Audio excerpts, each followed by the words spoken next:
manpower shortage in each of the coming 5 years.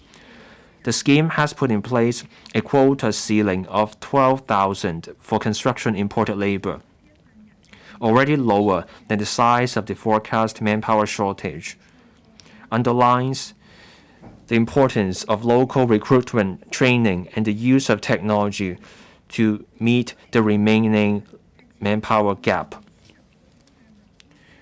The Consultative Committee for Labor Importation Scheme for the construction sector was set up under the scheme, comprising representatives from employers, associations, employees, organizations, and training institutions. To underscore the principle of priority employment for local labor, the trades applying for importation must be among the eligible shortage trades announced under the scheme. Before the application, for 4 months, the applicant has to conduct local hiring. The wage cannot go below the announced median wage if the vacancies remain unfilled, and only then the application for importation will be processed.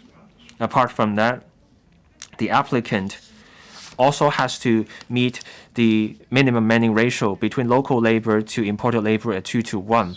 The applicant also has to provide additional training places of existing collaborative training programs for local labor in a number no less than 10% of the approved quota for importation. We will continue to work closely with the construction industry and the labor sector to enhance local training and recruitment efforts. We will also continue to improve the quarters and support imported labor to ensure the construction sector has enough manpower to deliver our Hong Kong's future infrastructure projects. Mr. Stanley President, I welcome the government stressing once again that priority goes to local workers. I hope that the government can deliver on this promise. The government has asked the CIC to run the centralized quarters. This is out of management needs. But if it's just about management, those being managed will not be happy. Trade unions are in a better position to serve workers. Will the government change its mindset?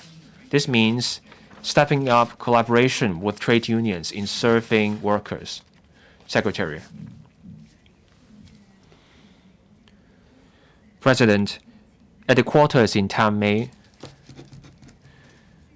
there are roughly 170 imported workers living there. The facility started running in the end of October this year.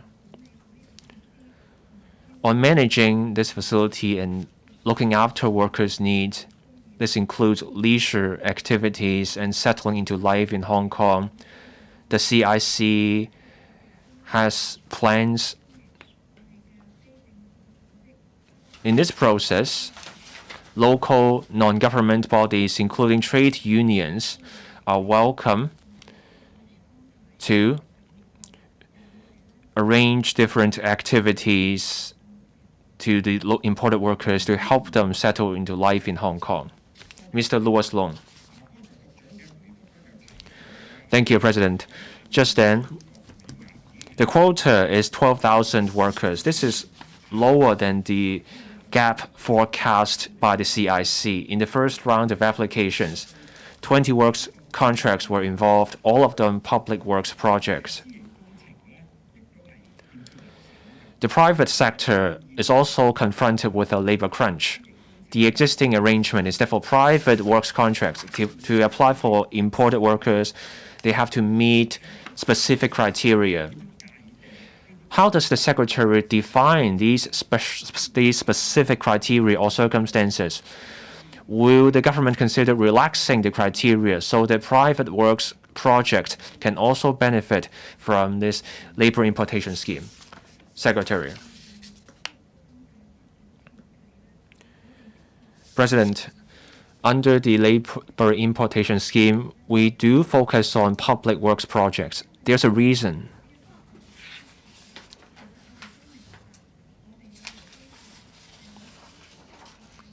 The local labor sector is worried about possible abuses with this importation scheme, and they are worried about poor gatekeeping.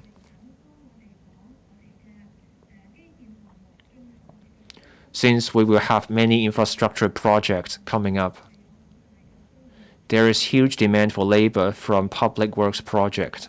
These projects are pursued by the government in management, budget, etc. The labor sector is more confident in the government because the government is the party managing these public works projects.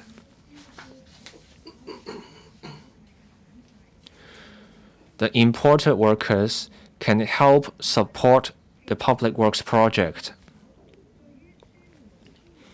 And since we have imported workers here, then that means there will be workers for other projects. We're not ruling out private works projects under the import scheme. As Mr. Long pointed out, when you have special circumstances, when a project needs, say, work at height or other kinds of specialized work, then such applications can also be processed, but there needs to be proof that it involves special kinds of works. Mr. Jimmy, thank you. The applicant has to provide accommodation under the scheme, and there can be a flexibility for allowing a small number of imported workers to live on the mainland. Does the government know the number of imported workers living in the mainland and the works projects involved? And what's the percentage they make up overall? We have limited space for accommodation in Hong Kong. Will the government take on board the BPA's suggestion? In Zhuhai, in Shenzhen, can we have more accommodation for the workers to commute between Hong Kong and those places? In the first round, we approved 4,600 quotas. The applicants, being the contractors, indicated a preference for the Tampei facility. Recently, we also got comments from contractors. The contractors are now more familiar with the import scheme. They now have more time to prepare. They are also considering mainland accommodation for imported workers so that the workers can commute to and from the quarters on the same day. But this has yet to become a trend. So we don't have the statistics at hand. Once the scheme keeps running, we will get market response on how this goes. Mr. Gary Zhang. Thank you. Mr. Gary Zhang.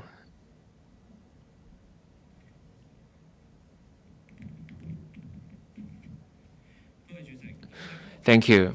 In the main reply, the government says the CIC works with employers in managing the leisure activities of imported workers. I have been told the management is strict. It's almost military-style management. It's a closed-loop kind of management. Are there mechanisms in place to ensure that the workers aren't treated roughly? I want to clarify that we are not doing an authoritarian or military-style management. At the end of a workday, after the dinner, the workers return to the quarters, or on off days, the workers go to visit other parts of the city. There is no control over these areas. When we say management, we are saying that we have a kind of coordination going on. The workers let the management know their travel plans. The purpose is this.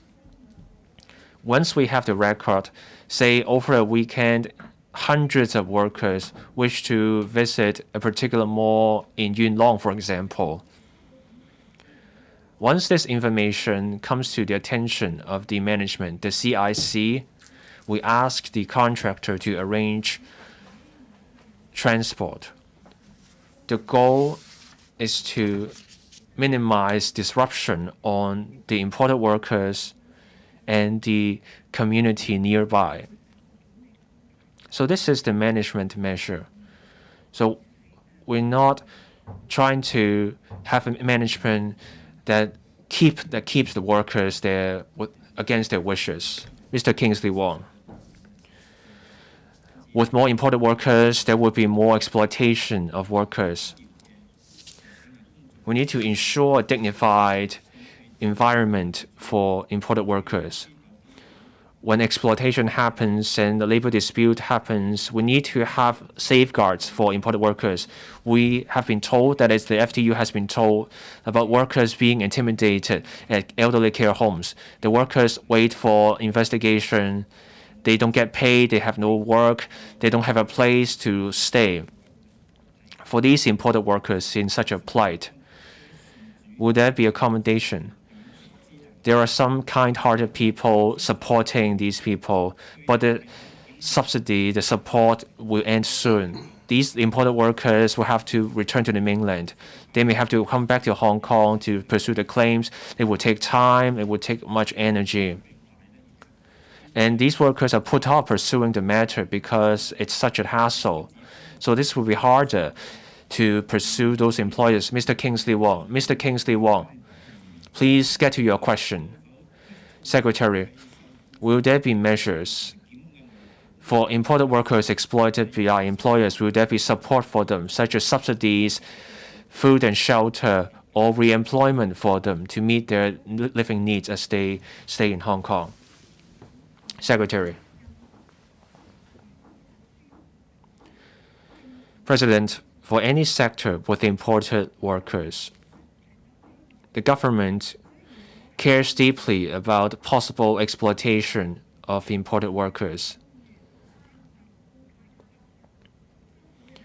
For the construction industry, if LegCo members become aware of any exploitation, indeed we have been receiving information from LegCo members, we take such matters very seriously, and we encourage people to let us know quickly if we pursue an investigation and the claims are substantiated.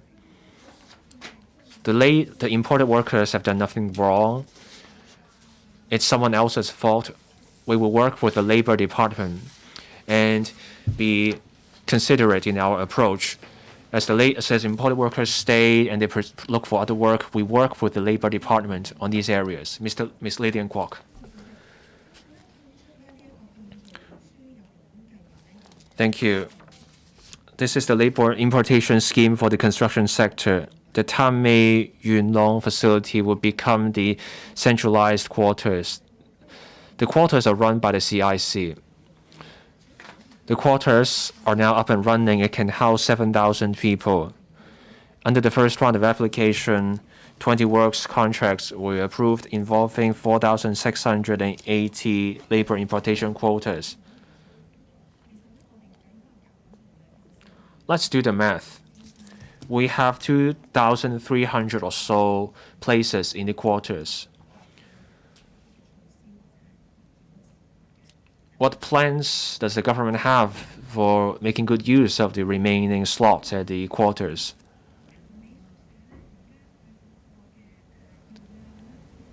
At the quarters, there are 7,000 slots. Under the first round, we approved 4,000 or so quotas. With the approval, it will take a few months' time to clear the mainland approval processes, and then the workers get a visa, and only then the workers come to Hong Kong. If we get another 4,000 or so applications in the next round, by the second quarter or third quarter next year, sometime in the middle of next year, the slots at Tanmei will fill up. Now we have 12,000 quotas in total under the importation scheme. We've been closely watching the situation in Hong Kong. We're trying to identify another slot, another place in the new territories. We will see if we can make good use of the existing mobile cabin hospitals to repurpose those facilities to meet the need of workers if the slots at TMHK fill up. Contractors have told us recently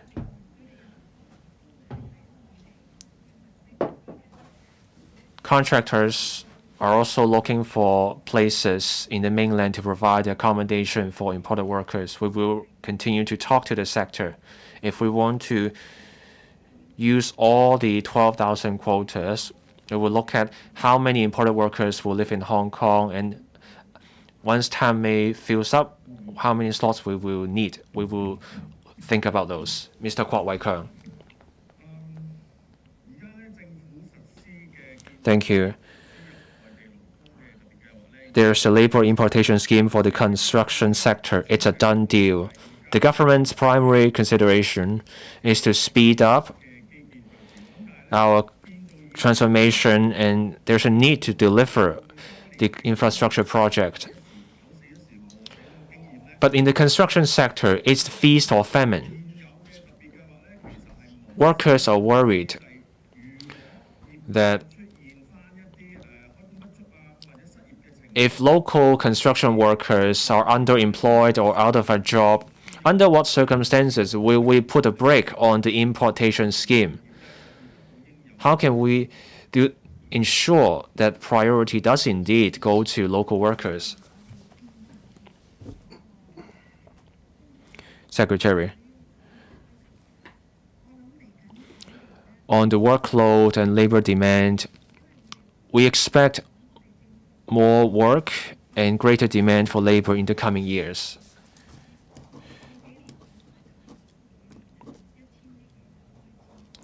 Right now, $80 billion per year goes to public works. In the next few years, that figure will go up to $100 billion. And over time, the total amount going to public works will reach $300 billion. So this will be a time of many projects for the construction sector. For the 12,000 quotas, we set that quota with the labor demand in view for the construction sector. We will not adjust that quota lightly. We will not deliberately set the quota below the manpower gap. We want to work with the construction sector on the training of local workers. The members' concern is whether we will have too many imported workers. Based on the trend, we believe the labor crunch will continue. Second question, Mr. Adrian Ho.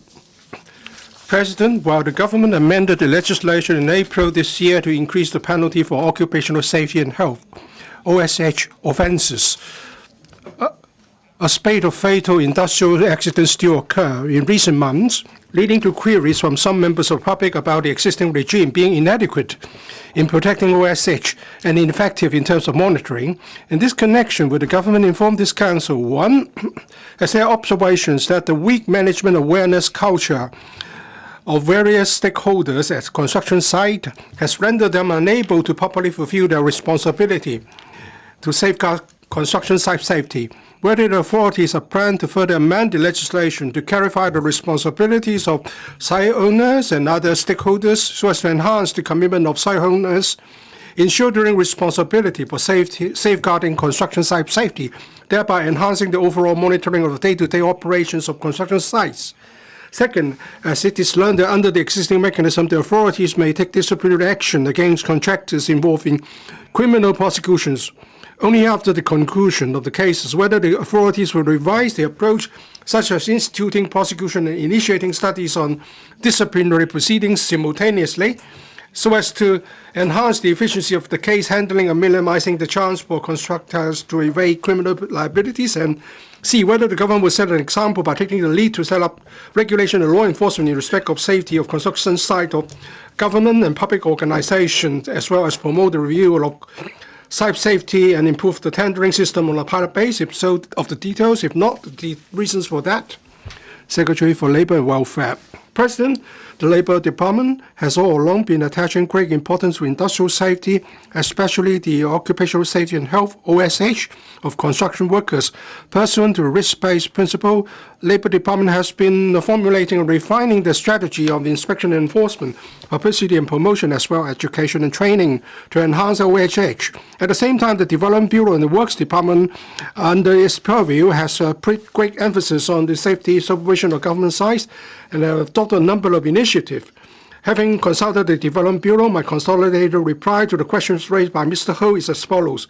1. The Occupational Safety and Occupational Health Legislation Miscellaneous Amendments Ordinance 2023 came into effect on the 28th of April 2023, after the third reading and passage of the relevant bill by LegCo on the 19th of April 2023. According to the current legislation, with regard to extremely serious cases, Labour Department may take up prosecution by invoking the Employer General Duty provision as an indictable offence, and the maximum fine and imprisonment term has been pitched at $10 million and 2 years respectively. The maximum fines for other summary offences have also been adjusted according to their seriousness, so as to raise the penalties in general. The government will enhance the publicity so that the industries and the public understand the new penalties well.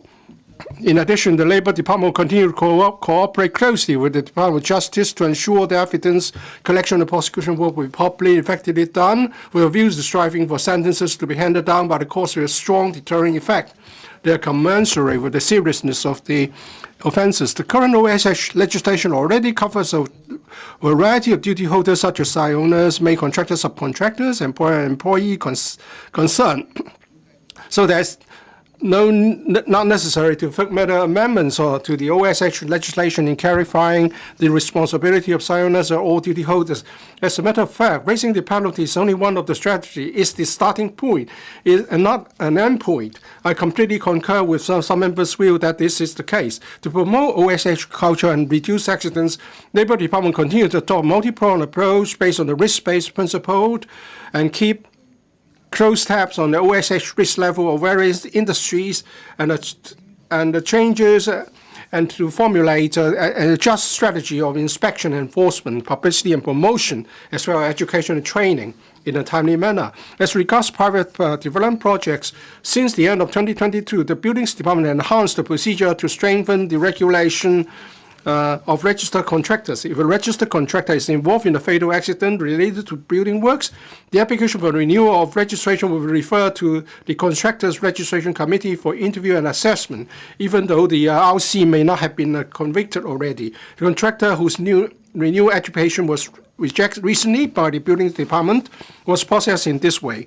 They empower the Buildings Department to take enforcement actions more effectively so as to enhance the safety of building works. The government will conduct a review of the Buildings Ordinance in the coming year and put forth amendment proposals. The scope of review includes streamlining procedure for making referrals to the disciplinary board, in particular how to expedite the processing of cases and explore the feasibility of taking out prosecution and disciplinary action in parallel. The review will also consider increasing disciplinary penalties.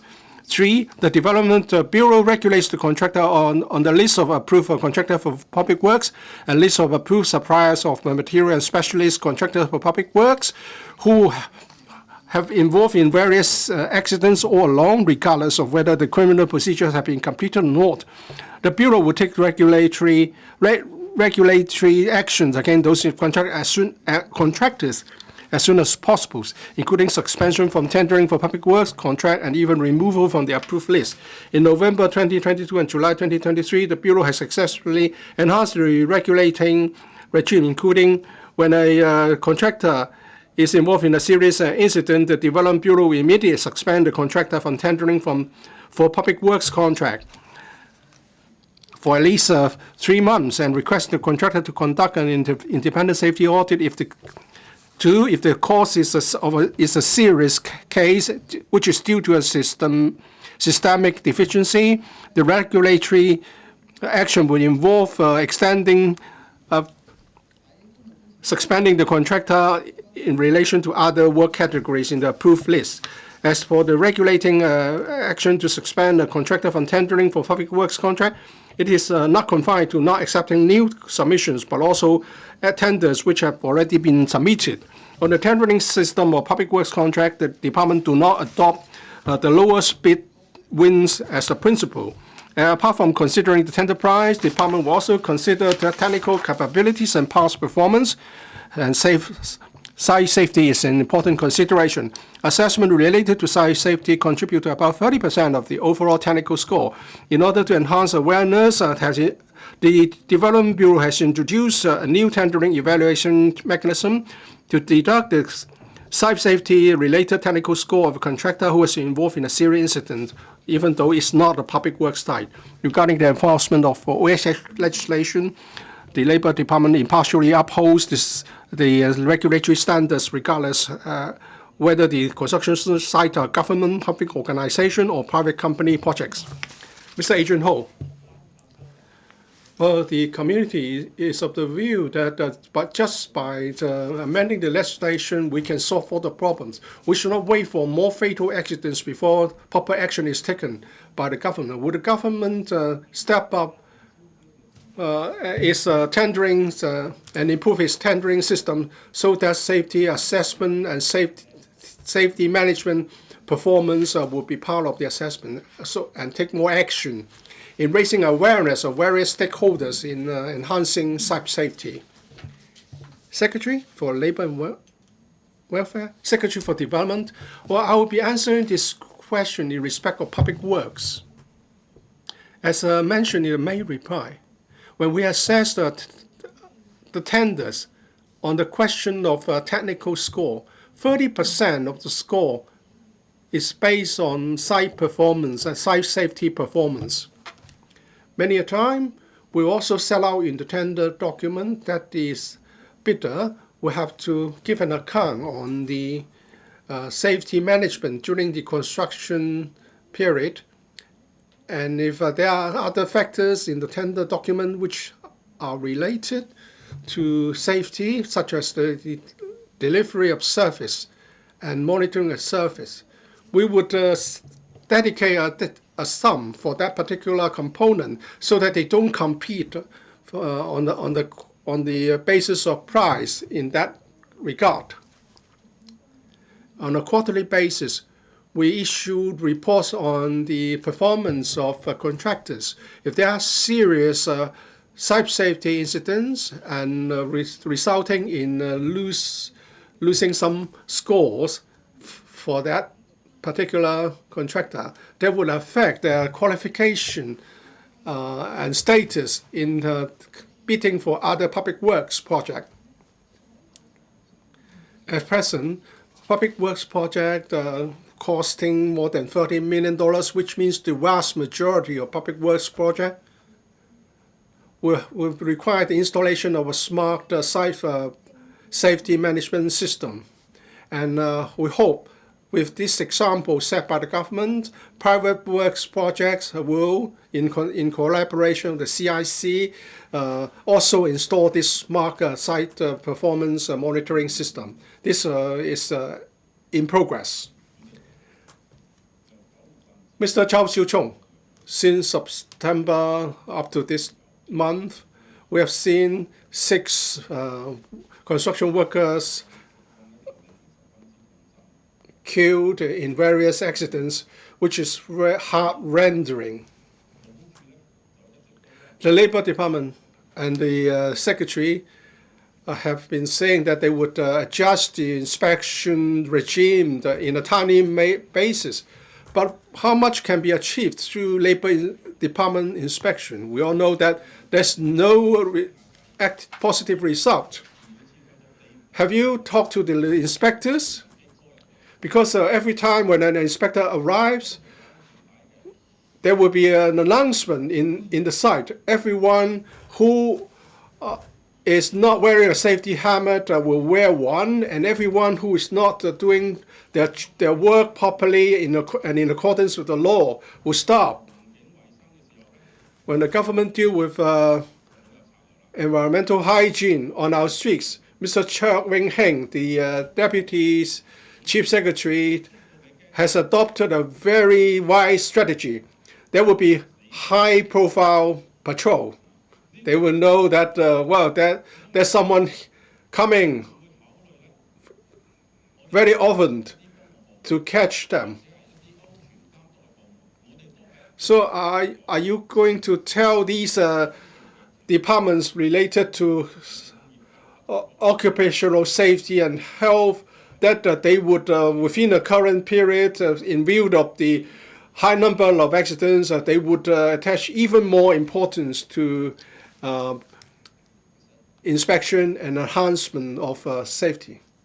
Well, we need to pay attention to construction site safety all the time. And the responsibility is not shouldered by just one party, not just by the government. Actually, the workers, construction workers, should also be careful. We are talking about their lives. There are very clear safety instructions set out for various work processes. And the Labor Department would adopt different strategies and approaches in inspection. There will be surprise visits, there are regular visits and inspections.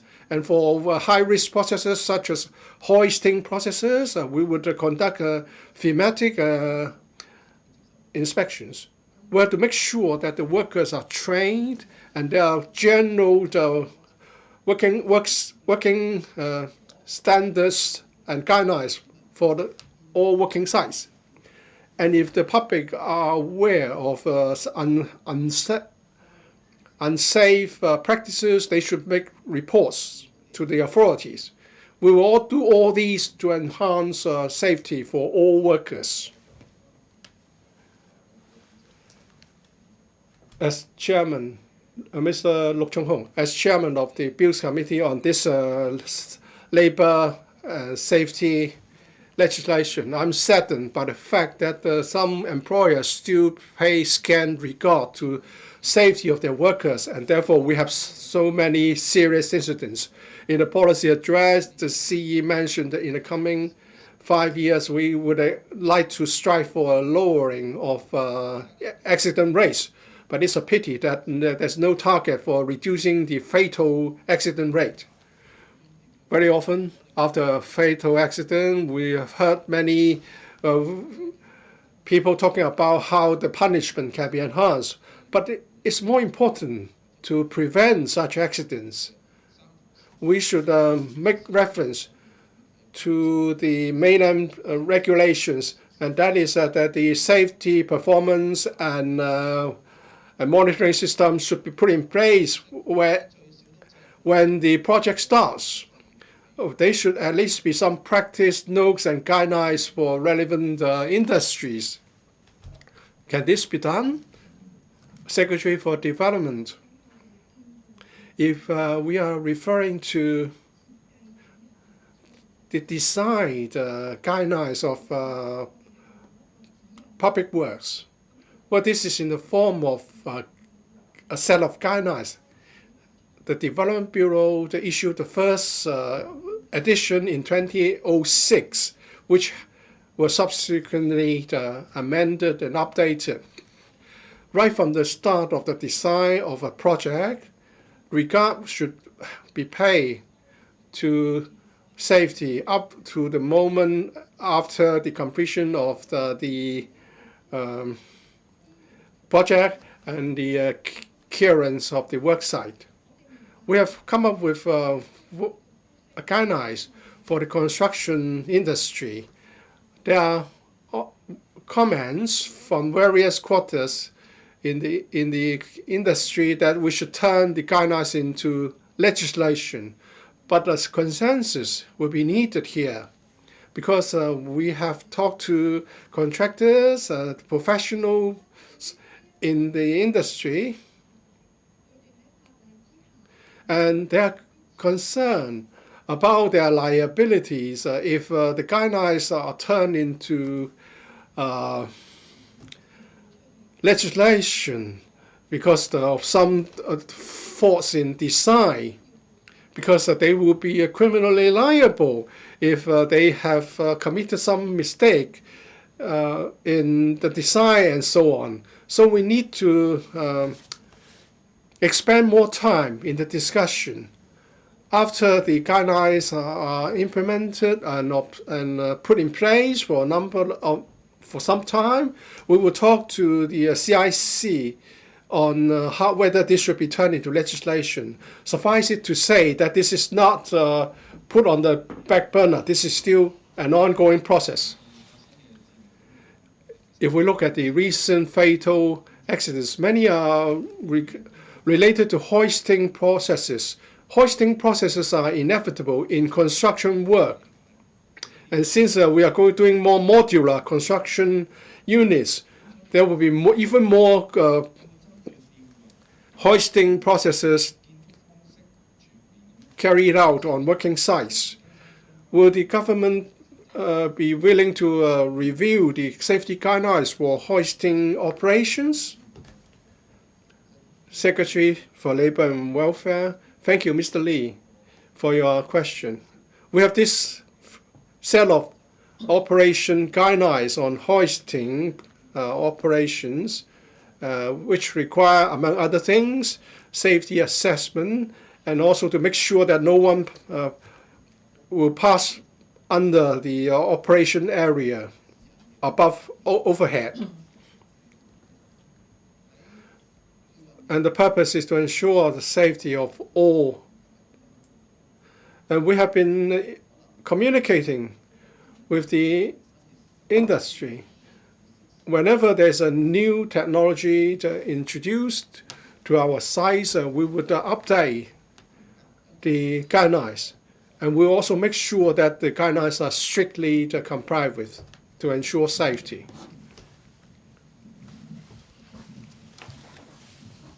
Mr. Michael Tin. 兩位局長， Secretaries, last week I saw this oral question, and then very soon there was another fatal accident.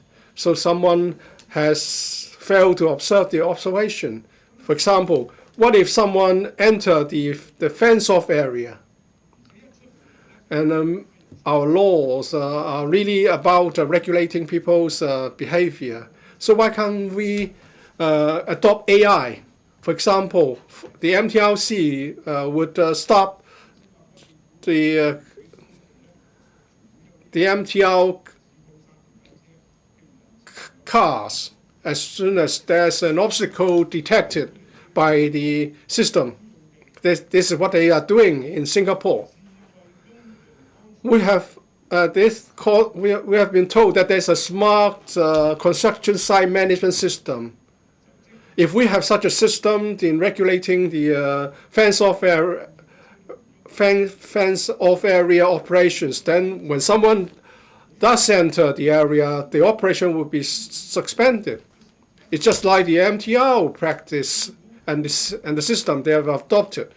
So why doesn't the government mandate the application for this smart system? Because the housing department has adopted this system and they are saying that it's very good. Secretary, we are talking in particular public works project.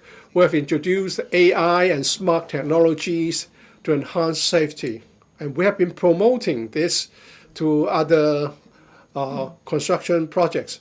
And I believe other construction projects of medium and large scale, the contractor will be doing similar things. But we know that the construction sites are complex, then they have different working environments. So in theory, we would be doing all we can to promote their adoption and application. But it would be up to individual contractor to judge whether for their particular construction sites, certain technology and system will be appropriate. But the general direction is that we would adopt technology to enhance safety. Question 3, Mrs. Regina Ip. Thank you, President. There are views pointing out that the increasing flow of people between the mainland and Hong Kong has led to a growing demand for efficient and convenient electronic platforms However, Octopus, as the e-payment platform with the highest customer penetration rate in Hong Kong, deploys specialized technologies which do not conform to the standards of the ISO, thus constraining its interoperability with e-platform payments platforms in the mainland and hindering the development of cross-boundary e-payments. In this connection, will the government inform this council first of the government's role in promoting the interoperability of e-payment platforms between the mainland and Hong Kong, in particular the application of such platforms in the public transport systems and the details of the relevant measures? Second, as it is learned that Octopus does not support NFC mobile payments on certain models of mobile phones locally, whether the government will, in respect of using mobile phones for NFC mobile payments, formulate the relevant certification standards. If so, of the details and implementation timetable, if not, the reasons for that. And third, as it is learned that as Octopus is unable to upgrade its technologies in a timely manner, and its stored value limit is capped at only $3,000, the scope of its application is over-concentrated in Hong Kong, such as paying for public transport and making retail payments of a relatively small spending value. Whether the government will formulate measures to facilitate the technological replacement of the payment platform. If so, the details and implementation timetable, if not, the reasons for that. Secretary for Financial Services and the Treasury. President, the Hong Kong SAR government is committed to promoting the development of the local electronic payment market and providing the public with safe, efficient, convenient, and diversified e-payment options by enhancing financial technology infrastructure and implementing a robust regulatory regime. Hong Kong has a well-developed e-payment ecosystem with a number of non-cash payment options available to the public. A research report shows that the penetration rate of e-payment in Hong Kong is already over 90%. As to the three parts of the question by Mrs. Ip, we have consulted the RTIB, the Transport and Logistics Bureau, and the HKMA and the Octopus Cards Limited. The HKSAR government attaches great importance to the development of fintech and has introduced different measures to promote mutual access of e-payment between the mainland and Hong Kong. The major e-wallet and retail payment operators in Hong Kong, including the OCL, Alipay Hong Kong, WeChat Pay Hong Kong, and Union Pay, have provided cross-boundary retail payment services to users so as to better meet the daily payment needs of Hong Kong people in the mainland. According to the figures from the two e-wallets commonly used by mainland visitors, which is Alipay and WeChat Pay, each operator has an average of over 150,000 retail merchants in Hong Kong accepting its Hong Kong and mainland versions of e-wallet, which is six-fold compared to that of 5 years ago. As regards public transportation, the government has been promoting the introduction of a variety of e-payment systems by public transport operators to enhance the travel experience of the public and visitors, facilitating the efficient integrated development of the mainland and Hong Kong. To provide further convenience to the mainland visitors, the Chief Executive has put forward in the 2023 policy address that government services commonly used by the mainland visitors, including leisure, immigration, and medical services, will support payment with the mainland e-wallets by Q3 of 2024.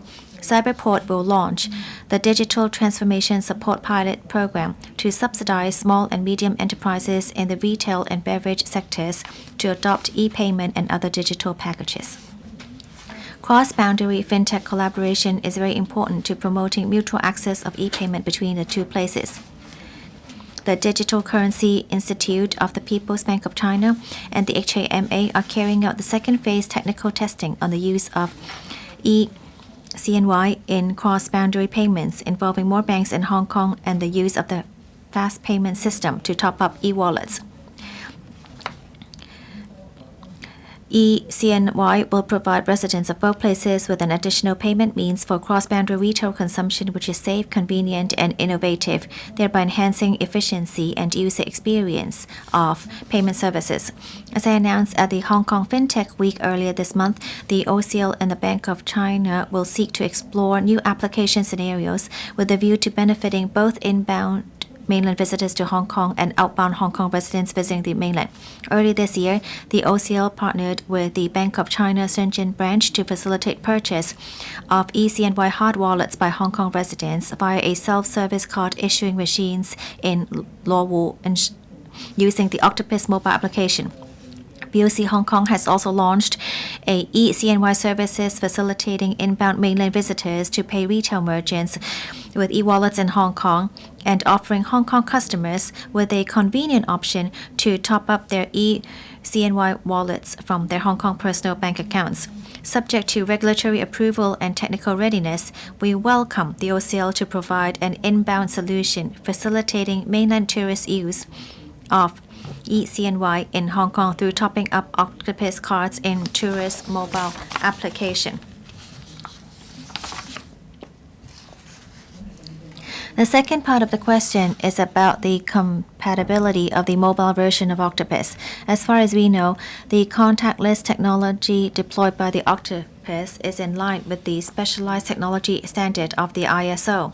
At present, the mobile version of Octopus can be used for near-field communication, which is NFC mobile payments in the mobile phone brands commonly used by Hong Kong people, including Huawei, Apple, and Samsung.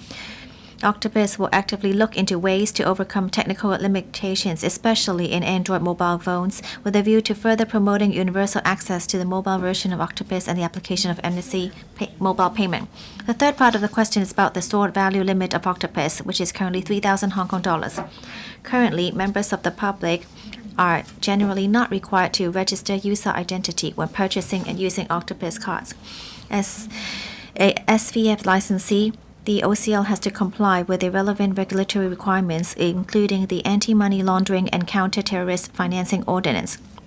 According to requirements, if the maximum value of a SVP facility that can be stored on the device-based facility exceeds 3,000 Hong Kong dollars, the relevant customer due diligence requirements will apply.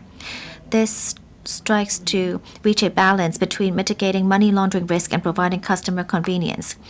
In other words, SVF licensees are allowed to offer SVF products with maximum stored value exceeding 3,000 Hong Kong dollars to verified customers. As such, the OCL may decide whether the stored value limit of Octopus cards held by verified customers should be adjusted having regard to market needs as well as its technical and other operational considerations. Thank you. Mrs. Ip. Thank you, Secretary, for your reply. But you have still evaded a core issue, which is the OCL still cannot be used across the border. And even though in the second quarter, the OCL announced to join the one card application on the mainland, it is still a one card with separate settlements, which does not really resolve the issue. So it's just like putting together the Octopus card with a mainland e-wallet, because since 1997, the OCL is still using outdated Japanese technology by Sony, which actually is not compatible with the mainland. The Octopus uses SONFELICA. This is actually not in accordance with ISO standards. I want to ask why the OCL cannot use a mainstream technology and instead to continue to adopt a Sony technology. Secretary.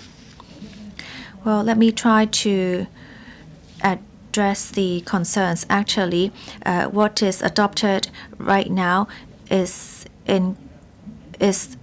in accordance with ISO standards. The current technology can be used in many mobile phone brands. Currently, Huawei, Apple, and Samsung can support the reading of such data. The next step the OCL is working on is to work with other mobile phone brands such as Xiaomi to also support this technology. Even though this technology cannot conform with the common technology used on the mainland, it can still work with or have access to other mobile phone brands. The OCL has many different solutions for cross-boundary services. For example, as I mentioned, the OCL has partnered with Bank of China Shenzhen branch to facilitate purchase of eCNY hard wallets by Hong Kong residents. Therefore, Hong Kong residents, without having a mainland mobile phone number, can also use hard wallets via self-service card issuing machines in Luowu. Many Hong Kong residents do not have corresponding bank details or bank accounts on the mainland, and that is the reason why they find it difficult to have access on the mainland. But now the OCL will be able to support it via Bank of China. I'm sure that you are concerned with those coming southbound. How do mainland visitors use their e-wallet in Hong Kong? In my reply, the chief executive has been very forward-looking, and starting from Q3 of next year, services such as leisure, immigration, and medical services will support payment with the mainland e-wallets. The OCL will also put forward the use of eCNY services so they can also top up their octopus cards via such platforms. Even though it is a bit different from the mainland, there is still access between both sides, and it does not hinder our partnership, and we will continue to work on further solutions. Professor William Wong. Thank you, President. Hong Kong residents are used to using octopus cards, but if we are to promote more e-wallet platforms, we'll have to help the elderly adjust to this use. Otherwise, the elderly will be left out of this digital growth. Secretary, as a user, we hope to be user-friendly and to provide more options and diversified options to users. So when we look into a digital development, we not only just take forward the technology, we would consider the background of the users and make sure that it is user-friendly so everyone will have access to it.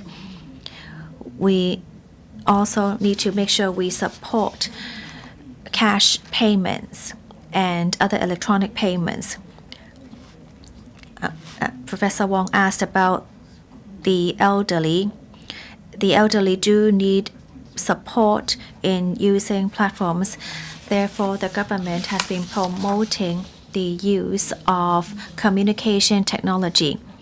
Since 2014, which is a decade ago, we have already promoted many outreach programs for the elderly to support NGOs to teach the elderly to use mobile applications and to teach them how such new technology can support their daily lives. As Professor Wong correctly mentioned, some of the elderly are not sure of how to access such platforms, and we have already strengthened this part. Mr. Duncan Chu. Thank you, President.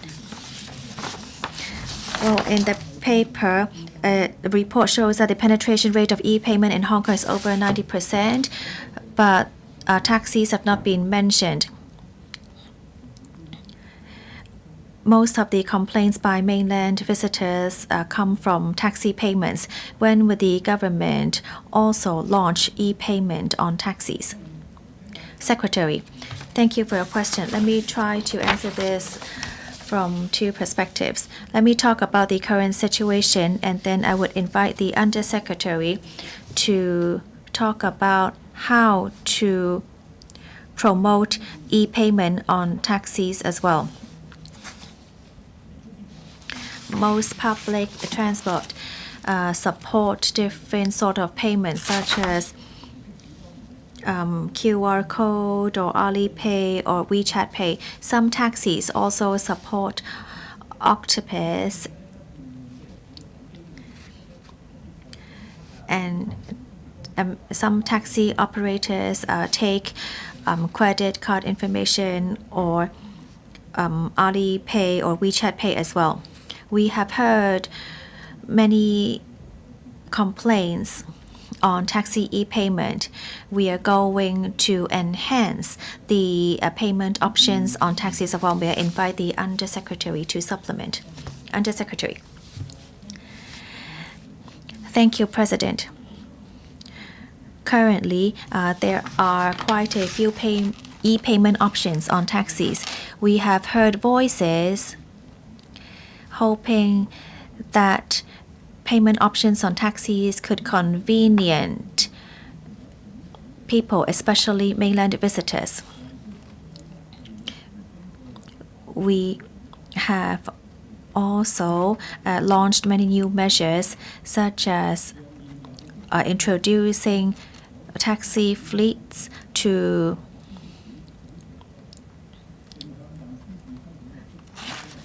apply a fleet license at the Transport and Logistics Bureau to provide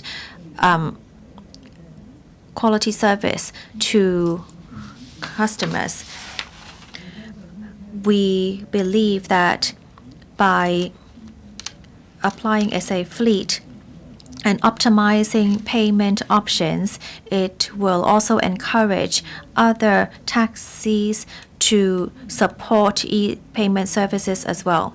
Although some taxi drivers provide e-payment options for passengers, some drivers, especially elderly drivers, believe that cash is the most convenient payment option.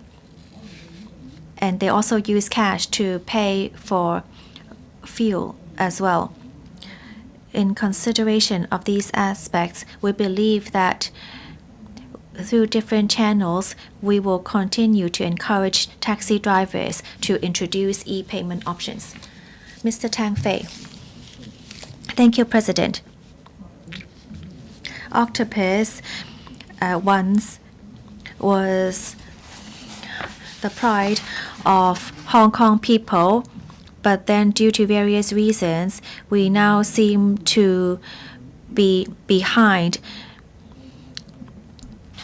WeChat Pay and Alipay have become more widely used in Hong Kong. And this can be used all over the mainland. The OCL, however, is basically limited to services in Hong Kong. The OCL actually does not provide many incentives to retail merchants, and it lags behind those support given to Alipay and WeChat Pay. So how can we actually promote e-platform options other than Octopus, because many of the elderly only limit their e-payment use to the Octopus card? Secretary. Thank you for the question. What are some of the measures or arrangements to have the Octopus card reach out to other areas? we would try to promote the importance of e-payment. Well, in the past, when we issue our consumption vouchers, we also adopt OCL, and now it is much easier to receive support from the government. A new breakthrough is how to, with the growing exchange between the mainland and Hong Kong, to extend the use of the OCL. Many people enter the mainland, but they may not be able to use their e-payment options. In Hong Kong, how can we ensure a connection with the mainland and also support the interface for overseas visitors is especially important. The OCL is actively looking into deepening connection with the mainland, such as working with the Bank of China Shenzhen branch to facilitate the use of e-CNY services. Even though our technology differs, what we need is look for development for growth. And this is something we can delve into for further development. And I know that the OCL is also working on it. Other than cross-boundary services,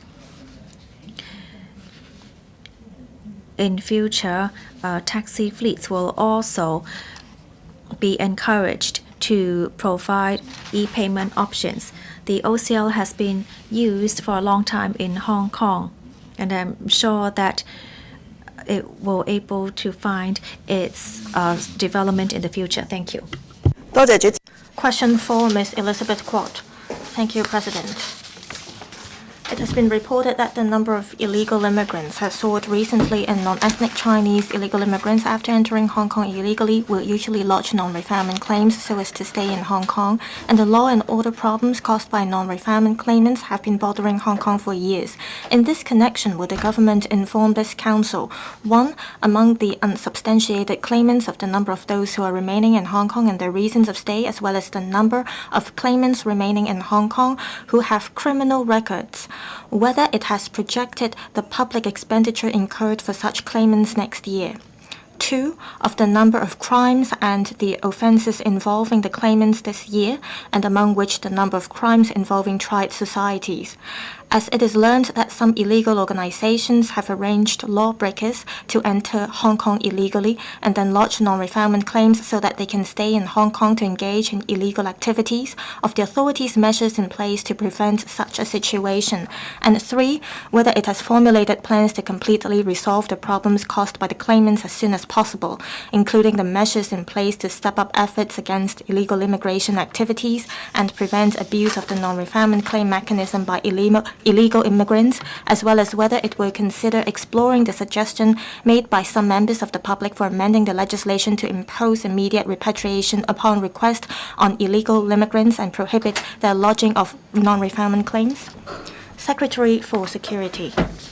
President, the Security Bureau is highly concerned about the recent surge in the number of non-ethnic Chinese or NEC illegal immigrants. Amongst the 968 NEC illegal immigrants intercepted between January and October this year, around 75% were intercepted in the last 3 months. Over the last 3 years, the proportion of the number of NEC illegal immigrants intercepted to that of NEC illegal immigrants who made non-refoulement claim in the same period is about 80%. However, since the implementation of the unified screening mechanism in 2014, only around 1.3% of the non-refoulement claims were substantiated.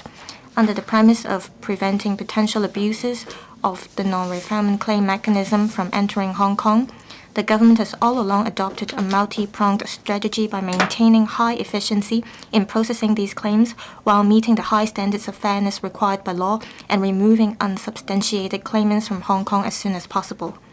My reply to the various parts of the question is as follows. 1. As at this October, there were around 14,700 claimants remaining in Hong Kong for different reasons, among which over half, about 7,755, still had judicial review cases related to their non-refoulement claims pending disposal by the Court of First Instance of the High Court, and the confirmation of repatriation eligibility of 2,670 persons by their countries of origin was pending. Details are at Appendix 1. The crime statistics of NEC persons on recognizance and issued with Form Number 8, mainly non-refoulement claimants in Hong Kong, are at Appendix 2.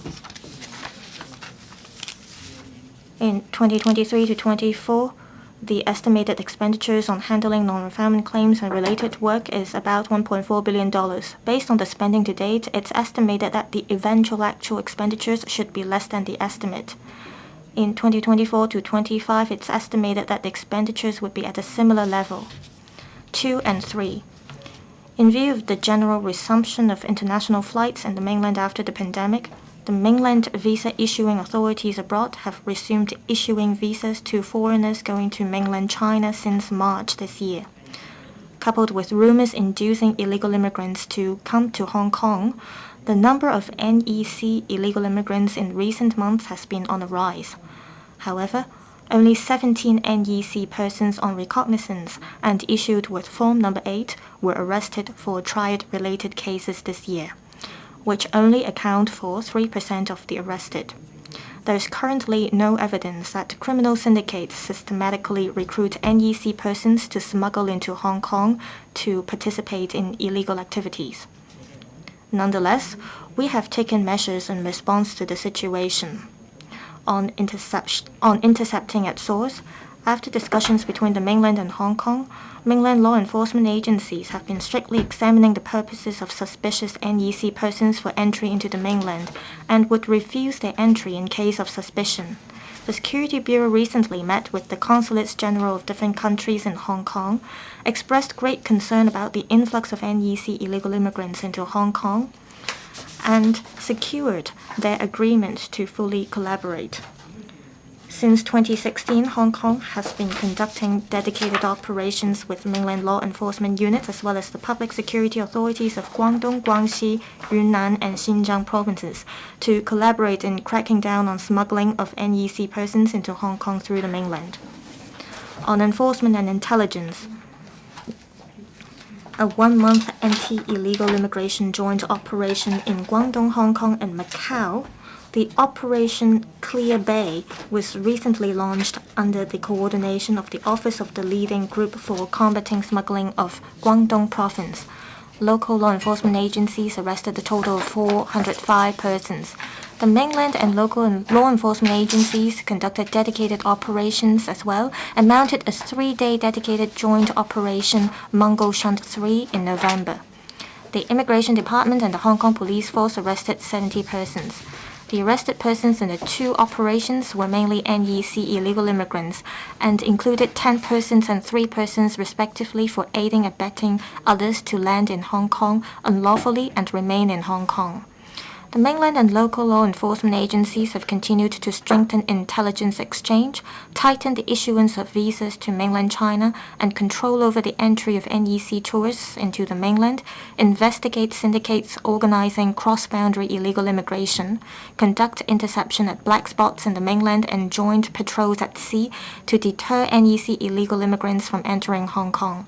The Guangdong Provincial Security Unit has recently uncovered a number of cases involving smuggling into Hong Kong and arrested a number of persons involved in organizing smuggling operations and NEC persons who intended to smuggle.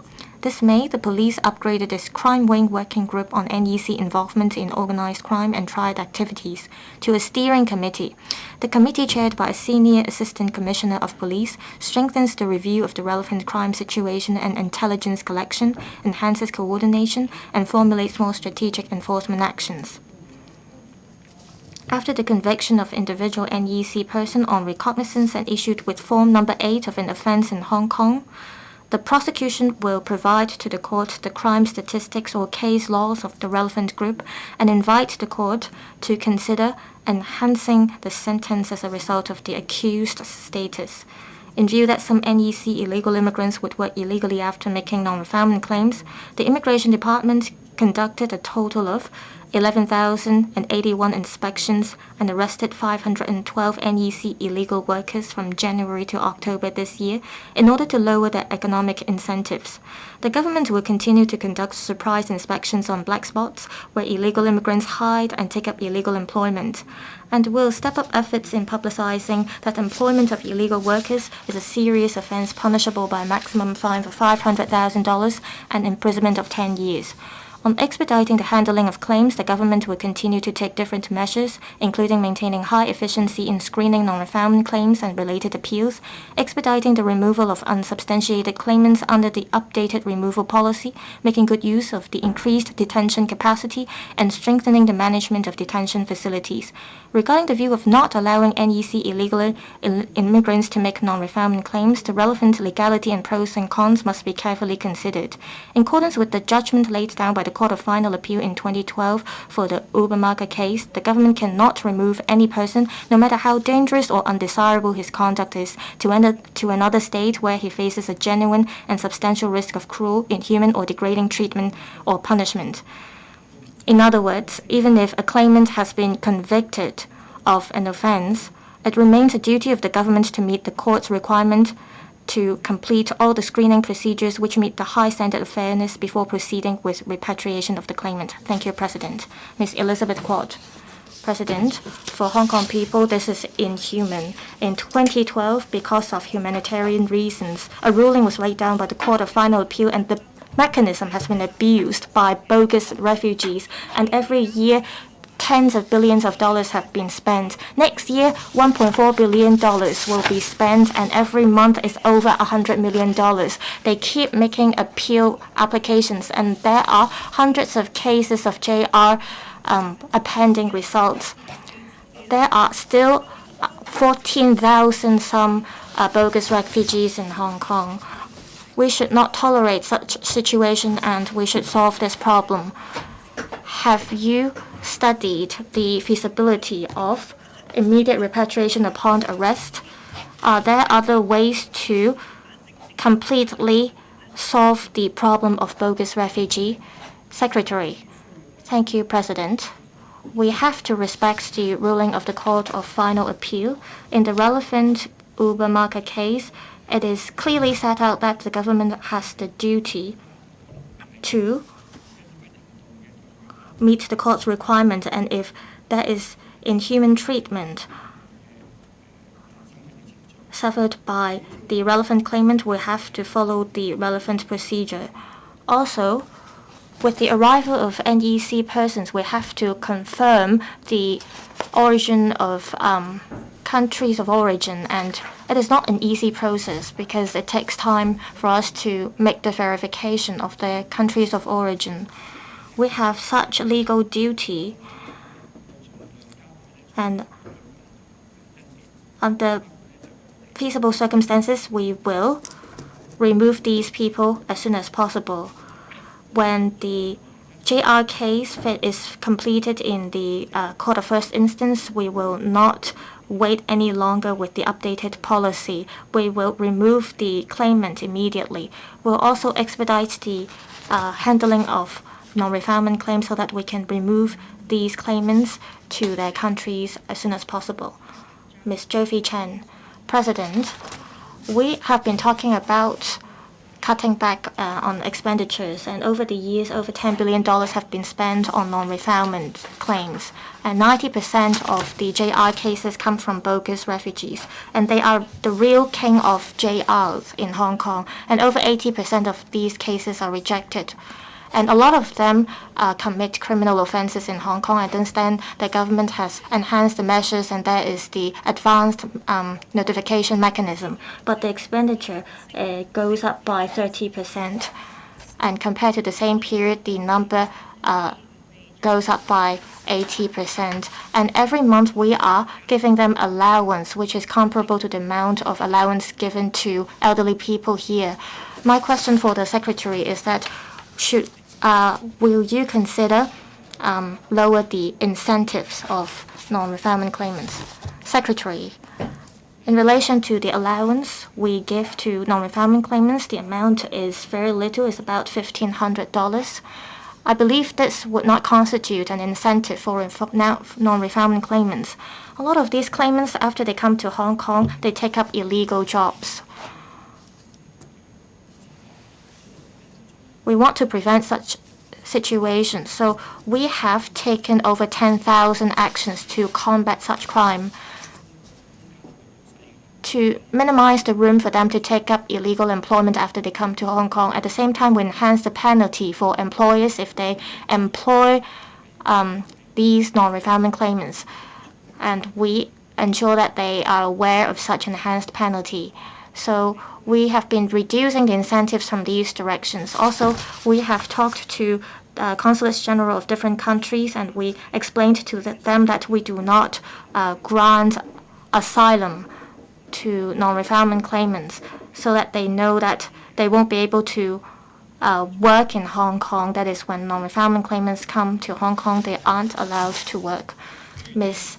Chan Kin-po, President, I understand that the government has amended the policies and legislations to lower the incentives for people to come as non-refoulement claimants. But still, we have 14,000 some claimants in Hong Kong, and a lot of them committed crimes in Hong Kong, and this sparks concern from the public. According to statistics, there are about 1,200 people who absconded. How is the government going to reduce the incentives of non-refoulement claimants so that they do not abscond easily? Secretary. Thank you, President. Should we allow them to be on recognizance or remand them or detain them? We make a risk assessment. If we think that the person concerned may cause risk or abscond, we will consider detaining them in our detention facilities.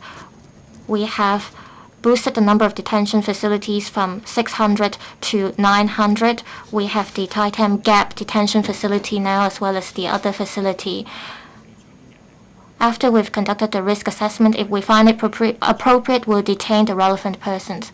To further reduce the incentive of non-refoulement claimants, we have to clarify that we do not give amnesty or grant asylum. And we have to minimize the room for these illegal immigrants to work in Hong Kong. We have to step up enforcement actions, and we have to prosecute the employers who violate the rule. Mr. Chen Yong. Thank you, President.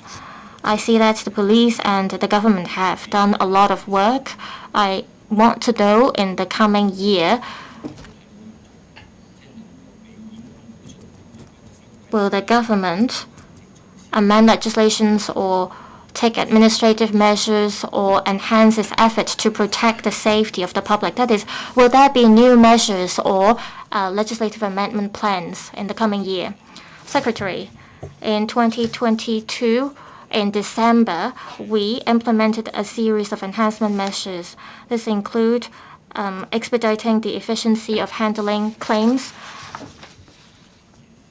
as well as appeal cases, and we updated the removal policy. These were all implemented last December. We will review our measures in due course to see whether we can further enhance the measures. Apart from the measures rolled out in December, we will step up interception at source. As mentioned, we have stepped up collaboration with the mainland to enhance the examination of suspicious NEC persons, and we also hope to reduce the source of other countries. We'll also step up enforcement actions. The police and the immigration department will step up enforcement action to minimize the room for illegal immigrants to work in Hong Kong. Mr. Ma Fong Kwok. Recently, according to media reports, there are non-refoulement claimants that violate or abuse the food voucher system. Every month, non-refoulement claimants or illegal immigrants are given $1,500 for buying food, and they cannot use the voucher to buy cigarettes or alcohol or other products. Some syndicates bought the food vouchers at a discount of 50% and to make profit from the resale of goods.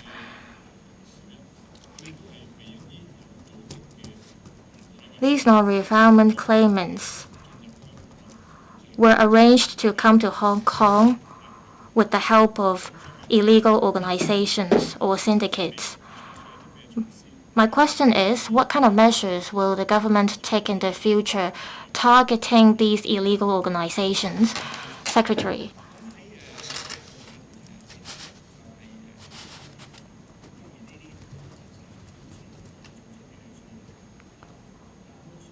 We have conducted investigations, and these are organized crimes that we're talking about.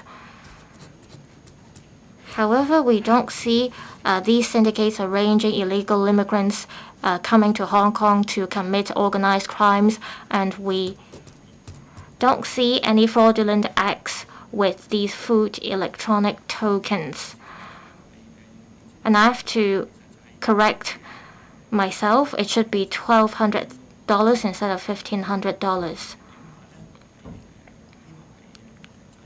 Some people make use of the loopholes to make profit, and we have conducted enforcement actions accordingly. Whether we should issue electronic tokens or food vouchers, there may be people who deliberately make use of the system to make profit, and it is uncontrollable. What is important is that we target these crimes or illegal acts and take actions. Next, Mr. Stanley Lee.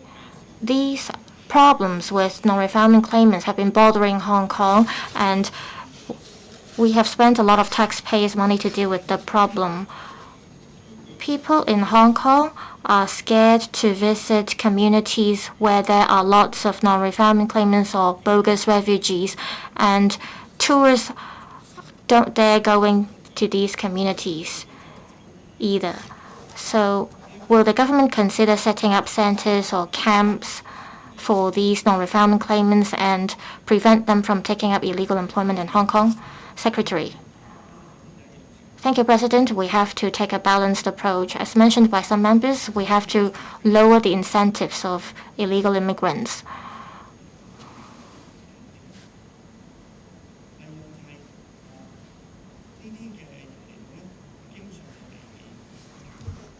When illegal immigrants come to Hong Kong, we normally do not detain them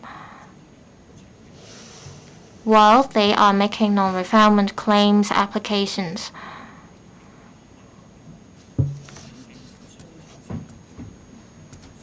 We have to depend on the court to make a reasonable decision on whether we should detain these people. If we detain all of them, it will cost resources and legal problems. The Correctional Services Department have about 900 detention places for inmates. And we have to take a balanced approach.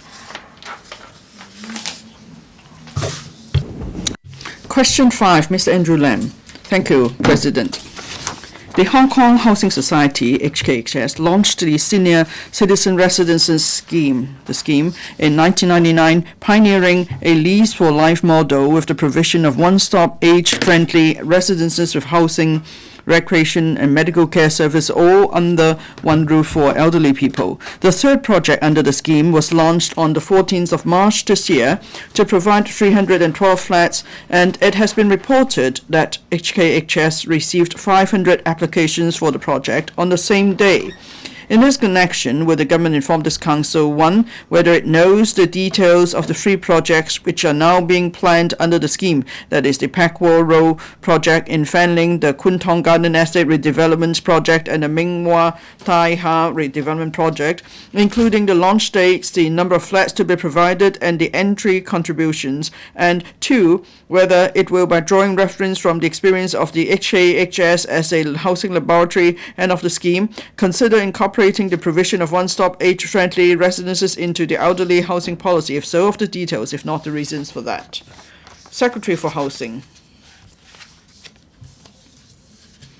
President of the Hong Kong Housing Society, HKHS, embarked on the first of its kind Senior Citizen Residences SEN scheme in 1999, aiming to provide residents integrating housing, recreation, healthcare, and social support services under one roof for the middle-class elderly aged 60 or above. The two pilot projects, namely Joy Place in Cheung Kwan O and Cheerful Court in Ao Tau Kok, were completed in 2003 and 2004 respectively, with an occupancy rate of about 95% in 2022 to 23. The third project in Hong Kong Blissful Place has also been commissioned for resident intake in mid-2023.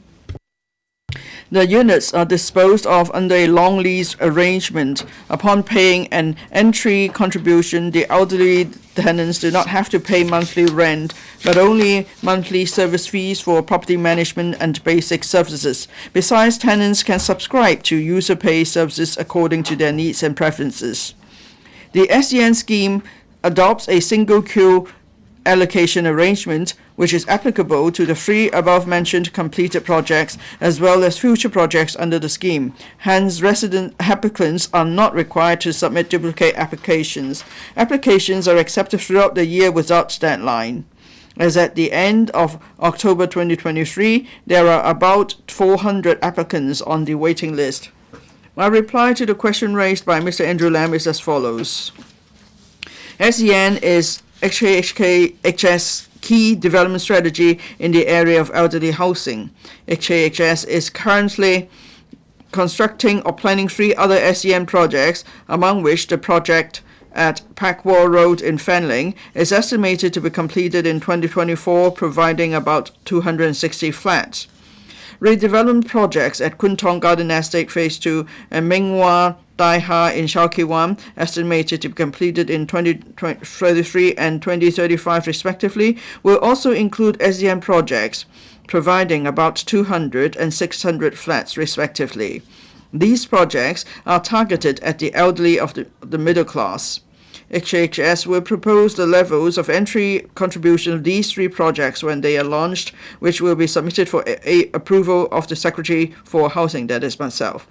In future, HKHS will continue to explore the inclusion of SEN projects in new development or redevelopment projects with a view to creating an integrated and diversified community to meet the needs of people of different ages and strata. The vision of the Hong Kong Housing Authority, HA, is to provide affordable rental housing to low-income families with housing needs. HA has been providing public rental housing PRH flats to low-income elderly to address their housing needs and create a livable living environment. Since HA's approach focuses more on encouraging intergenerational harmony and aging in place, there are no individual developments set aside just for the elderly. Instead, we address the elderly needs by implementing various measures in terms of housing arrangements, building design, overall estate facilities, as well as social network. In terms of housing arrangements, HA has been implementing a series of housing schemes to prioritize addressing the housing needs of the elderly. For PRH, elderly applicants may apply as singletons through the Single Elderly Persons Priority Scheme, and their applications will generally be processed earlier than applications by ordinary families. Furthermore, HA has also implemented a series of harmonious family schemes, thereby strengthening intergenerational support. In terms of building design, HA has widely applied the main elements of universal design concept to the inside flats and common areas of PRH estates so as to address the needs of elderly residents. Furthermore, HA undertakes 3 adaptation or home modification works in the PRH unit upon elderly tenants' application. HA will, where practicable, reserve about 5% of the total domestic gross floor area for welfare uses in public housing developments to be completed in 2026 to 27 or later, so as to address elderly residents' daily needs. HA also adopts the concept of community play and integrates children's playground with recreational facilities for the elderly as far as practicable, so as to promote intergenerational harmony and the elderly's sense of belonging to the community.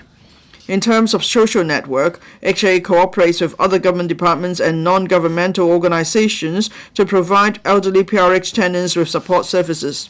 Other than rental housing, HA also helps low to middle income elderly achieve home ownership.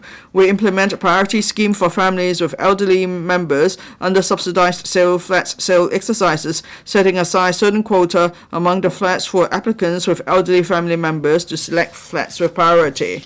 While meeting the housing needs of different categories of low to middle income families, HA will continue its endeavor to provide public housing for the elderly. Meanwhile, HAHS will continue to launch SEN projects for the middle class elderly.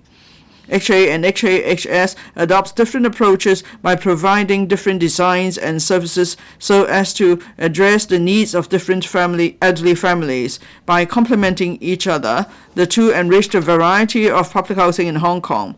As the housing laboratory, HAHS has all along been a valued partner of HA, and the two will continue to learn from each other in the future, creating a living environment with greater well-being for the elderly together. Thank you. Mr. Andrew Lam. Thank you, President. The Housing Authority encourages intergenerational harmony and aging in place. That's good. But the design, they may not be able to meet the needs for integrated services for the elderly, especially the elderly singletons. Now, in terms of these services, it's more than just about hardware, but about customized or personal services. Now, I wonder if the Revenue Department, in particular, the Housing Bureau, will ensure there is a collaboration among departments. Will they use technology to strengthen integrated services and meet the needs of elderly tenants?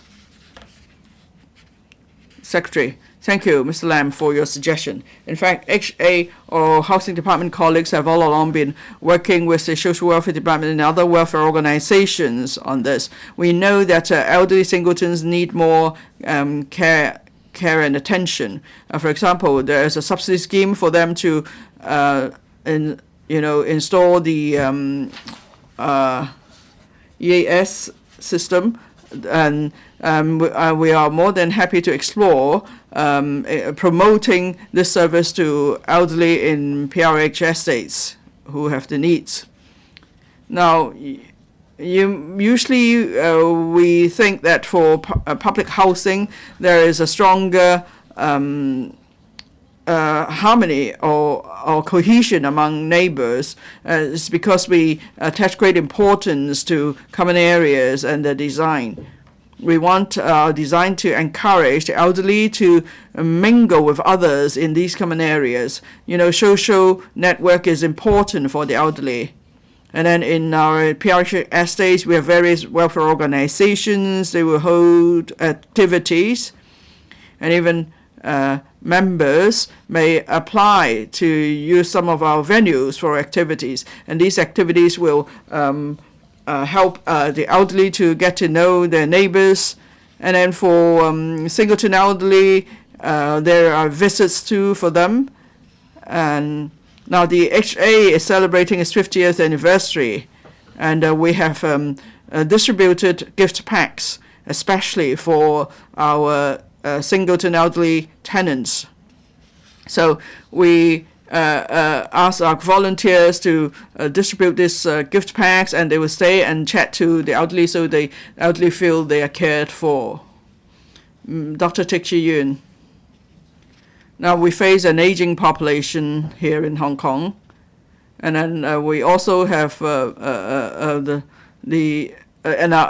we have the longest longevity rate here in Hong Kong. As for the SEN,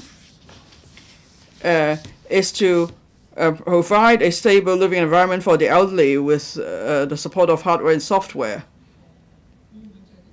I wonder if the Bureau or the department might come up with some sort of policies on age-friendly housing. For example, on the mainland, there is a wide application of German technology, in elderly housing to take care of them. In Hong Kong, in our elderly housing, there is not even Wi-Fi available. So when you designing buildings, can you provide for these facilities as well? Because this will help to promote aging in place, and then there is a good use of sharing technology, and then we can make sure that the elderly tenants are safe too. Secretary. Now in the HS projects, you see that they have good hardware and software. That's why the operating cost is relatively higher. So how do we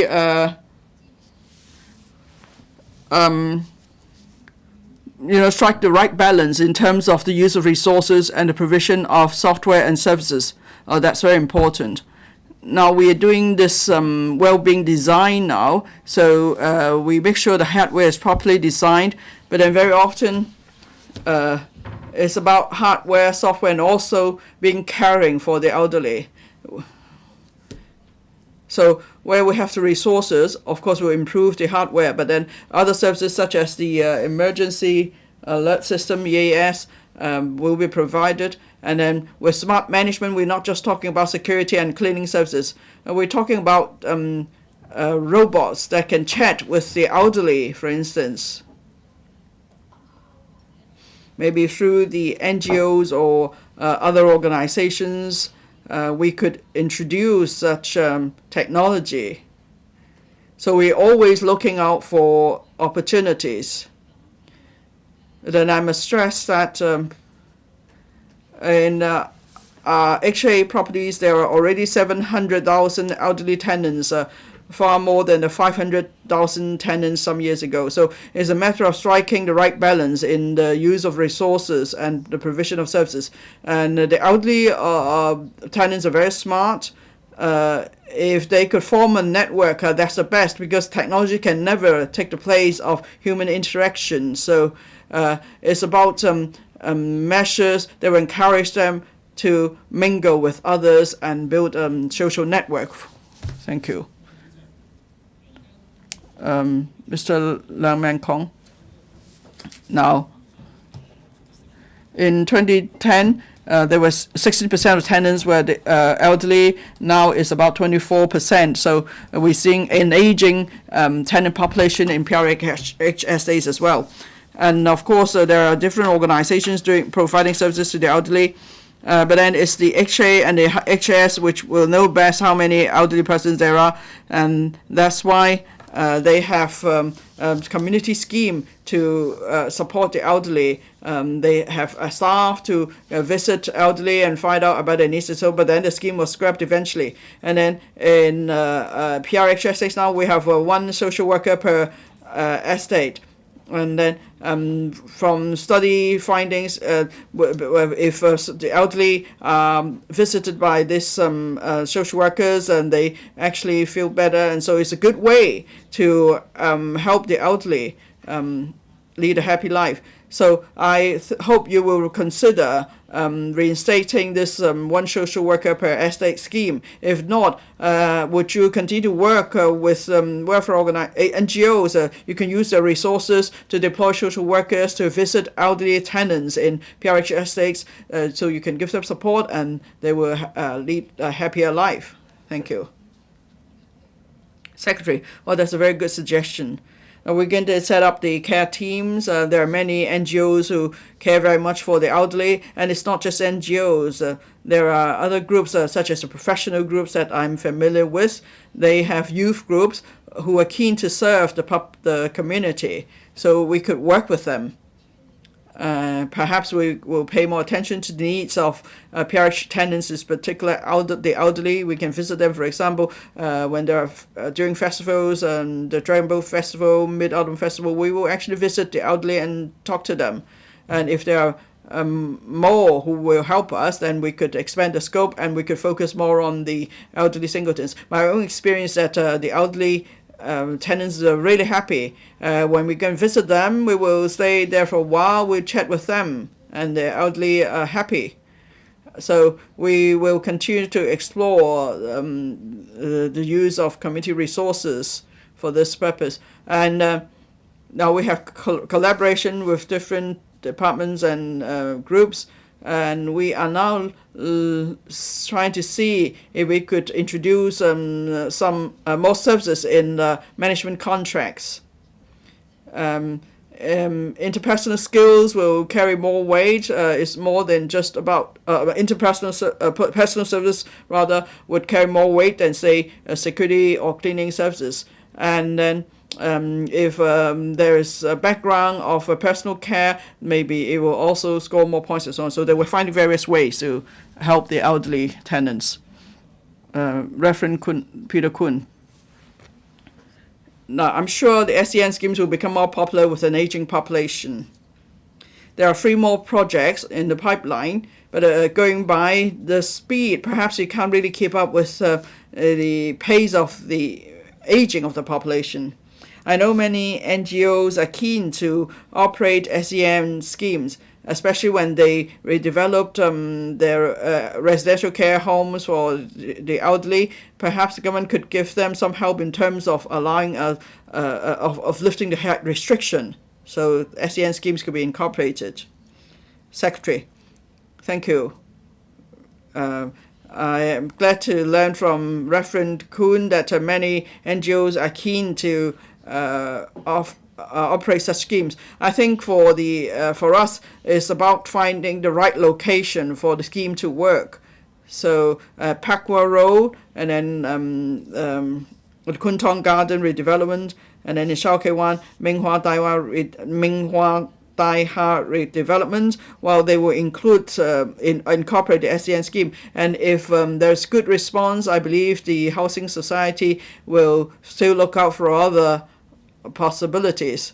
I know they are considering other redevelopment projects as well. For Lee Kong Street, there are some 300 flats. There's a subscription of 500, and then another 400 are on the waiting list.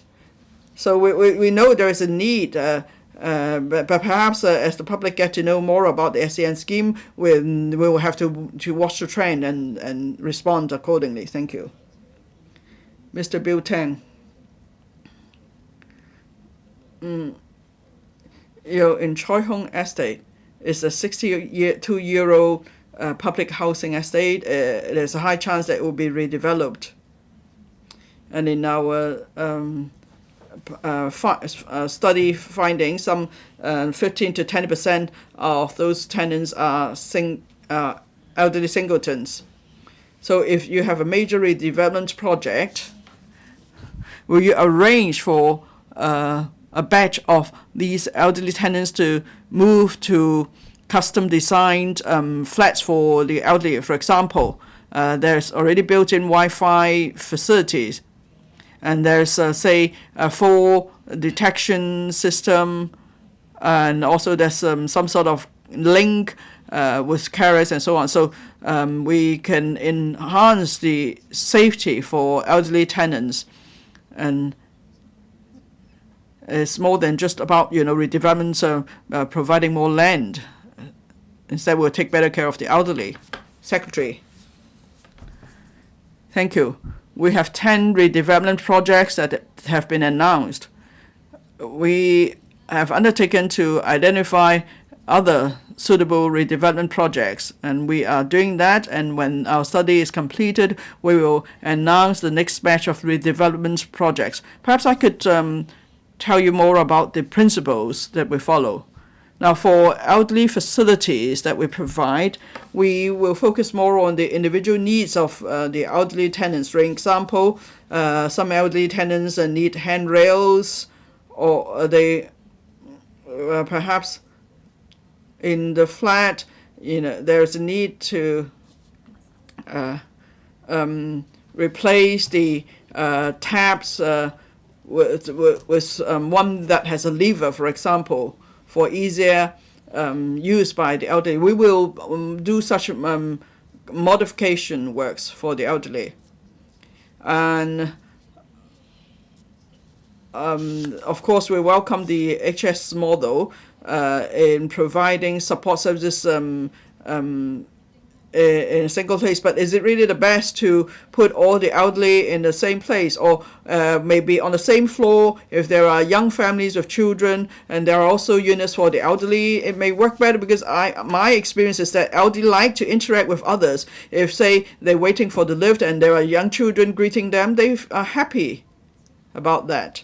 So we need to meet the different needs of elderly tenants, persons, and we need to offer them different options. So the Housing Authority has its own approach, and the Housing Society also has its own approach. For the HA, we go for intergenerational harmony, but then we also take care of the needs of the elderly. So I think it's best to have both approaches. Thank you. Last question seeking an oral reply, Mr. Chen Hao-feng. Thank you, Mr. President. It is learned that there are currently more than 700 villages in Hong Kong. Many village houses are aged over 50 years and their building structure pose safety hazards. However, I've recently received requests for assistance from the public that their applications for rebuilding village houses made 11 years ago have not yet been approved. In this connection, will the government inform this council, 1, of the number and percentage of rejected applications among the applications for rebuilding village houses in the past 5 years, as well as the reasons for rejecting the applications, among the applications which are still being processed, of the time spent so far on the application which has taken the longest time to process. 2, whether it has streamlined the administrative procedures and processes for rebuilding village houses and set indicators of the time required for vetting and approving the applications. And 3, given that in September this year, the government designated a total of about 626 hectares of land in areas across Tai Long Wan, Tong Fuk, Changsha, Pui O, Mong Tong Wan, etc., in the South Lantau Coast Outline Zoning Plan as regulated areas to protect the natural environment and ecology, and that there are many village houses in such areas, whether the government has, before making the aforesaid planning, consulted the relevant stakeholders and explained to them how the government will handle the applications for rebuilding such village houses. If so, of the details, if not the reasons for that. Secretary for Development. Mr. President, in general, if a new territories exempted house or NTEH meets the criteria under the Buildings Ordinance application to the New Territories Ordinance Cap 121, it will be exempted from the requirement under the Buildings Ordinance Cap 123 to apply to the Building Authority for approval of the plans prior to the works. But the certificate of exemption issued by the Lands Department must still be obtained prior to works commencement. Redevelopment applications generally involve archaic leases and houses, and considerable time has to be spent on checking the records when processing them. Due to the difference in the complexity of cases, the time required cannot be generalized.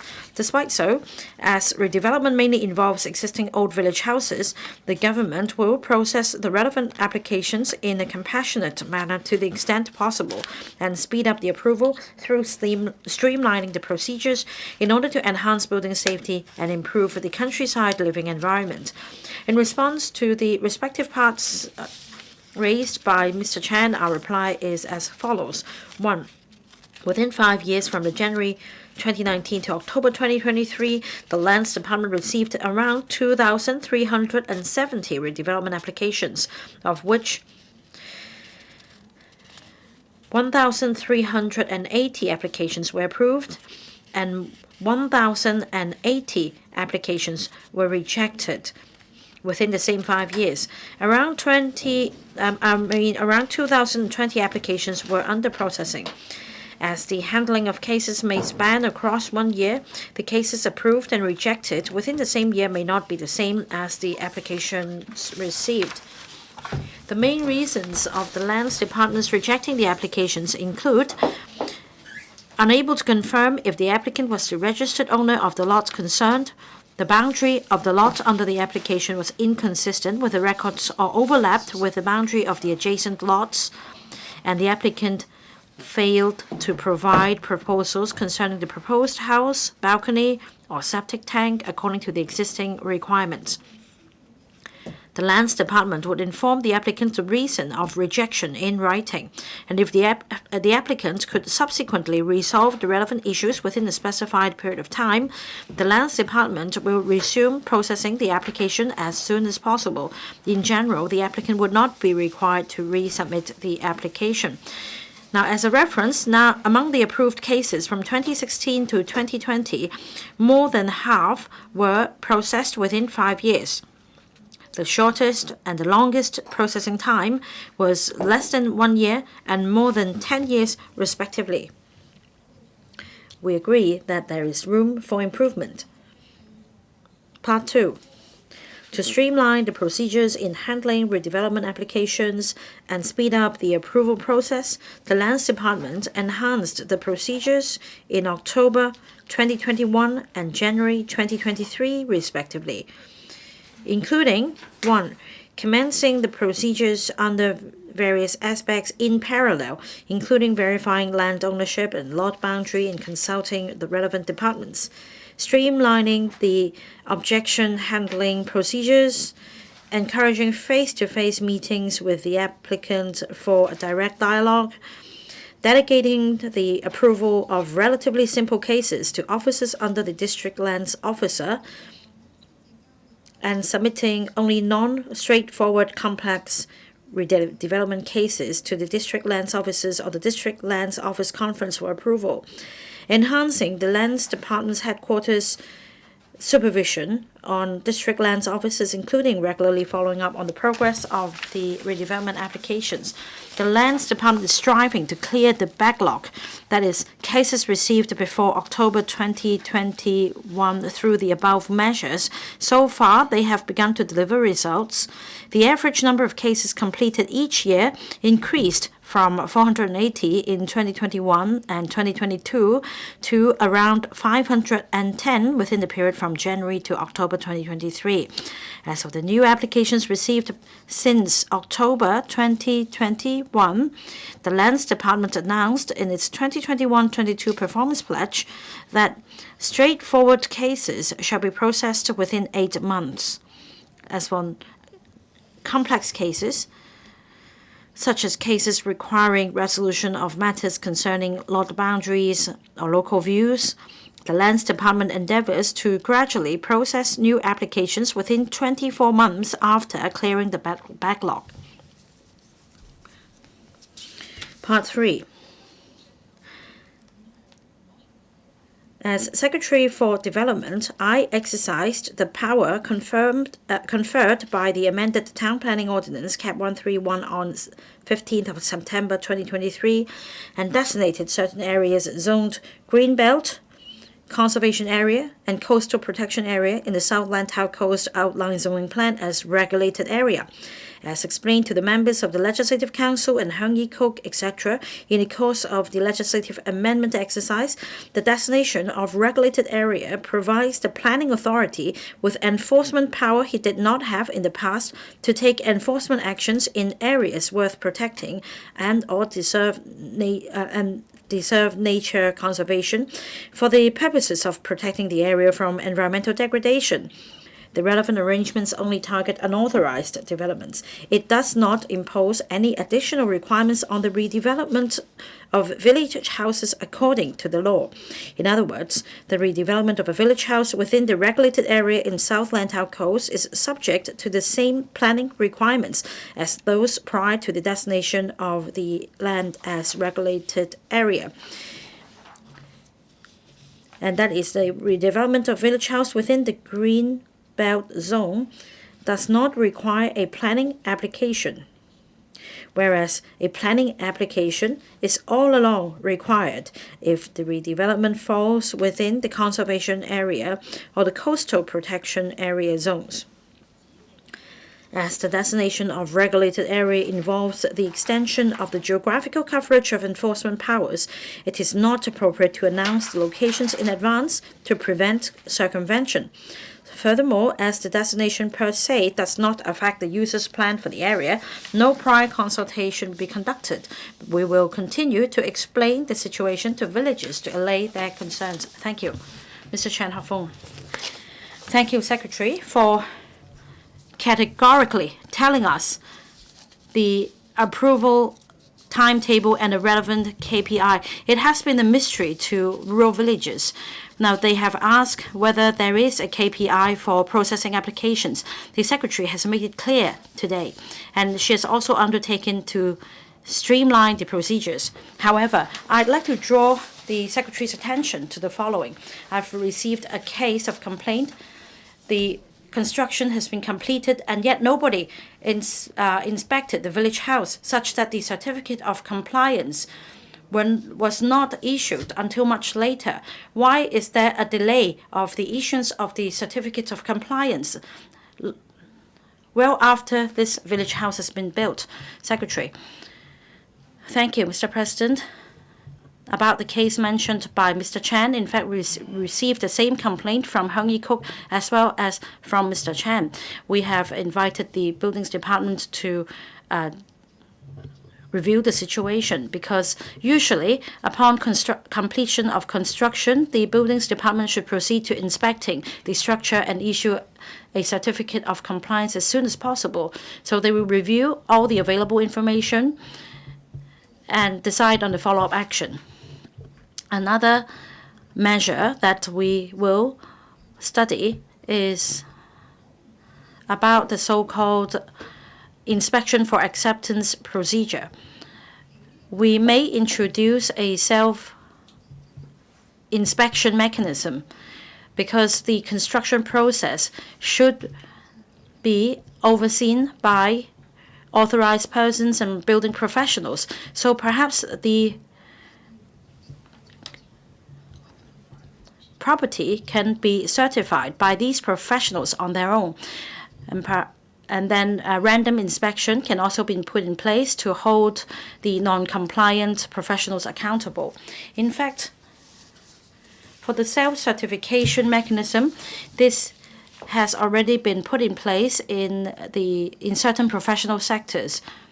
However, we are following up on the cases, including the one you mentioned. Mr. Kenneth Lau. The government recently designated certain areas in South Lantau Coast as regulated area, and the Director of Planning will be empowered to take enforcement action to protect the environment. Now, this happened after the amendment bill was passed on the 1st of September.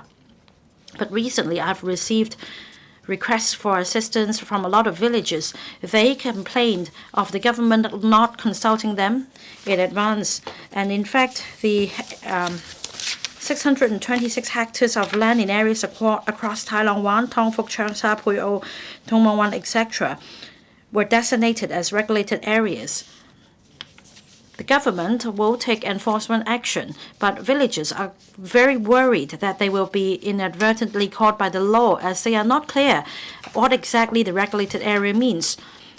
Will the government send officials to the relevant areas to explain the do's and don'ts to villagers as quickly as possible? I think you've asked the questions. Please be seated. Secretary.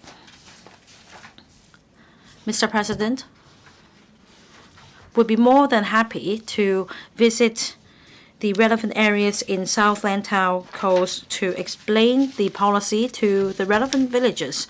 Now, let me repeat, as set out in our main reply, after designating certain areas as the regulated area, we confer enforcement power to the relevant authority. Because at the moment, despite discovering breaches, the planning authority is unable to take enforcement action because of the lacuna. And as such, we are plugging this gap. But to avoid circumvention, it's not appropriate to announce the locations in advance. However, not all kinds of works are unauthorized works. There is no change in terms of how villages should go about their business before and after the passage of the bill. For those works requiring planning approval, this mechanism will remain valid. And anyway, we will do our best to explain the situation to villagers. Ms. Chan Yut-ming, thank you. Secretary, I want to thank you for the main reply because you talked about streamlined procedures between 2021 and 2023. In short, for non-complex cases, it can be dealt with in 8 months. For more complex cases, you strive to complete the processing in 24 months. So you have laid down a timetable as an indicator. Now, in a lot of villages, they do not have a public sewage system. Not all villages can connect their sewers to the public system. Now, I have received complaints that when some villages apply for redeveloping their village houses, the buildings department refuses these applicants to connect their property to the sewers. They are required to build their separate facility. Now, in the end, in order to address the grievances, the buildings department allowed the properties to be connected to the public sewers.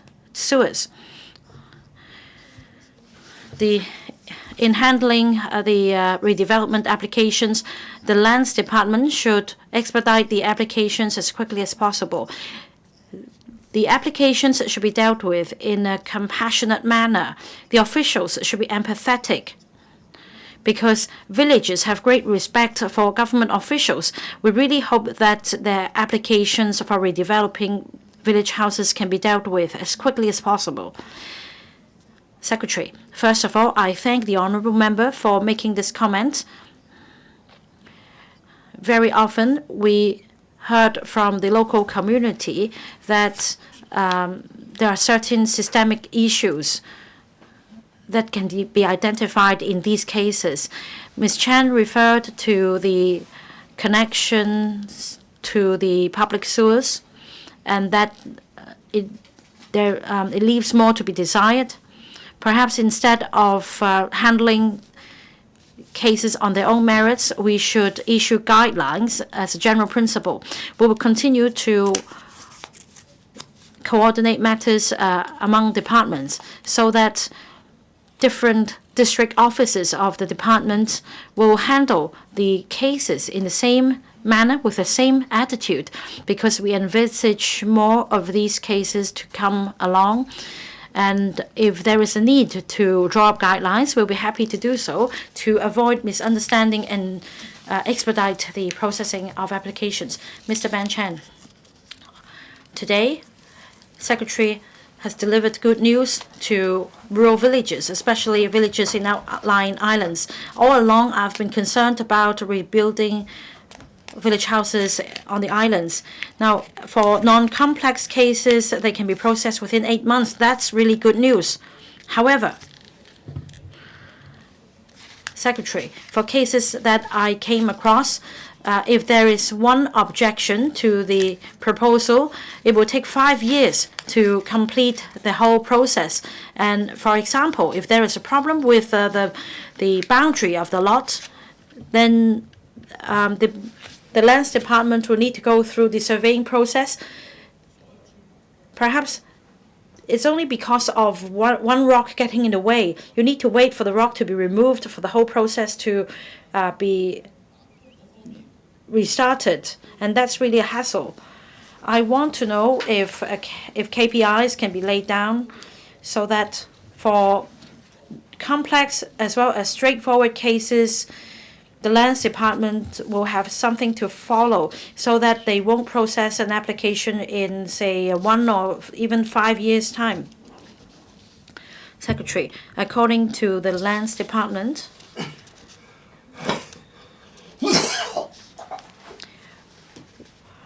I do admit that the cases processed by the lands department are mostly complex cases. Very few of them are straightforward cases. The complex cases may involve overlapping of lot boundaries and problems with the adjoining property. But recently, we have clarified the situation. Even in the event of complex cases, like the member said, can we make it simpler? Can we not assume that any objection received must be valid? Because very often there may be objections on the grounds of, say, not building this property in front of my house, not having a septic tank in my neighborhood, etc. But anyway, it is impossible to forge consensus. Eventually, the Lands Department may have to proceed with the application. And in many instances, with the help of the village heads, there may be better outcomes after conciliation to expedite the process. And I do agree that we should formulate indicators to avoid delays. Now, for example, if there are objections, we should handle them in one go. And the departments should tell the applicants in one go whether there are any non-compliant situations. Mr. Stanley Lee, I represent the Sha Tin rural community, and I very often received feedback from the village heads there. When it comes to applications for rebuilding village houses or building new village houses, they come under one queue. And yet things are even more complex than you've explained. There are new applications as well as redevelopment applications, some of which are in total compliance with your requirements. Now, if you put both redevelopment and new cases together in one queue, you will lengthen the whole process. Will you consider setting separate queues for new applications and redevelopment applications? Secretary, when handling redevelopment applications, especially for the backlog cases, old cases, the Lands Department does have an indicator. About the 2,000 plus cases being processed, most of these cases have come from the backlog before the streamlined procedures put in place. Their target is to clear the backlog by 2025. And yet, the Lands Department will not stop handling new cases received. They have to be done in parallel. And that is why for new cases, the KPI is to process the applications within 2 years. In other words, if you submit a new application now, the target of the Lands Department is to process your application in 2 years. Well, there is not a separate queue per se to clear the backlog before handling new ones. Government bills. This Council resumed the second reading debate on the Stamp Duty Amendment Stock Transfers Bill 2023. Does any member wish to speak? Mr. Robert Lee.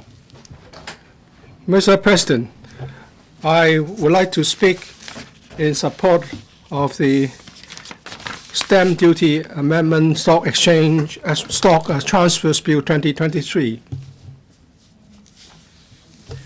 The bill seeks to reduce the rate of stamp duty from 0.13% to 0.1%. The last revision was in 2018 when the rate was adjusted upwards to 0.13%. There were a number of adverse comments saying that that would add to the cost of stock investment. According to the research division of this council, stamp duty prevailing in Hong Kong compared with London, Shanghai, and other financial cities is on the high side. In London, 50% of the stock transfer are exempt from stamp duty, and in the mainland, it's been reduced to 0.5%. And the revenue generated has experienced a drop of 20-odd%.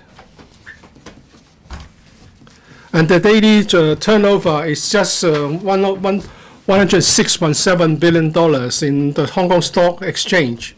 We understand that this drop in volume has to do with a number of complicated factors, geopolitics, and macro environment. And in the future, we need to explore our market by extending our reach to the ASEAN, the Belt and Road countries, etc., and as well as the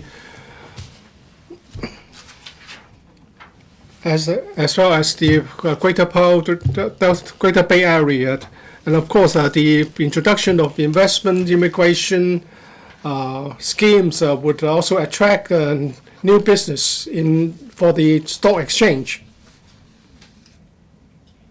But generally speaking, the investor will go for markets where the cost of investment is lower. Therefore, the government must review the stamp duty so as to stimulate our stock transactions and our competitive edge. I noticed that the task force on enhancing stock market liquidity has proposed that the stamp duty rate be reduced to 0.1%, and I am grateful that the members are supportive. We know that in some mature markets that they do away with stamp duty altogether, but I also understand that the government is facing a fiscal deficit situation, and therefore revenue generated through stamp duty is needed, and therefore I welcome this move to revert back to the previous rate of 0.1%. I hope in the future there will be a full package of measures to reduce transaction costs and the difference between the costs in our market and those of other markets, so as to address the problem of stock market structure deficiencies. I hope that while not reducing revenue, that there will be other measures to stimulate stock market transaction volume. For example, the Inland Revenue Department, in assessing whether stamp duty should be waived for the lending and borrowing of shares. Although this is already part of the system, the procedure to seek the exemption is too complicated, and also the definition of shares under this exemption, shares and stocks under this exemption regime is too narrow.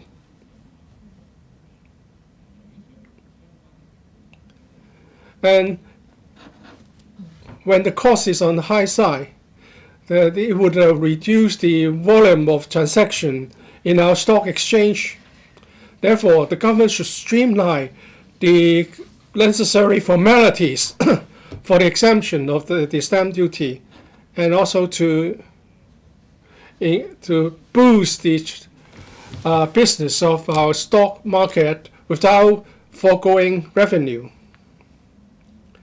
And there should also be measures to reduce the cost to stock market information, and also to maintain the transaction during inclement weather. These are measures proposed to be implemented. I support them and hope the government will implement them. And there should also be pushes to reform the market, and also that the IPO mechanism favors too much big corporations. We should ensure that SMEs are equally treated in the listing process. Hong Kong Act should allow more the mainland corporations of different sectors and different sizes to be listed in Hong Kong. This will be part of our effort to diversify the capital market and to explore new channels for raising capitals in Hong Kong. All in all, I support the bill, and let's implement the new stamp duty rate expeditiously so that investors can benefit from the changes. This represent the first move in the right direction. This would improve the attractiveness of Hong Kong as a stock market. And there should be other measures to enhance our competitive edge as well. So I submit. Mr. Rock Chen, President, I speak in support of the bill in reducing the stock stamp duty to 0.1%. This will reduce costs of the stock exchange transactions, enhancing Hong Kong's competitive edge. The question is, can we really stimulate the transaction volume to a great extent by just reducing the rate of stamp duty? I think it may not be the case. There are high-frequency traders. If we do away with stamp duty, the transaction volume will increase by 50% or $10 billion or $100 billion. But this time, the rate is reduced by a little bit. So we are not going to see exponential increase in stock transactions. And high-frequency trading represents only 10% of the total volume. So I would say that while it helps to reduce the rate of stamp duty, it's not going to be very significant. At present, liquidity is the question. Therefore, we need to attract investors to invest in Hong Kong. That's of the first importance. For example, we should attract capital from ASEAN and to attract family offices to be established in Hong Kong, and also to attract IPO of quality enterprises. We know that we do not rank among the top 3 in the IPO market. And therefore, we have to fight to keep our status as an IPO hub. We are talking about $24.6 billion in IPO capitalization. We lag behind even Indonesia. So other overseas investors are not as keen as in the past in the Hong Kong market. If we do not have overseas investors, we will just have local players trying to gain something out of their fellow players. There are other measures to improve liquidity, such as more access to mainland markets, and also strengthen Hong Kong's status as an overseas renminbi center. These are all beneficial.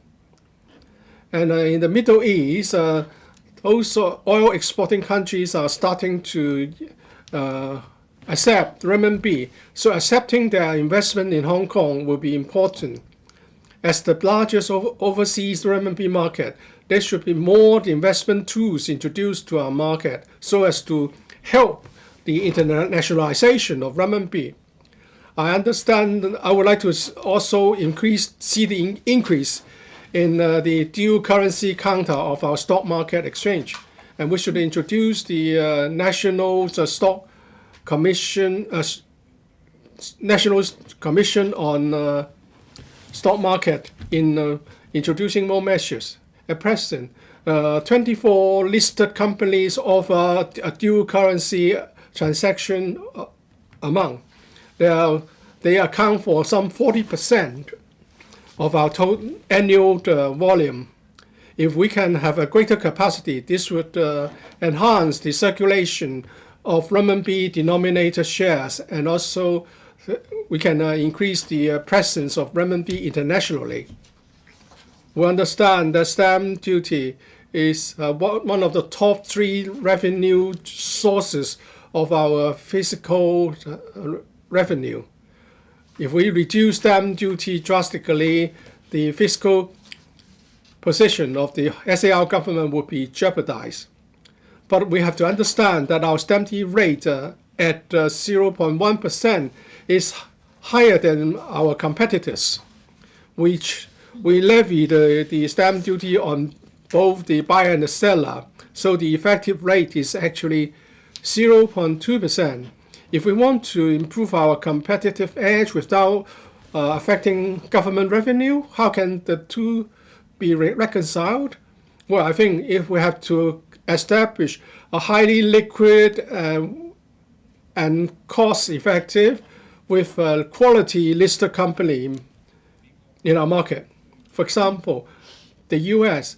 is the most attractive and the most liquid stock market in the world. The U.S. does not levy any stamp duty. So perhaps in the future we can adjust the stamp duty further downwards, or can we just levy stamp duty on either the buyer or the seller so as to enhance further the attractiveness of our stock market? With this remark, I support the passage of the bill. Dr. Tan Yue Heng. Thank you, President.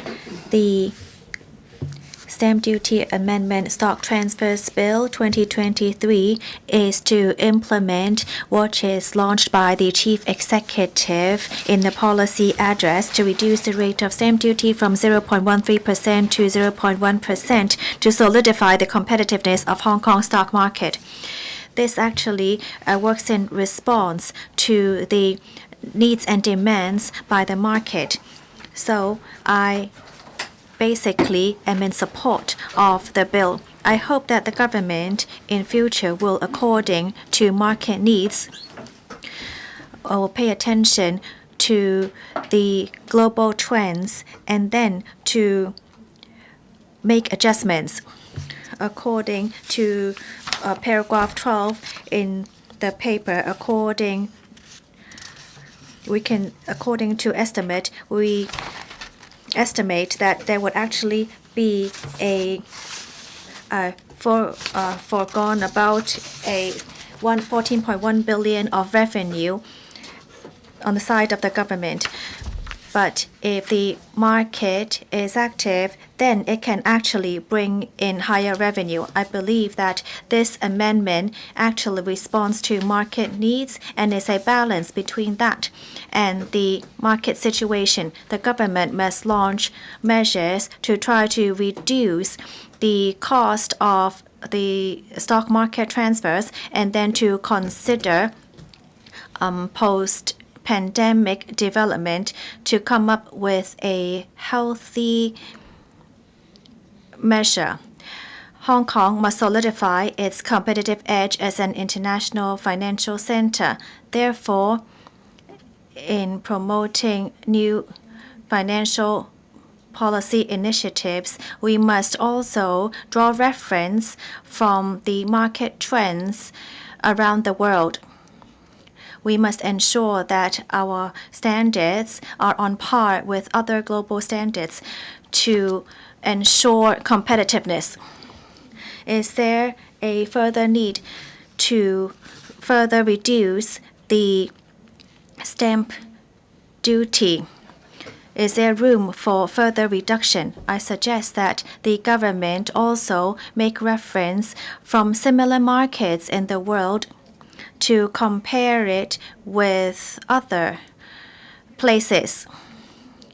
We must also pass a basket of different amendments and bills to ensure that we work well in green finance, elderly finance, digital finance, to make sure that we can really enhance the liquidity of the market to continue to solidify the competitiveness of Hong Kong stock market. I so submit and I support the passage of the bill. Dr. Johnny Ng. So the bill seeks to give effect to reducing the rate of stamp duty from 0.13% to 0.1% to amend the stamp duty ordinance, and which is back to the times before August 2021. I support the bill, but I believe that to stimulate the market, this is definitely not enough. First of all, investors may not be too sensitive to these measures. There are many high-worth investors and many hedge funds and those active investors, they would actually target markets of low stamp duty. And second, it is difficult to attract foreign funds to come into the market. So this year, this is the first time that we are reducing the rate of stamp duty since from reduction from 0.1 to 0.05, and in Malaysia there's also reduction, and in U.S., Singapore, we have seen that there's removed the stamp duty as well. So Hong Kong must try to come up with better incentives or measures to ensure that we maintain our competitiveness. The ETF derivatives already remove the stamp duty, so thereby just reducing the stamp rate will only have a limited effect on the market. It cannot really stimulate market liquidity. The government must therefore come up with more stimulus to ensure that we can enhance market liquidity. In Hong Kong, we do not have any such a levy to attract high-frequency investments. Other than stamp duty, we can actually take a look at how many transactions are in Hong Kong. For those high-frequency investment, there may be over thousands of transactions each day. For example, we can set a limit or a quota on the number of transactions to be made a day. For those that go for high-frequency investments, and they may be waived from such stamp duty. A reduction of stamp duty may actually reduce the revenue in the treasury, but then we can actually come up with other measures to try to stimulate the market. This is actually not a panacea. The Hong Kong market is actually a bit slow compared to other markets. We must try to come up with more measures. I so submit the passage of the bill. Mr. Tommy Chung. Deputy President, this is the Stamp Duty Amendment Stock Transfers Bill 2023. This is to amend Cap 117, the Stamp Duty Ordinance, to give effect to an initiative under the Chief Executive's 2023 policy address. This means lowering the rate of stamp duty on certain stocks. The rate will go down from 0.13% to 0.1%. This means returning to the pre-August 2021 level. This amendment is to respond to a suggestion from the Liberal Party during the policy address consultation. Our party put forward a number of ideas to stimulate Hong Kong's economy. The Liberal Party proposed a lower rate of stamp duty. As other members have argued, and I will not go through this point again, this is to boost market competitiveness. We want to bring in more investors to curb the drop in activity in our stock market. Other members have proposed other ways. I hope the government can explore those as well. The vibrancy of the stock market is key to our role as an international financial center and our competitiveness. The Liberal Party would also like to see the easing of the stamp duty charged for the property market. Would that lead to a spike in home prices? It depends on the timing. Reducing the stamp duty rates for the stock market and the property market will lead to more transactions, and the practitioners will get more income in those industries. Mr. Peter Shiu is from the retail. My sector is in the catering. Then people will spend more in retail and catering, and people will have a happier time engaging in consumption.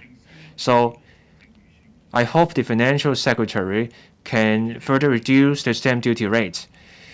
Deputy President, I so submit the Liberal Party supports the Stamp Duty Amendment Stock Transfers Bill 2023 to go ahead to the second reading. Mr. Edmund Wong. Deputy President, I support the government stamp duty amendment stock transfers bill 2023. This is to reduce the rate of stamp duty that applies to both the buyer and seller from 0.13% to 0.1%. This means going back to the pre-August 2021 level. I was an eligible member when the government raised the stamp duty. I was a market investor, but I was puzzled even then about this move. The global trend is to reduce the transaction cost on the stock market. In 1999, Japan scrapped the stamp duty and other taxes related to stock transactions. In 2000, Singapore dropped the tax, the stamp duty. Why did we go against the global trend by raising the stamp duty? Back then, the Financial Secretary and the Secretary for Financial Services and Treasury said the higher rate of stamp duty would not have any significant impact on the stock market. The rise would not affect our competitiveness as a financial market. The rise would also lead to more revenue. A few years later, I wouldn't say the Financial Secretary and the SFST were totally wrong. Indeed, investors don't just look at the stamp duty level before investing in a market. The investor looks at the environment, the sentiment, business prospect, etc. Adjusting any kind of stamp duty or tax indirectly suppresses or stimulates a certain kind of demand. The government has adjusted different kinds of tax and duties. For cars, the government wants to curb the number of diesel vehicles, so it bumped up the first-time registration tax. The government wants to discourage smoking, so we have higher tobacco duty. The government wanted to encourage the trading in red wine, so there was a full waiver of the duty. All those adjustments produced immediate effect. So a tax rise or tax cut are bound to have some sort of effect. So back then, the government told us there would be no impact from the rise in the stamp duty. That's double standard. In August 2021, there was a 30% rise in our stamp duty rate for stock transfers. We were going from 0.1% to 0.13%.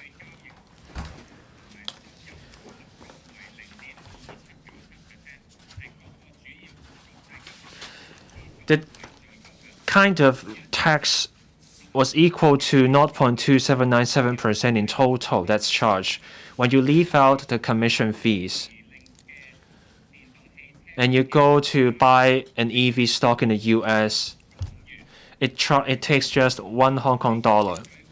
When you go to Singapore, you buy the most costly financial stock, the transaction fee is just 86 Hong Kong dollars. But when you want to buy 100,000 Hong Kong dollars shares in the mainland tech firm, our transaction cost is $280. We top the world in stock market transaction cost. Economic uncertainty, geopolitical tension, Sino-US rivalry. These factors have led to the Hang Seng Index falling from more than 30,000 to just around 17,000. The stock market saw $160 billion in transaction. And this year, the stock market sees just $110 billion.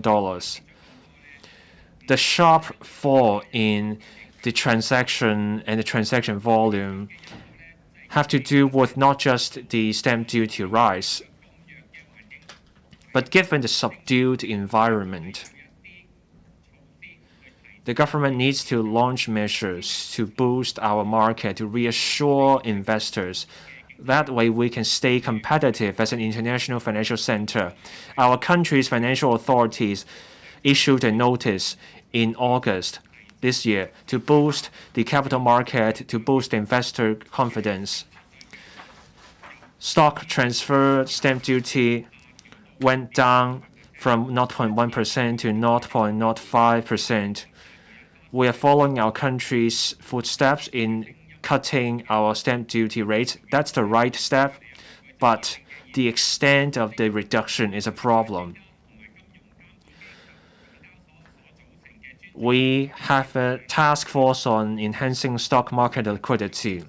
There were recommendations, but the task force did not recommend the specific extent of reduction.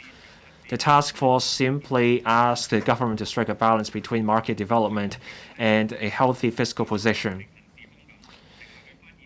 But this balance is problematic. We are just going back to the pre-August 2021 level. No further reduction. We asked for the stamp duty to apply to just one side of the transaction. This got ignored. Other suggestions from us were also rejected. I can see the government wants to maintain a simple low-tax system and ensure tax revenue. The stamp duty is a key source of revenue. Over the past 10 years, the revenue shot up by 183% from 2013 to 2022. The amount totaled $65.9 billion. That's 15.4% of our revenue and a sizable chunk of our GDP.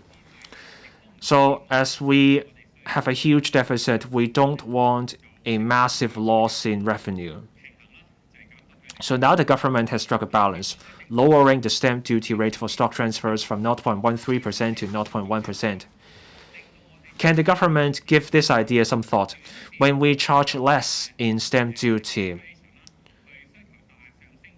and we have more speculation in the market, that can also stimulate transactions in the stock market. That in turn can also lead to more revenue through the stamp duty. Returning the stamp duty to 0.1% risks not going far enough. And then issuers, investors go to other markets. By the time you realize you haven't gone far enough, it will be too late to salvage the situation.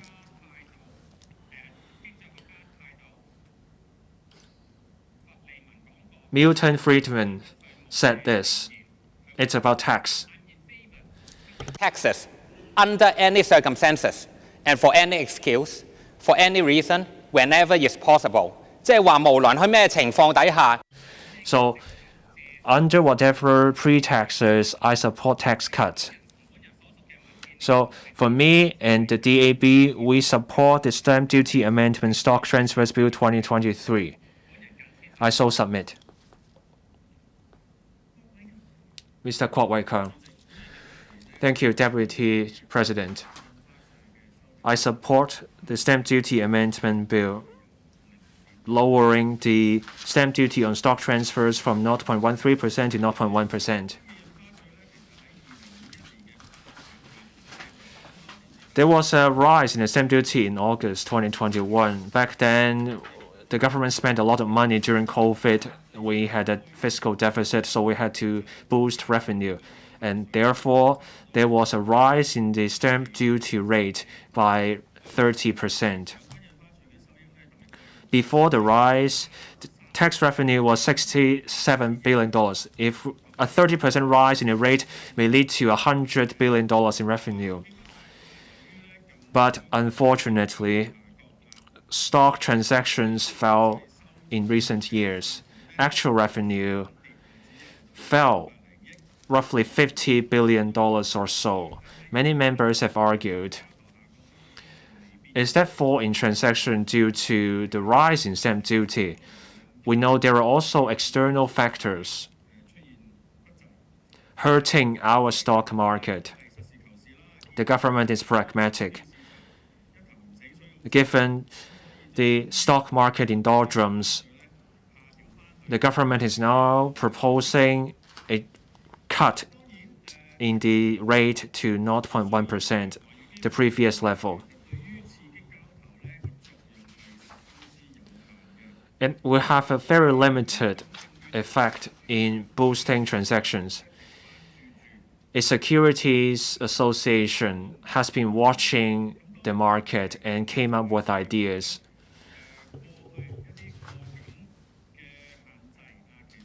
There were restrictions. Can we be flexible? Can we adjust some such restrictions? We need regulation. Trade unions are not worried about regulation. But do we have bodies specifically charged with promoting the development of the market, on stimulating the local market? The government will adopt whatever measure it takes. One idea is to keep the stock market running under adverse weather. Industry practitioners have concerns. They are not against the idea, but when you do go ahead with this idea, if transactions happen online, there's a need to ensure security of such online transactions. Some essential staff will have to return to the office and stay in the office overnight. The government should consider the safety of the essential staff and the needs of these people during a typhoon. The responsibility should not be palmed off just to the securities brokers, because these brokers will have to expend extra resources to accommodate needs such as staff staying there overnight. Keeping the stock market running during adverse weather means the government also has to take a part of the responsibility. I know the consultation will start this or next month. I hope the relevant departments can listen to the public's views and follow up properly to provide the proper safeguards for employees. Mrs. Regina Yip. Thank you, Madam Deputy. I would like to speak in support of the Stamp Duty Amendment Stock Transfers Bill 2023. In 2021, when the government faced with a fiscal deficit, the New People's Party suggested to the government that the stamp duty rate should go up from 0.1% to 0.13%. At that point, it was very difficult to increase other taxes, such as sales tax and profits tax, which will affect people's livelihood. So we went for some taxes where people's livelihood will not be affected. So we aimed at the stamp duty rate, and the Financial Secretary accepted our proposal. Then we received from the market a message that the high-frequency traders may be affected in that their cost will go up. And now the daily transaction volume has gone down. We are just having a few tens of billions of dollars in transaction every day, and we have far fewer newly listed IPO stocks. So we all propose to the government to revert back to the previous rate of 0.1%. The government always mentioned the importance to maintain revenue through stamp duty. So apart from stock transfers, stamp duty is also collected through the real property transactions. And therefore, the government was reluctant to respond to our latest suggestions of a rate reduction. But with the dwindling transaction volume in the stock market, and even if you keep the same stamp duty rate, the revenue will go down. So I'm glad that the government now accepts our proposals. to stimulate the stock market, we can do more, not just reducing the stamp duty rate. The industry has been complaining that the threshold of entry in into our stock market are high. The Hong Kong X is also a listed entity, and it must safeguard shareholders' interests in maintaining their revenue source. And to many SMEs,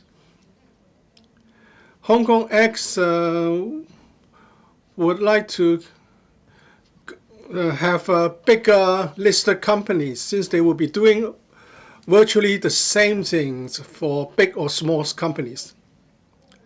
For the GEM board, for many years, we have been asking for stimulations, but now we haven't seen anything concrete achieved. According to the policy address, there will be consultation and announcement will be made on how to stimulate the GEM board next year. So what will be done actually? How can we expedite the process of listing on the GEM board? And how should we stimulate the stock market? As one of the financial center in the world, Hang Seng Index and the number of IPO listed will not be the sole indicators, but a very visible global barometer will be the transaction volume in the stock market.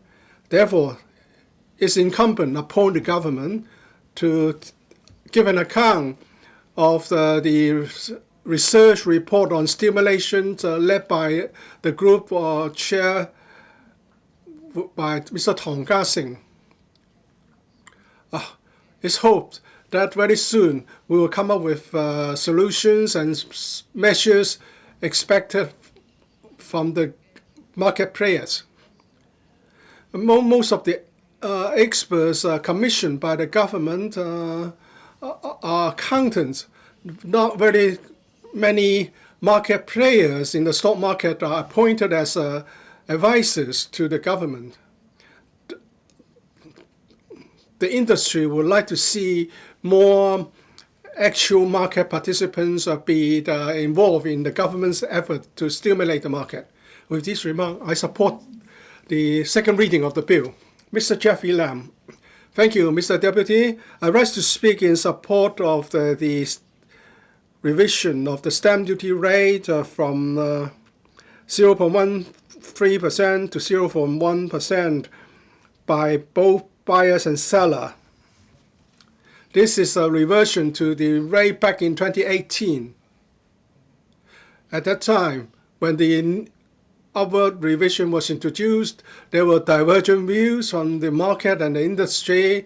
Most of them were opposing to the revision, because at that point the economy was already on the downward trend, and there was no prospect of seeing drastic increase in transaction volume in share transfers. I hope that this new rate can be implemented very soon. And now the pandemic is behind us, but economic revival is still in the transitional phase. We haven't seen anything concrete yet. And the government has been doing what it can to attract investments through different measures and to attract high-end elites and professionals to come to invest and work in Hong Kong. Some of the measures are beginning to bear fruit. The CE has visited ASEAN countries, the Middle East, and mainland cities. So the new measures of attracting talent and investment are beginning to bear fruit. But the stock market is a different picture. Well, a few years ago, the daily transaction reached $300 billion. There was a piece of there was news back then, and now with only a few tens of hundreds of billions of dollars in transaction is also in the news. To stimulate the stock market.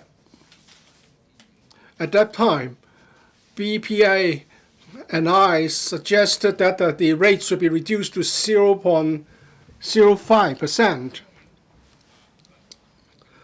Many people said, just by reducing the stamp duty, can we really revive the economy? The answer is no. There will be the need of a multi-pronged approach.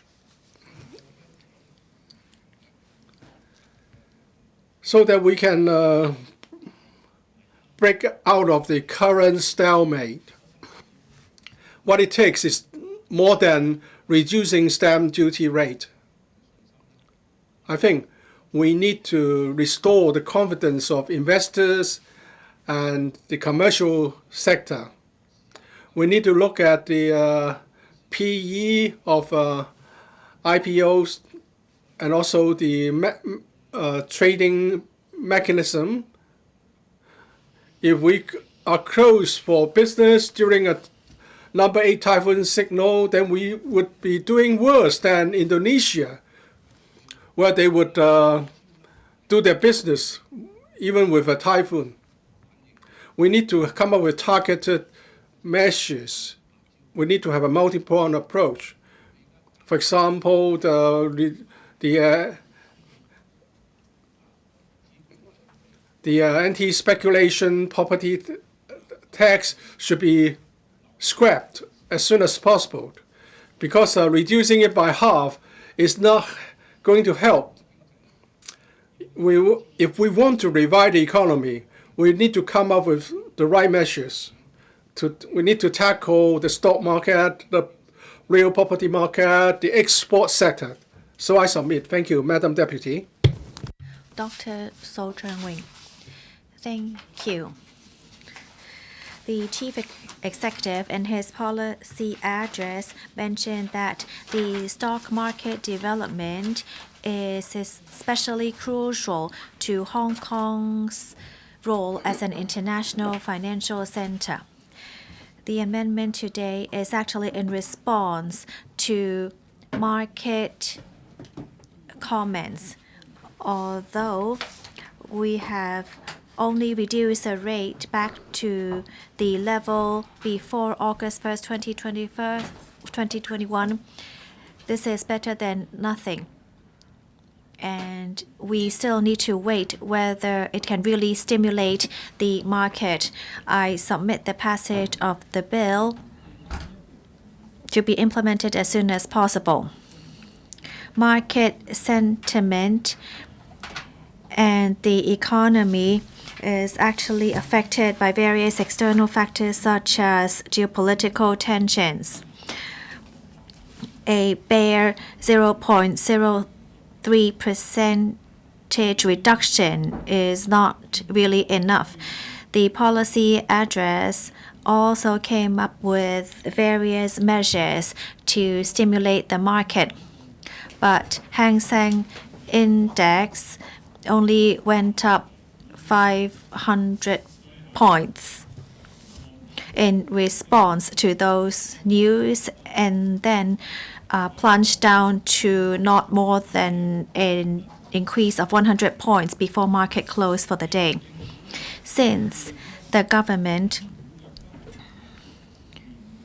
wants to connect the sluggish stock market in Hong Kong with surrounding factors, then actually the reduction in stamp duty this time may only bring limited effect, because the stamp duty is still higher than that in the US, and actually the stamp duty is charged for both buyers and sellers. Only few markets implement such measure. Of course, we would all be happy with any stimulus in the market. However, if it remains quiet, then I suggest the government to consider more aggressive measures such as maintaining the same rate with the mainland market, which is only charging 0.05% on the buyer side, and to drastically reducing stamp duty may bring pressure to the economy, but the government must adopt more aggressive measures during difficult times to ensure that we can maintain our competitiveness and not lag behind other similar markets. The stock market, property market remain quiet in Hong Kong, and without such investments, how can it really stimulate market sentiment to bring up our economy? We are gradually recovering from the pandemic. The latest unemployment rate has fallen to 2.8%, but consumption is still weak. And we actually lose behind the competitive prices nearby. This shows that we still lack competitiveness in our stock market and our property market. In the long run, it will become the norm, and therefore will be difficult for us to reverse the situation. In the first 3 quarters, the average daily turnover is around 190 billion, which is around a drop of 12% compared to last year. Many market days we see a volume of less than 80 billion. Well, although this is not only attributed to stamp duty, it is also affected by the macro environment and geopolitical tensions. The government must try to come up with measures to attract the interest of investors and to boost confidence in the market. So I suggest that we should launch more aggressive measures to try to stimulate the market, such as increasing the quota of the Stock Connect. In the past 24 months,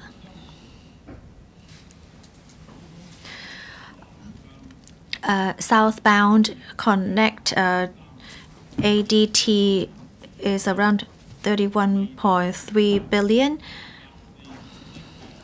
which actually does not reach the limit of 84 billion per day. So there is still room for growth. Or we can actually try to provide better access and connection to new emerging markets. In recent years, many investors have turned to emerging markets, such as India. India has performed the best since the pandemic.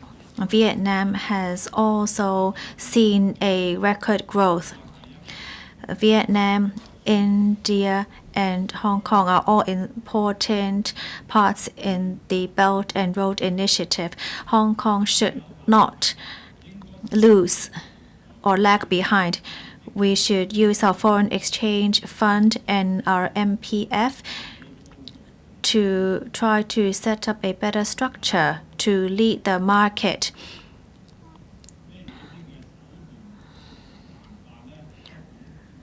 I think it's obvious what measures we should take. I hope that the government can really come up with better measures in the mid to long run. With the capital investment scheme, we can actually enhance our competitiveness. In accordance with past figures, for the capital investment entrant scheme, about 2/3 of the capital would go into the capital market. The government should come up with new measures to encourage private investments to go into green investments, and so that we can also find a market share in the world. I so submit. 議員想發言。 Does any other member wish to speak? If not, I now call upon the Secretary for Financial Services and the Treasury to reply. Then the debate will come to a close. Secretary. Deputy President, first I thank the 10 members who have spoken in support of the bill. The bill seeks to implement the initiative in the 2023 policy address on solidifying the competitiveness of Hong Kong stock market by reducing the rate of stamp duty on stock transfers payable by each side, meaning buyers and sellers, from 0.13% to 0.1%. The vibrancy of the stock market is key to strengthening Hong Kong's role as an international financial center, maintaining our global competitiveness, and driving the development of the local financial services sector. The Task Force on Enhancing Stock Market Liquidity submitted a report to the government in early October. The report proposes a series of short-term measures to boost market competitiveness. One of these measures is a lower rate of stamp duty for all stock transfers to be set by the government to reduce the cost of stock transfers and boost investor sentiment. The chief executive stated in his policy address that the government had adopted the task force's recommendations, including the reduction of the rate of stamp duty for stock transfers to 0.1%.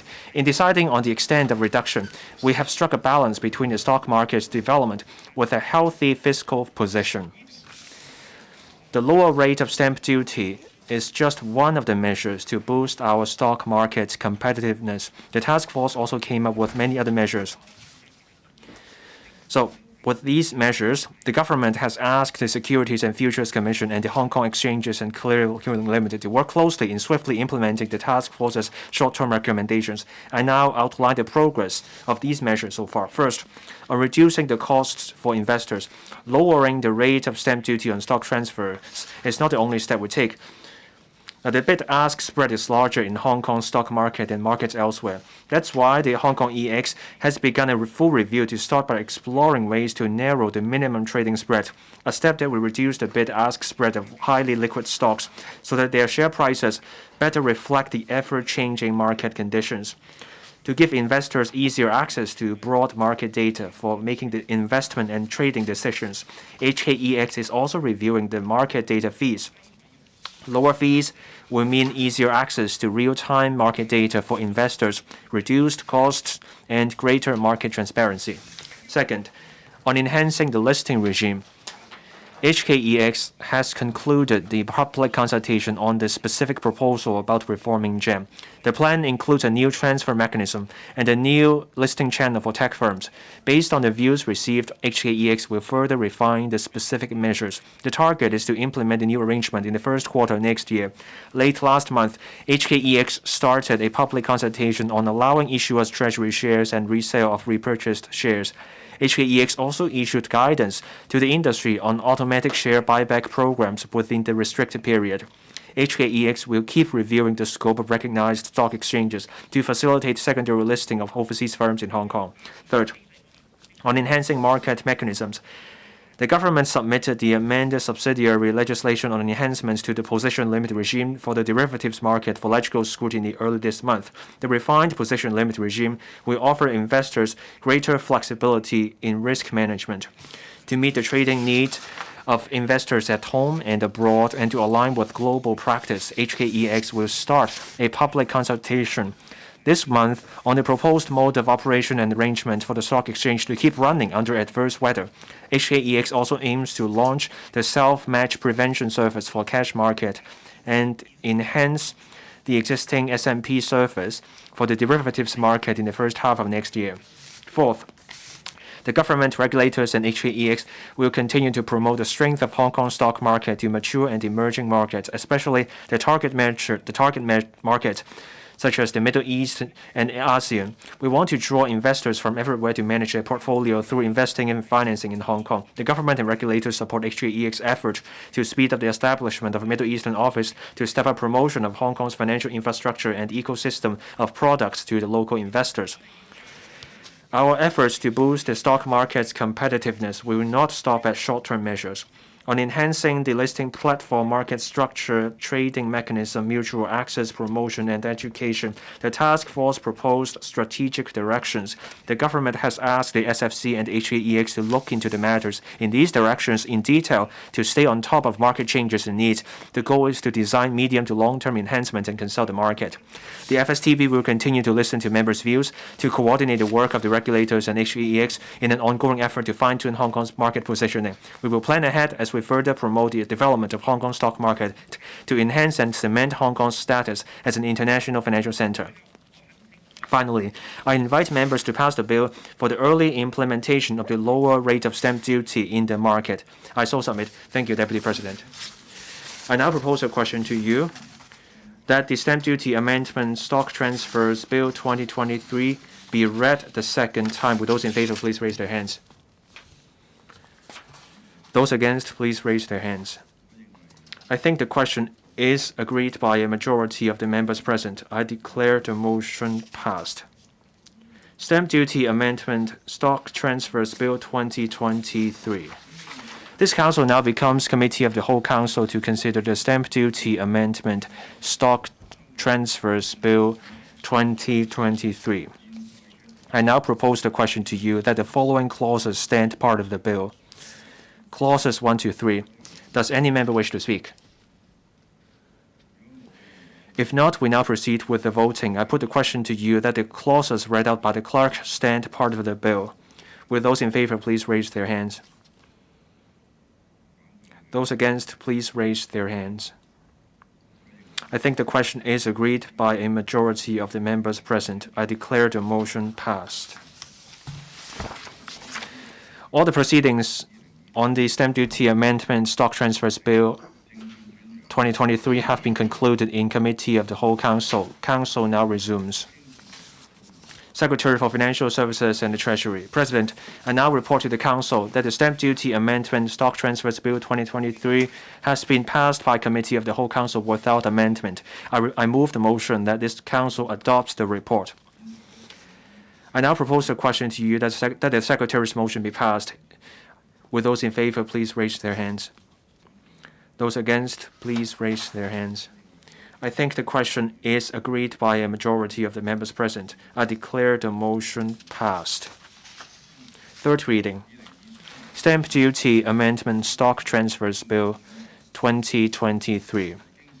Secretary for Financial Services and the Treasury. President, I move that the Stamp Duty Amendment Stock Transfers Bill 2023 be read the third time and do pass. I now propose the question to you that the Stamp Duty Amendment Stock Transfers Bill 2023 be read the third time and do pass. Does any member wish to speak? If not, I now put the question to you as stated. Will those in favor please raise their hands? Those against, please raise their hands. I think the question is agreed by a majority of the members present. I declare the motion passed. Stamp Duty Amendment Stock Transfers Bill 2023. This Council resumes the second reading debate on the Regional Flag and Regional Emblem Amendment Bill 2023. Honourable Holden Chow, Chairman of the Bills Committee on the Bill, will first address the Council on the committee's report. Mr. Holden Chow. President, as the Chairman of the Bills Committee on Regional Flag and Regional Emblem Amendment Bill 2023, I would like to report on the deliberations of Bills Committee.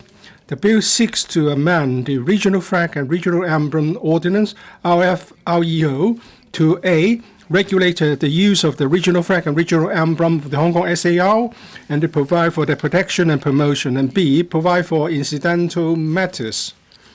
The administration explained that the bill seeks to align RFREO with the amended National Flag and National Emblem Ordinance and the National Anthem Ordinance as far as possible, with a view to improving the safeguard of the regional flag and regional emblem, promoting their proper use, and preserving their dignity.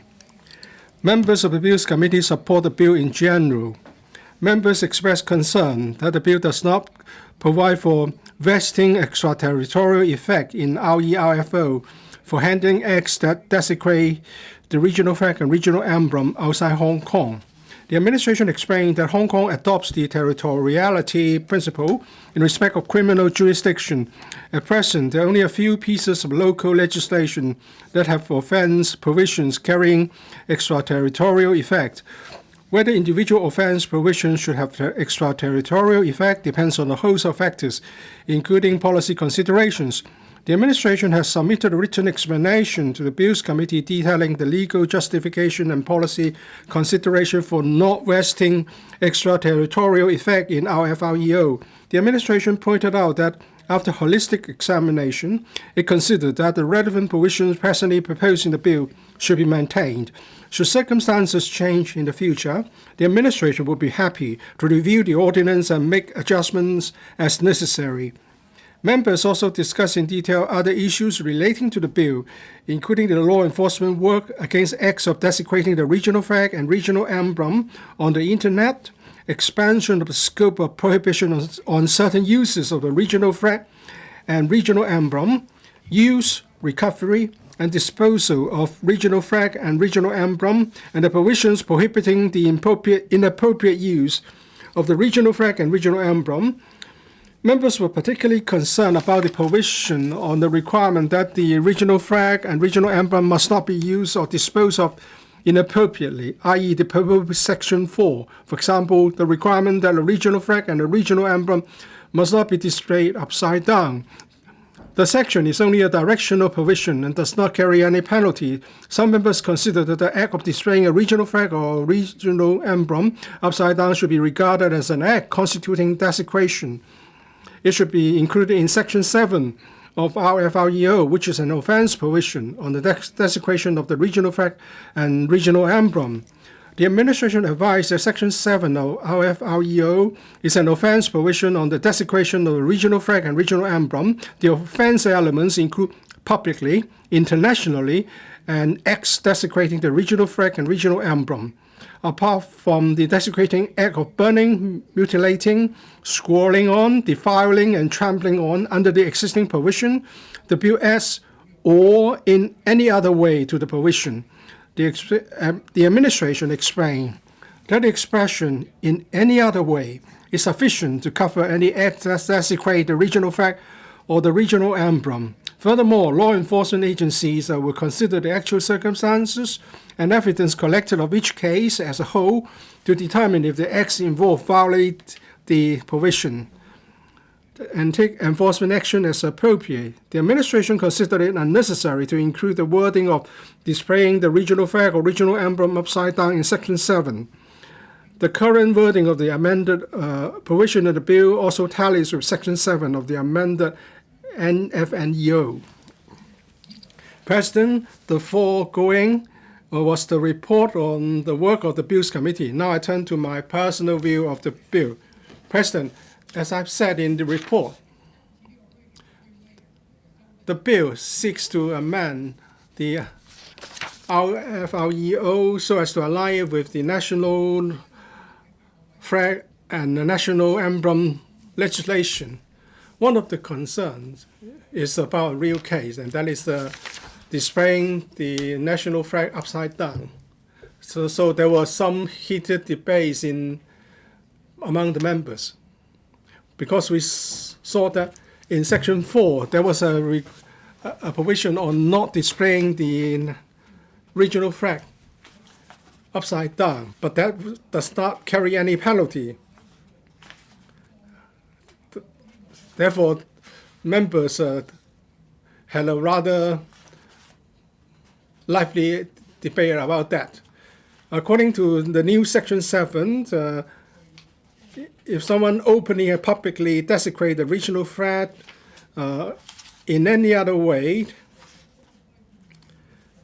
that including displaying the flag upside down, such acts will be caught by this new section, Section 7. So if someone willfully and openly, publicly display the regional flag upside down, they will not be spared. They will not be able to get away with the offense. So publicly and intentionally displaying the regional flag upside down would carry criminal liability. I now turn to another point. Some members of the Bills Committee stress that the amendment this time aims to encourage the promotion of the regional flag and the regional emblem and to promote their acceptance and dignity. And there are provisions saying that the primary and secondary schools will carry out activities. I hope the government would heed our advice and do some promotion in the post-secondary institutions and to educate the students of the importance and the dignity of the regional flag and regional emblem. As for some the inadvertent acts, such as displaying the regional flag and regional emblem in a wrong way, the members raised some question about what we should do about these acts. And the government's explanation is clear. We encourage the correct use of the regional flag and regional emblem. If you publicly and will intentionally desecrate or use the regional flag and regional emblem in a wrong way, you are going to face some liabilities. So we hope that everyone would respect the regional flag and regional emblem. It's a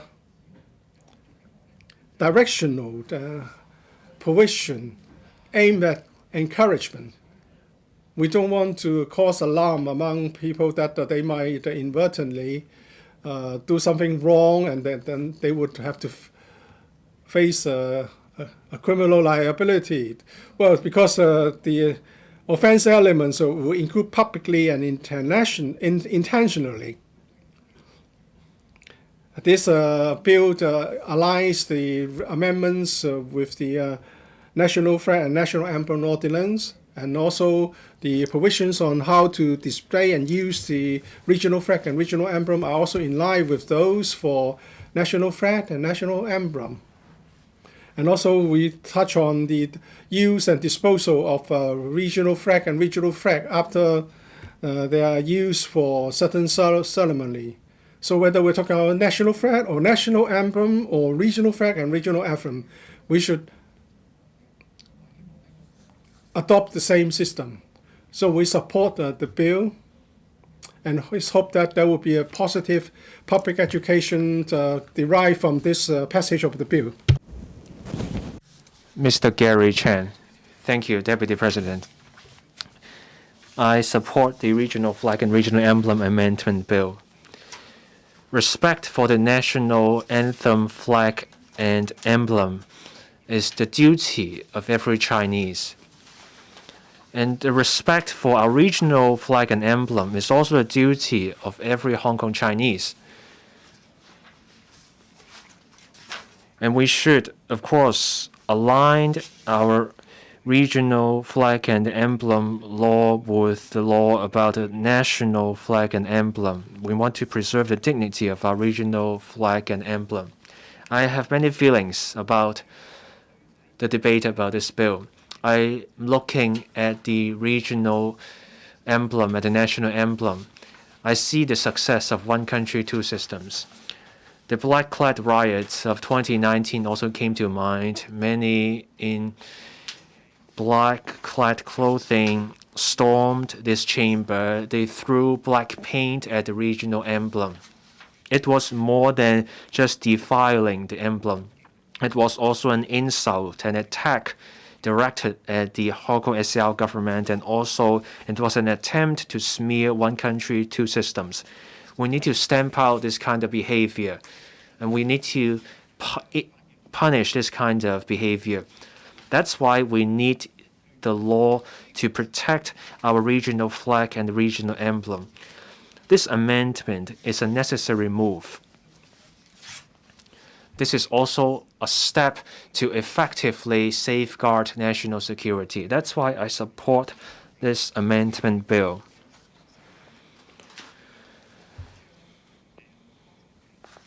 This amendment can address the issues I just mentioned. This bill will help clarify the penalties. In this bill, there is a prohibition on desecration of regional flag and emblem by various means. This is in line with our need. Back in 2019, there were people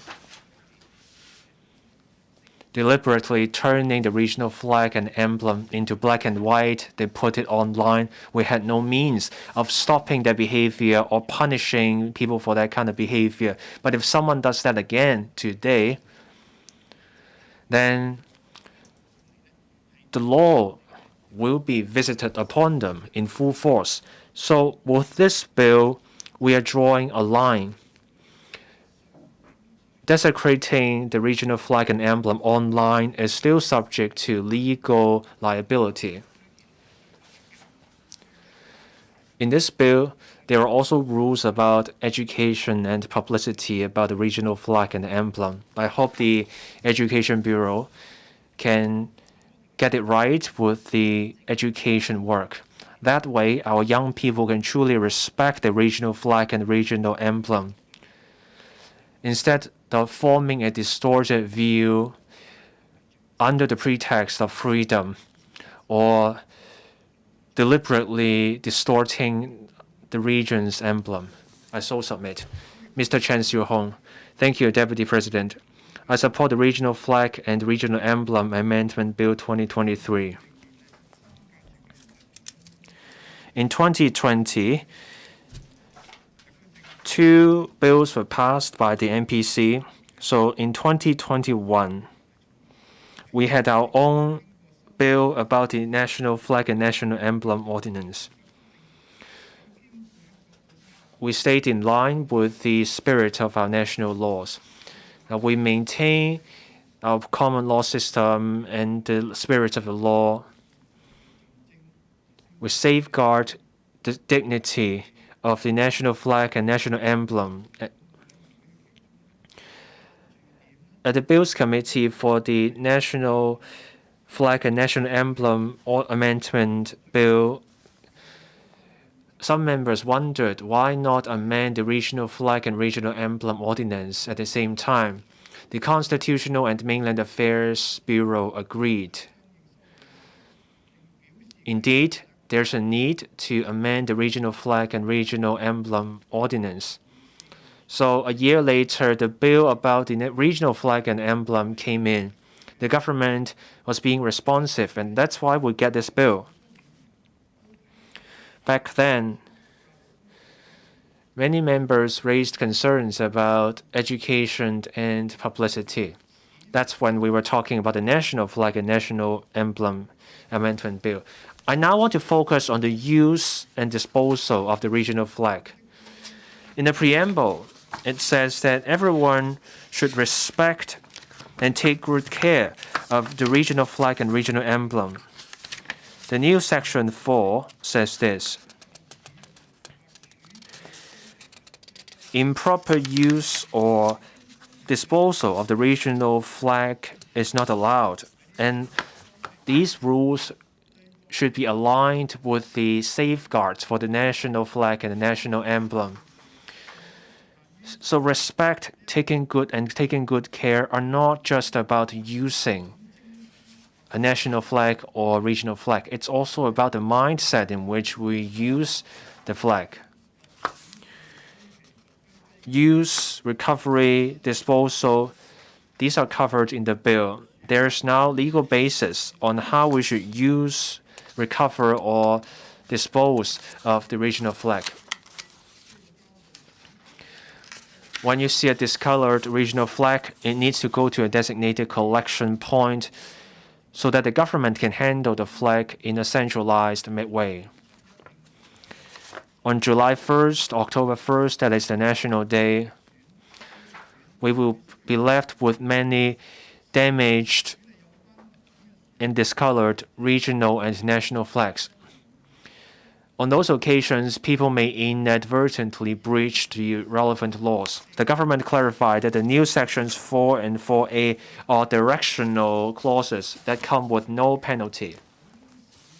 But I want to point out this. The general public may not be well informed about the law. The Constitutional and Mainland Affairs Bureau is charged with promoting the national and regional flags. The Bureau should use different channels to promote the message so that the public knows how to properly display, use, and recover the national flag, national emblem, regional flag, and regional emblem. The Bureau should let people know what to look out for. When it comes to national and regional flags, when the flags are used on an event, the organizer needs to recover the flag, keep the flag for reuse. When there's a damaged, substandard, or discolored regional flag or national flag, they need to be returned to the government's designated collection points. And this means the 19 community centers and community halls under the Home Affairs Department. The government should use a variety of means to promote the regional flag and regional emblem. Let's explain the do's and don'ts about the regional flag and regional emblem, just like what you see under the new section 2, bracket 4. People may get a false impression that it's okay to put the regional flag upside down.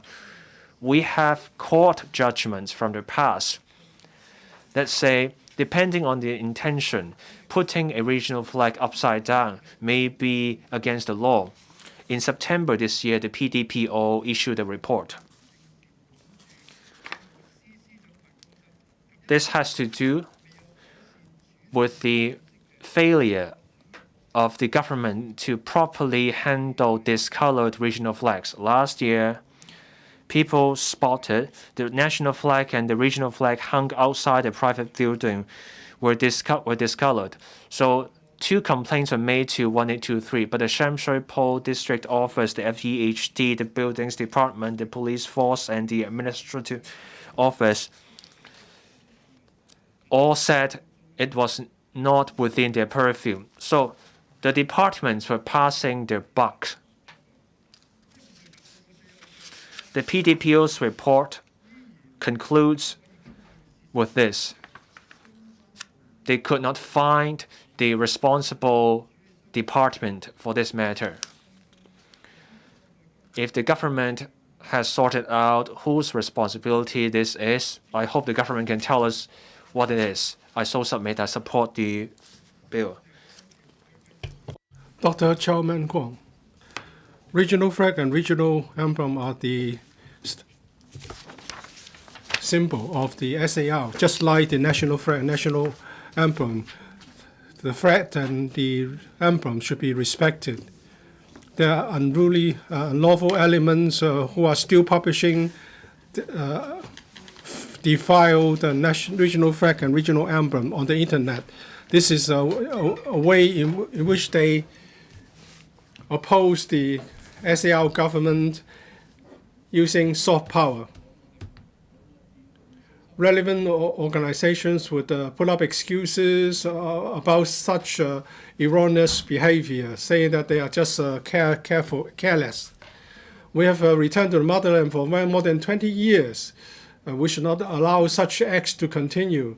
The bill we have today would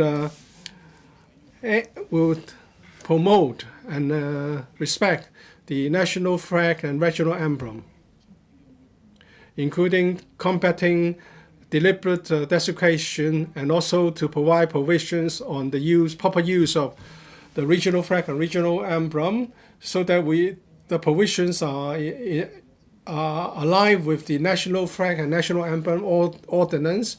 I support the bill, and I also want to make some suggestions to the administration so as to make it more effective.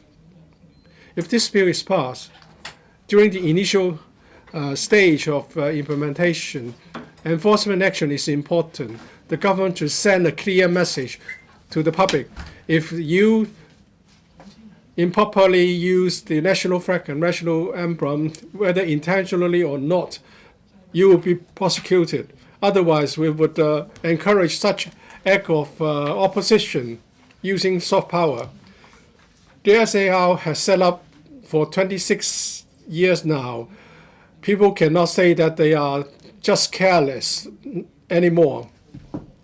And in some schools, we have seen people hoisting the regional flag, the national flag upside down. For example, Lee Shao-Kei College was reported to the authority for hoisting the national flag and regional flag upside down.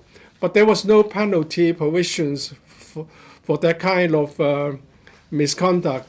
And therefore, what ends up is just a report to the Education Bureau. And the hospital authority and the vegetable wholesale market have all witnessed such breaches of the relevant provisions. The bill provides that no one should use a defiled, discolored, and damaged regional flag and regional emblem. The new Section 7 would add a provision to prohibit desecrating the regional flag and regional emblem in any way, on top of burning, mutilations, defiling, etc. So the current loophole will be plugged. Therefore, the relevant schools and their organizations will have no more excuse to shirk their responsibility, especially when we talk about schools. If the school managers are not doing this properly, how can we expect them to educate the students properly? The Education Bureau should monitor the situation properly. I've been told that some NGOs have been taking out directors' liability insurance, and the coverage would also cover the criminal liability and costs of fighting a criminal case against them in a court. The Education Bureau and the Audit Department should look into these cases so that public money will not be continued to spend to cover the liability of these office holders. We should start the education right from the primary school stage. The new 7A would require the Secretary for Education to include the education instructions on regional flag and regional emblem in the school curriculum, and to provide for the proper use and display of relevant etiquette. This is reasonable and in line with the international standards. Let us learn from the Singaporean example. Singaporeans protect the Singaporean flag. We should let students understand and learn about the protection and the proper use of the regional flag and the national flag. Such instructions should be given at the primary and secondary schools rather than at the tertiary institutions. Otherwise, we will be lagging behind in patriotic education. With these remarks, I support the bill. Mr. Kenneth Leung. Thank you, Madam Deputy. Regional flag and regional emblem are the symbol of the SAR, Hong Kong SAR.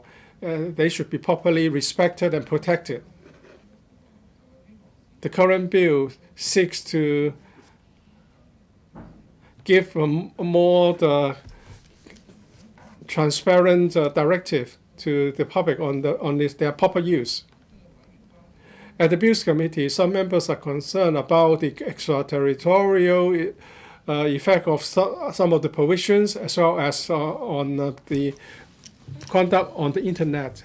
And some examples of improper use have been cited. For example, in some ceremonies, some of the organizers to mark the establishment of SAR, that would have a brochure and booklets with the national flag and regional flag and regional emblem printed on the title page. The Act aims to prohibit deliberate and public desecration and not unintentional acts. Therefore, the administration explains that if it's not a public intentional act, people should rest assured that they will not be caught unaware. On how to use the regional flag and regional emblem properly, there should be more public education. Some members suggested the provision of clearly worded guidelines. Understand that the relevant departments' website have already got introduction with a rich content on how to use the regional flag and regional emblem. But in order to provide an easy-to-read guideline, there should be an easy-to-understand booklet and explanation pack to help the public. And also agree that the education on regional flag and regional emblem should be introduced to primary and secondary schools. At present, many tertiary institutions organize the hoisting of regional flag and regional emblem ceremonies. This will foster a greater sense of national identity and a sense of togetherness. There should be education on the historical significance of the regional flag and regional emblem. During the scrutiny of the bill, I noticed that during major festivities, some organizers and participants will use national flags and national emblem. Such flags and emblems should be recovered for use. I hope the administration will reuse regional flags and national flags recovered, which are in good shape.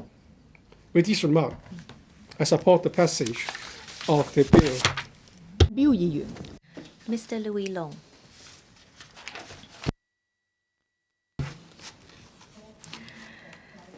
Madam President, the national flag and national emblem represent the sovereignty of our country. There is only one national flag and one national emblem in the People's Republic of China. So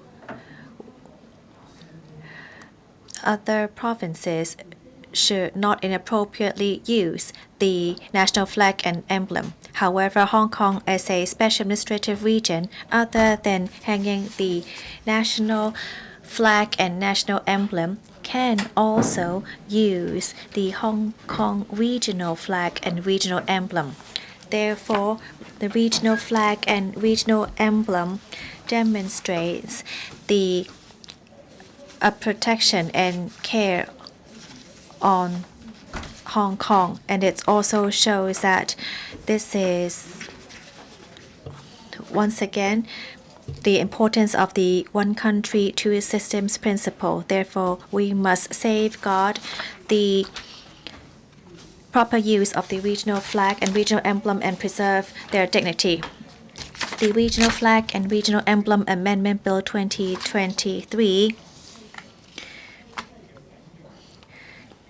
stipulates the proper use and maintenance and preservation of the regional flag and regional emblem in line with the National Flag and National Emblem Ordinance. This can actually teach organizations how to properly use the regional flag and regional emblem and preserve their dignity. Therefore, I am in full support of the bill. Since 1997, we have the RFREO came into force, and during festivities, people can use or display the regional flag and emblem, whether it be the National Day, the Handover Day, or our athletes participating in international sports events. Many citizens will hold regional flags to show their spirit. For the use of the regional flag and regional emblem,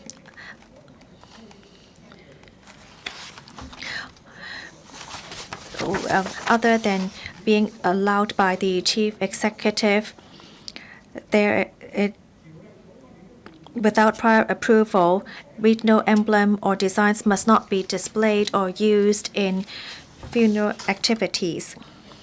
And we now have also come up with the recovery and disposal of used or substandard regional flags and emblems. The bill stipulates clearly that any desecration of the regional flag or regional emblem will be liable to criminal offense. And there's also a clearer definition of the term of publicly and intentionally desecrating the regional flag or regional emblem. This can help preserve the dignity of regional flag and the regional emblem. 2 weeks ago, at the LegCo, we discussed how we can enhance the patriotic education. And to the young people, education on this is especially significant. The patriotic law suggests that we must show clearly the background and history of the flag and emblem. This can help young people have a better understanding of the contents of the RFREO. It also requires that the Secretary for Education to include this in primary and secondary education. I am also in full support of issuing such guidelines to these institutions, and also with making reference from the National Flag and National Emblem Ordinance. It is listed that we also list out the etiquette for taking part in or attending a ceremony in which the regional flag is raised, including facing the flag and standing solemnly towards the flag, or to salute the flag in an appropriate manner. I am sure that this should be made clear to the public so that the public will have a better understanding of the correct etiquette at a flag raising ceremony. The regional flag and regional emblem shows our unique status in Hong Kong. This is actually like an identification of how we face the world with our motherland as our support. We should all help to safeguard the proper use and dignity of the regional flag and regional emblem. Therefore, I support the passage of the bill. I also call upon the government to promote education in the general public on what to do and not to do when facing the regional flag and regional emblem, to show the spirit of national patriotism. I so submit. Mr. Kingsley Wong.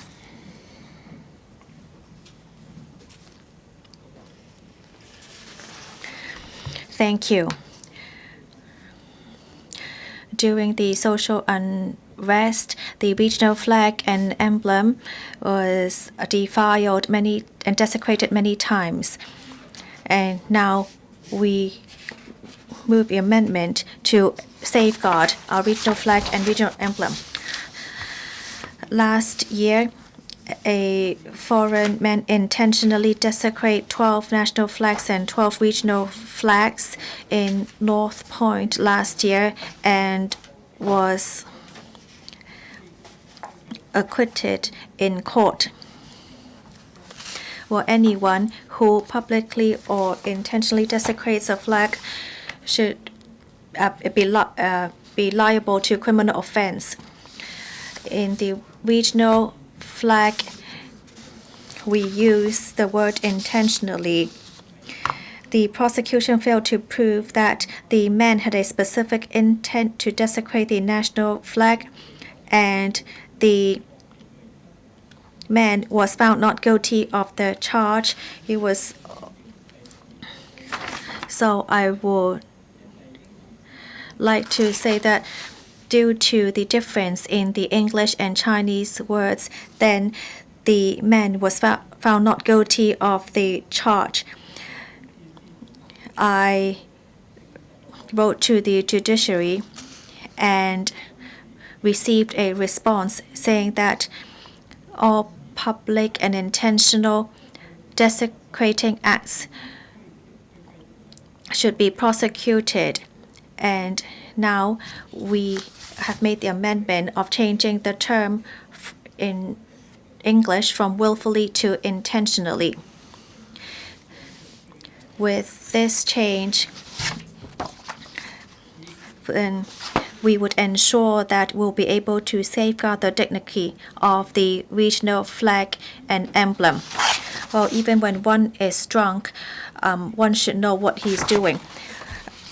The act of intentionally desecrating 12 national flags and regional flags is very serious. If we can use recklessness or drunk as an excuse, I am afraid that more people would use that as a defense.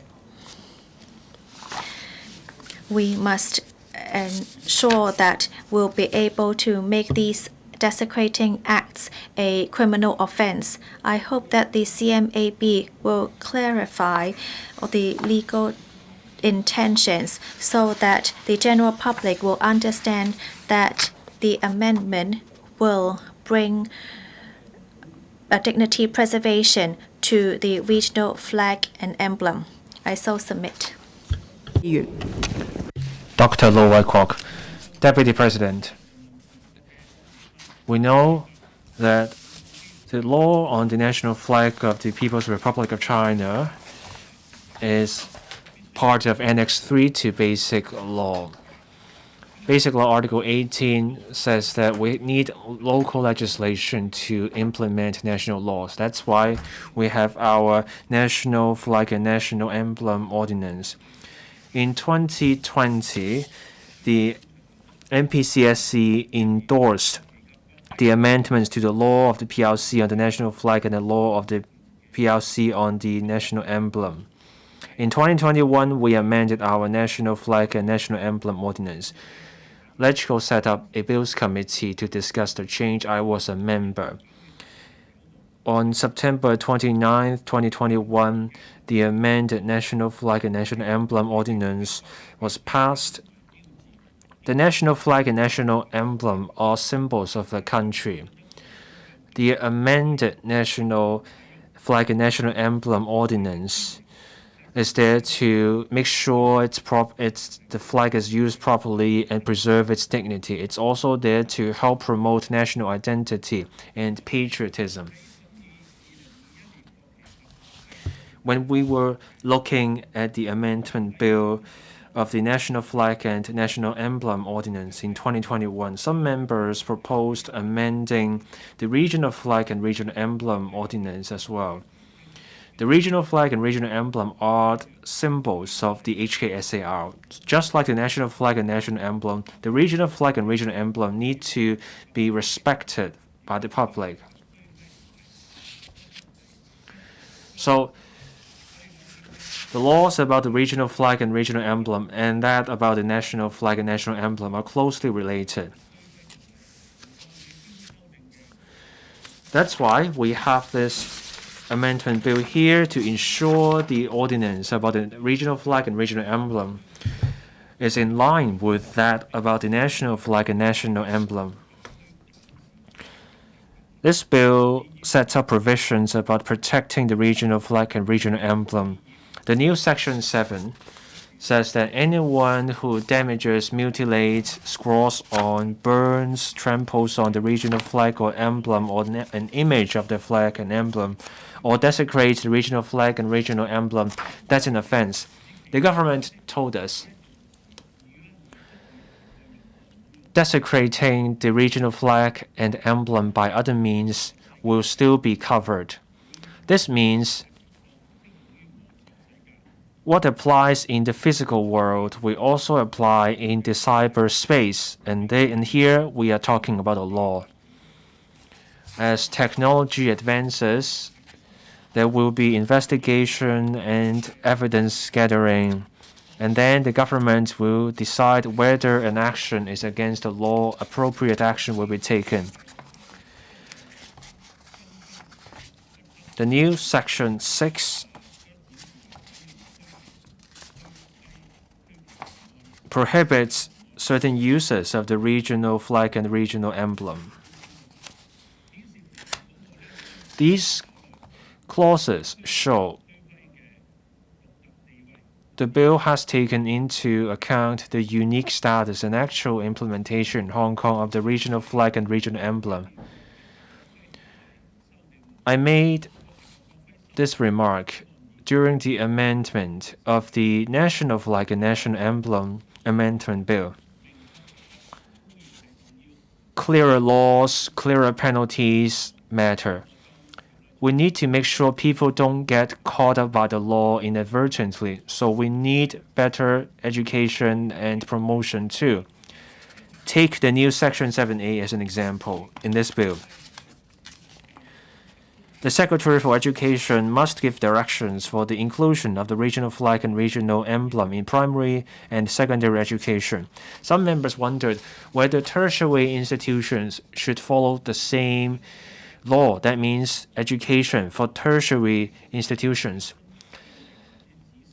OFCA can make rules such that license holders of local TV or broadcasting service providers have to promote the regional flag and regional emblem. We have new forms of media becoming ever more important. Government publicity needs to move with the times. This means adopting a variety of ways to reach out to the new generation. Deputy President, I support the regional flag and regional emblem amendment bill 2023. Mr. Dennis Leung. Deputy President, the regional flag and regional emblem amendment bill 2023 is here because back in 2020, the MPCSC endorsed the amendments to the law on the national flag of the PRC and the law on the national emblem of the PRC. In 2021, we amended our own national flag and national emblem ordinance. Today, we have this bill because we want to align this law with our national flag and national emblem ordinance. And we also need to align the law with the national anthem ordinance. This is a necessary amendment. We need to make sure people are properly using a national flag and national emblem so that we can preserve the dignity of the national flag and national emblem. And this is for one country, two systems. Damaged, mutilated, faded, defiled national flags cannot be displayed. We cannot put the national flag upside down. We cannot just dispose of the national flag at will. Damaged, defiled, faded national flags need to be recovered in a specified way. When a large-scale event concludes, the organizer needs to recover and properly dispose of the national flag.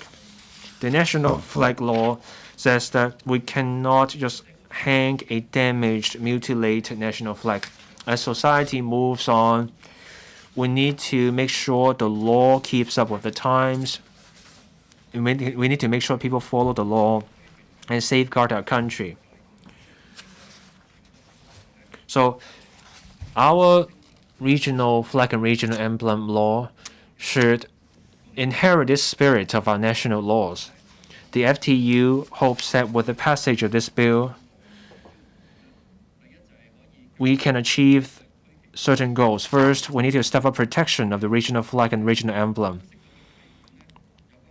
We hope that we will have clearer laws on the penalties for insulting the regional flag and regional emblem. We need to show people how to properly use the regional flag and regional emblem. And people need to know the proper etiquette for using national flag and national emblem and how to recover the national flag and national emblem. Education and publicity also matter. On July 1st, 1997, Hong Kong was returned to Chinese sovereignty. Since then, the people of Hong Kong were no longer under foreign rules. That's the first step of the national rejuvenation. And then in 1999, Macau returned to Chinese rule. The third step would be the return of Taiwan to our country, 26 years after the return to Chinese sovereignty. But then in 2019, we saw the national security risks. We don't have the local legislation for Basic Law Article 23 yet. Next year, we will have the national security legislation. We need to get the basics right with national security to ensure our long-term stability so that we can develop our economy. The American-led West has been trying to keep us down. They have been using our young people to engage in anti-government effort to undermine the credibility and authority of the Chinese government. One way to do it is to desecrate the national and regional flags and emblems. This is a war, but this war is waged in such a way as to pit Chinese against fellow Chinese. So this is part of the trick of the American-led West.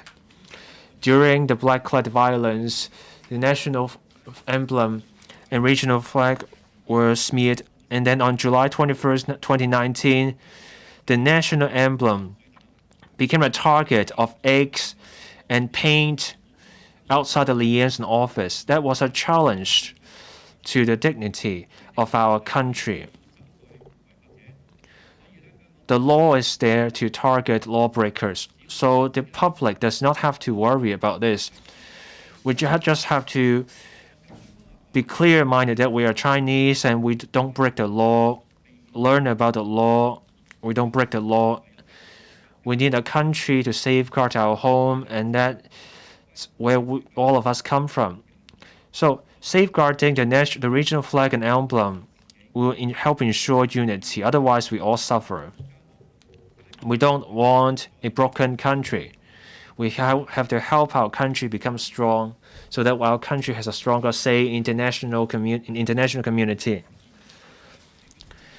The NPCSC passed the patriotic education law this year. It covers ideology, national symbols, the magnificent scenery of our country, heritage, constitution, national unity, national security, national defense, martyrs, heroes in our country's history. The FTU hopes our country can fully seize the opportunities of going from stability to prosperity. The government should launch a package of measures to get the education and publicity right with the new generation. The FTU urges the government to get the work right, to win over people, to give them a sense of security and well-being. The 7 members from the FTU support this bill. I so submit. Mr. Lee Chun-kyung. Thank you, Madam Deputy. I rise to speak in support of the Regional Flag and Regional Emblem Amendment Bill 2023 on behalf of the Liberal Party. The national flag and the national emblem represent the dignity of the country.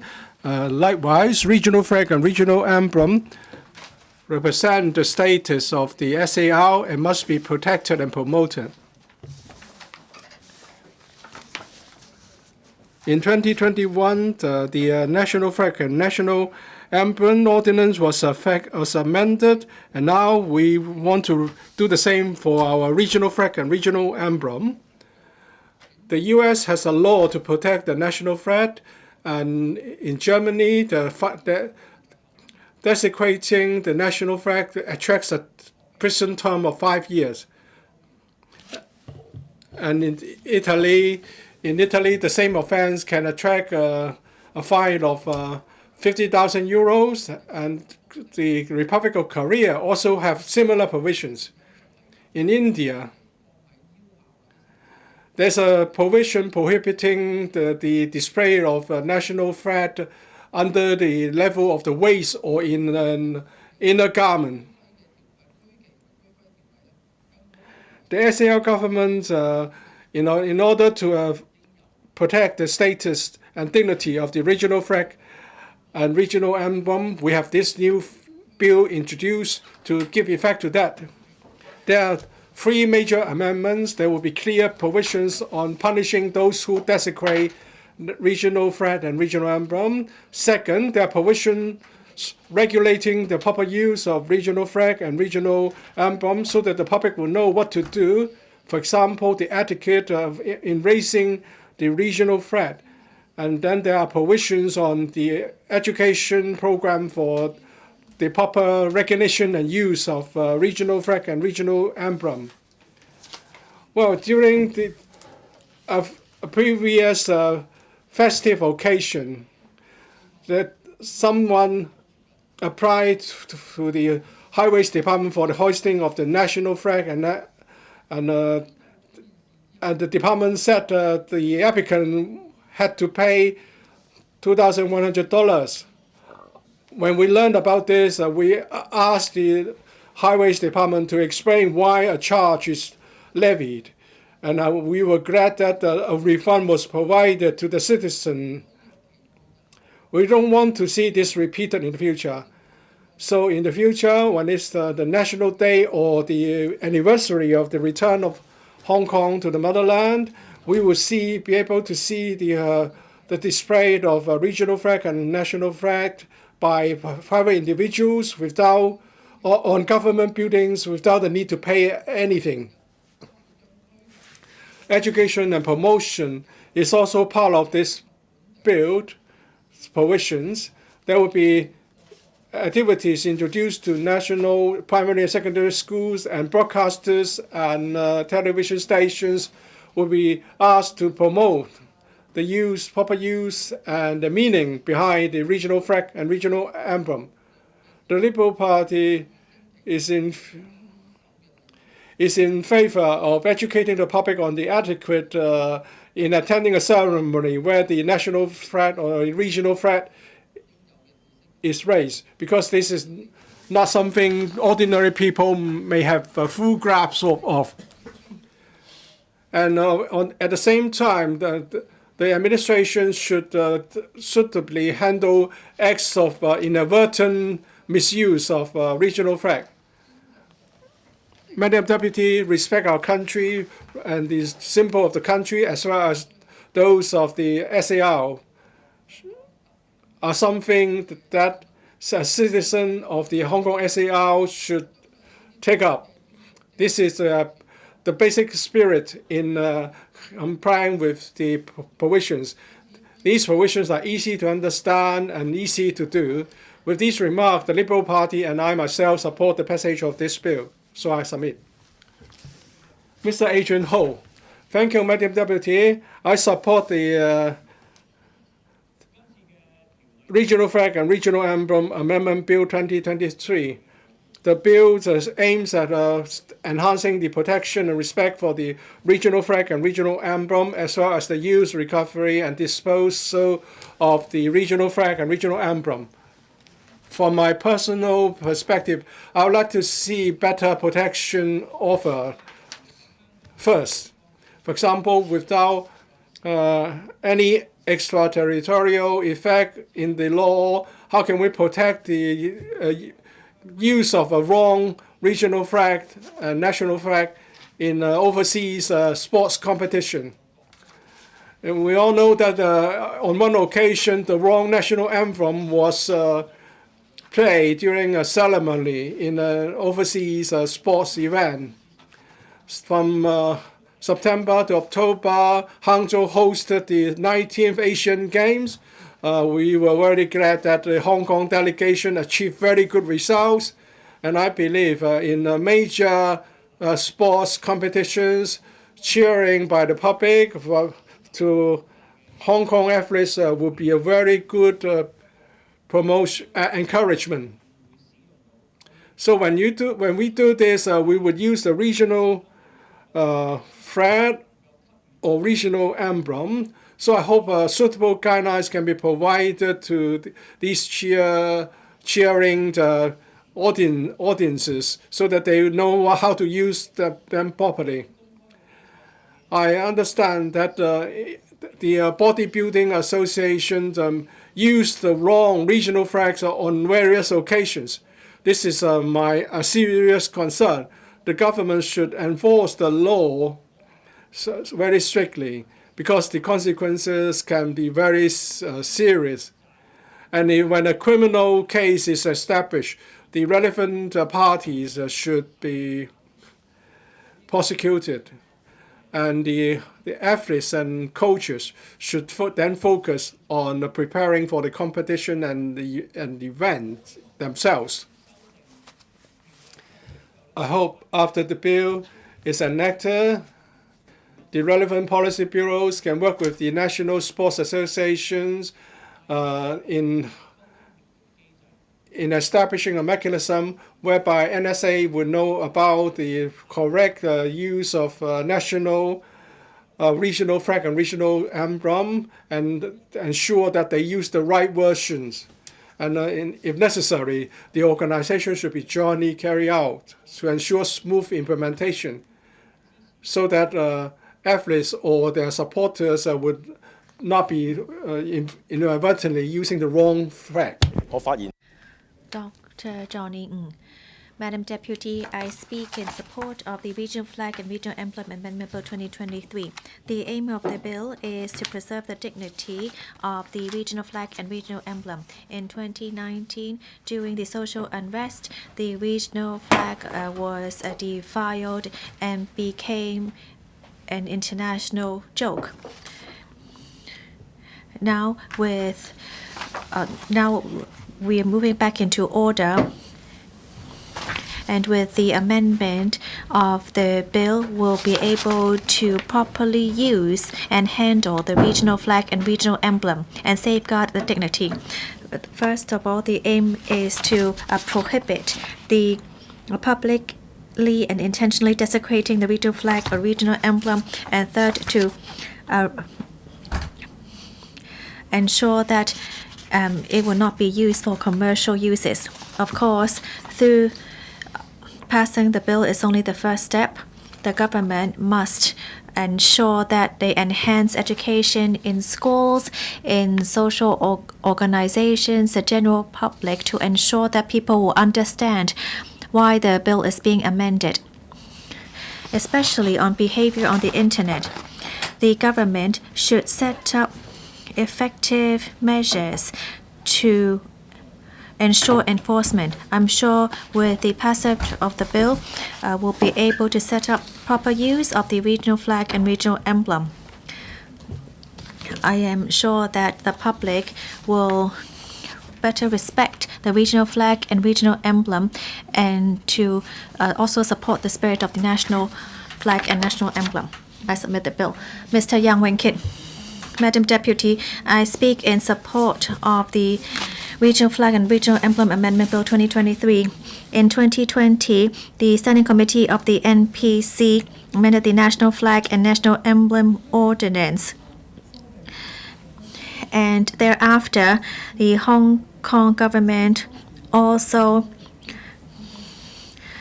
passed provisions that are applicable to the Hong Kong SAR region. I'm very happy that we finally see the amendment bill of the regional flag and regional emblem and that we can resume second and third reading.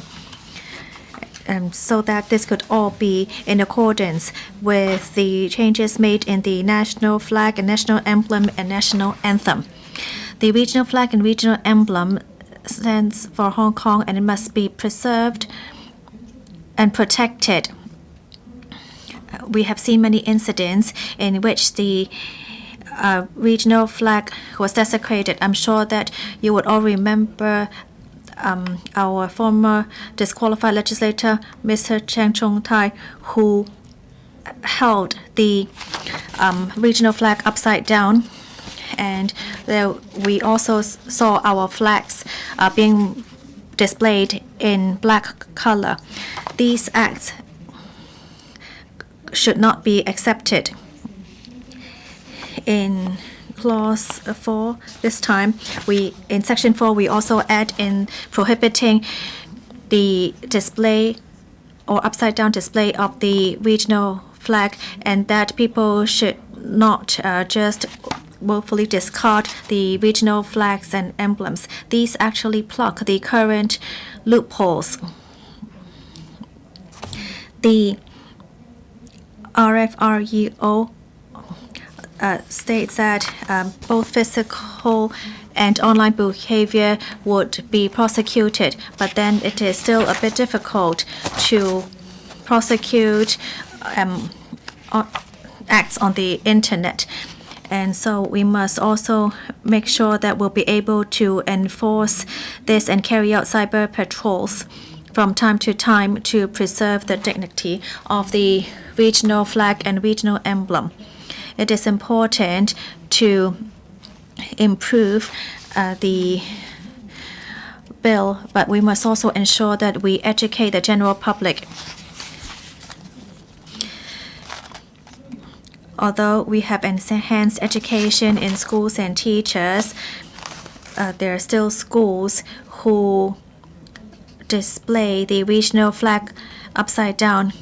Earlier, during a flag raising ceremony, a student continued to enjoy his breakfast or didn't stand up during the ceremony. The schools have the responsibility to properly educate students, and the Education Bureau, as a leader, should be held accountable for the training of the teachers and staff in schools to ensure that these incidents wouldn't happen again. The bill requires that this education be included in primary and secondary education. I believe that this should be expanded. We should also include this in kindergarten because this is a golden age for learning, and instilling this early on in kindergarten students would be faster. We should see from other cities and countries that early education includes the teaching of history of their nationalities and the national flags and national emblems. So we should also learn from them. I hope that the Education Bureau would, through the Chinese Promotion Culture Office and also with the patriotic education law coming into place, we will continue to educate schools and students in the regional flag and regional emblem so that we'll be able to more effectively ensure that we could instill this dignity in every one of us. I so submit. 多謝主席。Mr. Brave Chen. Thank you, Deputy President. The DAB and the New Territories Associations Group support the Regional Flag and Regional Emblem Amendment Bill 2023. The law sets high standards. The law is there to fill gaps. 2019 was really bad. Black-clad rioters did something illegible that would have been slammed in any country. It's like targeting one's own parents, one's own family, the symbol of one's own family. At the London Economic and Trade Office, lawbreakers threw sprayed paint on the regional emblem. Given that's the case, there's a need for us to improve our law. That way, people will know that they have to follow the local laws wherever they are. In the US, the people there respect their own national flags and regional emblem. Disrespect that falls short of breaking the law in those places is condemned by the people there. So here in Hong Kong, we're passing this law to plug a gap, so we support this bill. The law covers several things. First, better protection for the regional flag and regional emblem. Second, setting out the proper ways to use the regional flag and regional emblem. Third, education and promotion of the regional flag and regional emblem. Some people claim that they misunderstand the rules, but here this law will clear things up. We all know what respect means. The law is there to target those who deliberately break the law and then trying to explain their act away. We had a panel meeting. The panel of the Home Affairs, Culture and Sport went on a visit to the Sports Institute. Our athletes bagged medals. On those occasions, the regional flag would be raised. At the training ground of the Sports Institute, we had the national flag, the regional flag. That's a very good example of respecting and safeguarding the flags. That's a good example to learn from for schools. Mr. Eric Zhang and Mr. Clement Wu have explained how this works, and I hope they can do more in publicity.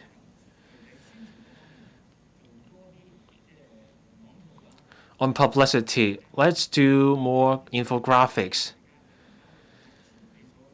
so that we can share the information with other people. Say you have a school event. Show people infographics.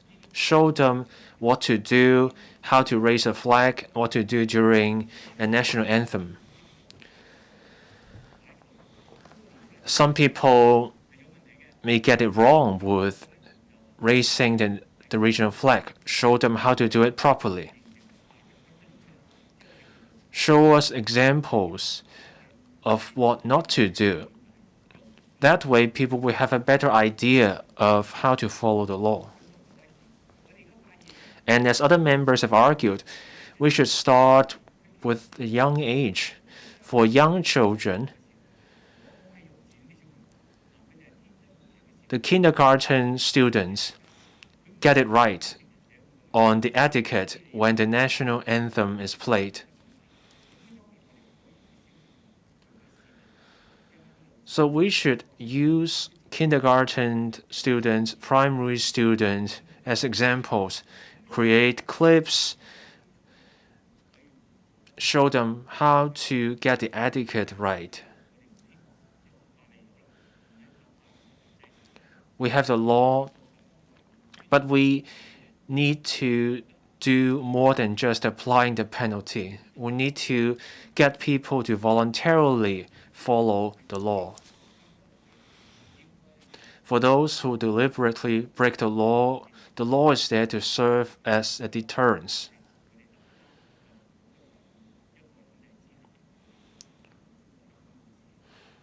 Under one country, two systems, we need to tell good stories of Hong Kong, and we need to promote our rule of law spirit. I so submit. Mr. Scotland. Thank you, Deputy President. In 2021, the National Flag and National Emblem Ordinance was amended. Now we are amending the Regional Flag and Regional Emblem Ordinance. We are setting out the rules more clearly. Better protection for the regional flag and regional emblem. Rules on how to use the regional flag and regional emblem properly. Covering desecration both in the physical world and in cyberspace. Ways to better protect the dignity of the regional flag and regional emblem. Our regional flag and regional emblem are the signs and symbols of the HKSAR. They need to be protected and respected. In Hong Kong, we saw different occasions when people desecrated the regional flag and regional emblem. During the 2019 Blacklight riots, the regional flag and regional emblem were defiled. Online, we saw images of desecrated flags and emblems. Now we have this law containing safeguards for the regional flag and the regional emblem. Open acts of desecration will be an offense under this law. We now have the national security law. We now have patriots administering Hong Kong. National flag, national anthem, national emblem, regional flag, regional emblem. People now show greater respect. We now have better laws. But national identity will require patriotic education and national education because we want to instill these patriotic values. On education and promotion, the bill requires that the Secretary for Education make the regional flag and regional emblem part of primary and secondary education. TV stations, radio broadcasters have to broadcast API about the regional flag, regional emblem, so that people can learn about the regional flag and regional emblem. People have to follow a certain etiquette. There's also a mechanism about recovering and disposing of the regional flag and regional emblem. These steps will help people learn to cherish and properly use the regional flag and the regional emblem. The government should also step up education about our country's culture. At the district level, care teams will hold events on July 1st and October 1st. At all public housing estates, the government should have flagpoles on special occasions. The national flag and the regional flag should be raised. The government should also make good use of vacant sites, vacant school premises. Let's work with the local patriotic groups so that we have a patriotic education base in every district, so that people learn to respect the regional flag, regional emblem, and we have that alongside patriotic education. That way, whenever people see the national flag, national emblem, regional flag, regional emblem, they can feel the pride of being the people of China, the people of Hong Kong, China. I support the regional flag and regional emblem Amendment Bill 2023. Mr. Chan Kim-po, I would like to express my support for the Regional Flag and Regional Emblem Amendment Bill 2023. The purpose of this bill is to align the provisions on protecting regional flag and regional emblem with the regime in protecting the national flag and national emblem. regional flag and regional emblem are the symbols of the SAR, just like the national flag and national emblem are the symbol of the country.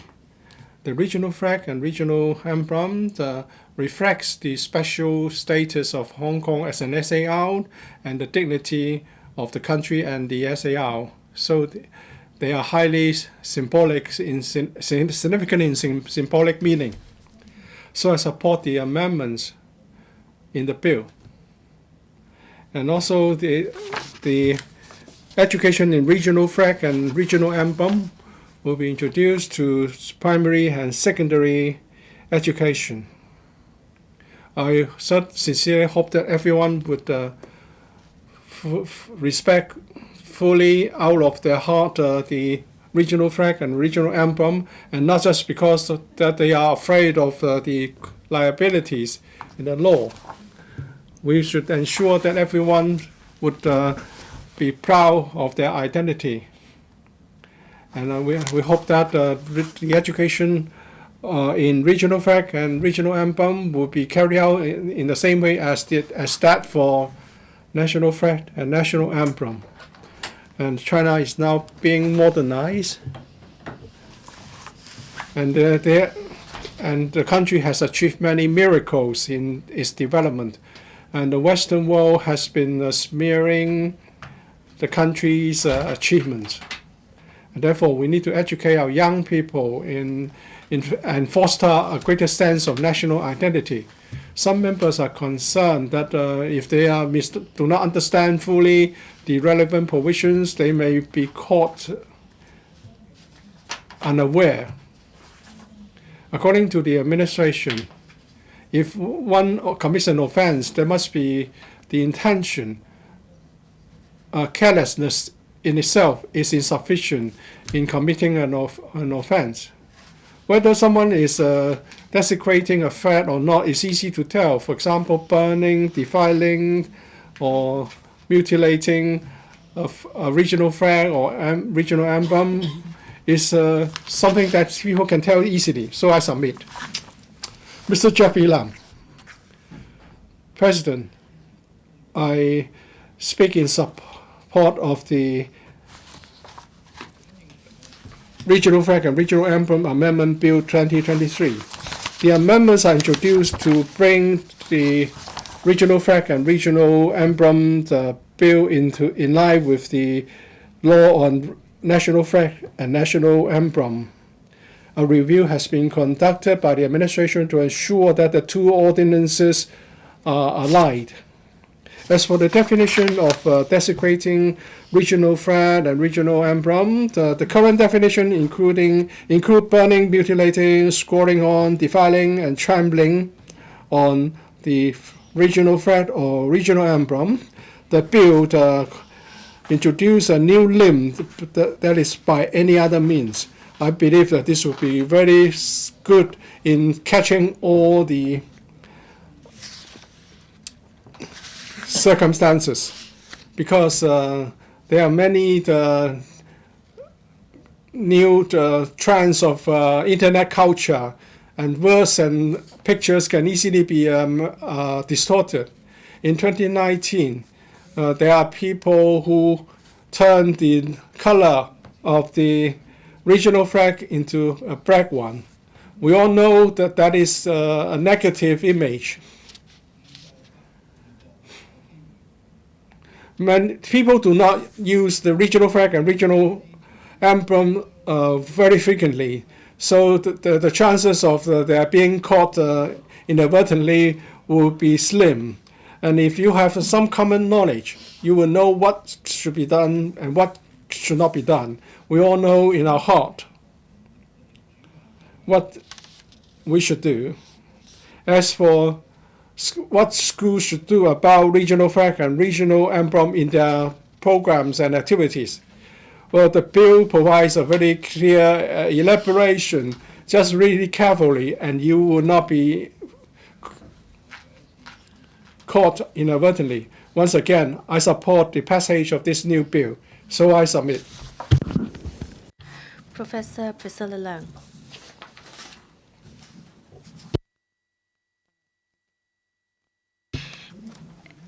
Mr. President, can you clip the mic? It fell down. The clip fell. No, we can't hear you when you're holding it.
等陣，梁美芬議員。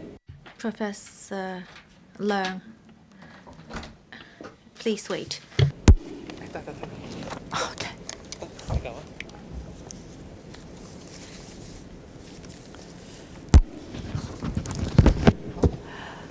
主席，本 Mr. President, I speak in support of the Regional Flag and Regional Emblem Amendment Bill.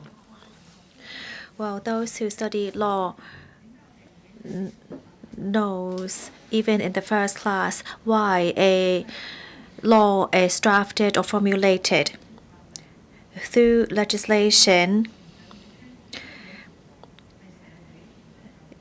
it will let the general public know what act or behavior can be accepted or not.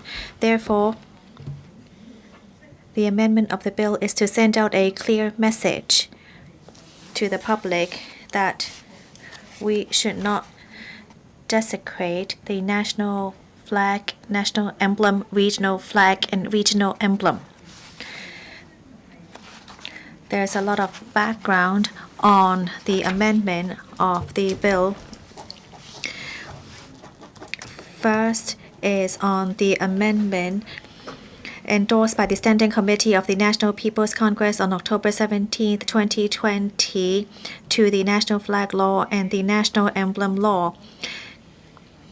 I was also part of the committee in drawing out the amended provisions applicable to the Hong Kong Special Administrative Region. There are only two situations applicable to Hong Kong: the National Flag Law and the National Emblem Law was amended to implement provisions that are applicable to Hong Kong. Other than language, all the amendments introduced should tally with the amended NFNEO. So on October 8th of 2021, we also passed amendments applicable to Hong Kong. And today, we are at the last step to amend the Regional Flag and Regional Emblem Amendment Bill. Today, we see in Council both the national flag and the regional flag, which is huge significance to the one country, two systems principle. In 2019, Dr. Cheng Tong-tai displayed the national flag and the regional flag upside down here in the chamber, and this case was brought to court. At that time, he was acquitted and penalized $5,000. we set up an investigation committee in the LegCo, hoping that we could use inappropriate behavior in accordance with Article 79(7) of the Basic Law, that we should not accept such behavior from a legislator. So this has brought many corresponding behavior in 2019 during the social unrest when people defiled and damaged the national flag and the regional flag. Today, we're able to work on the passage of the Regional Flag and Regional Emblem Amendment Bill. Our purpose is not to penalize the general public or to limit the use by the general public. We just hope to tally with the amended NFNEO and to tell the general public, especially young people, how to preserve the dignity of our country.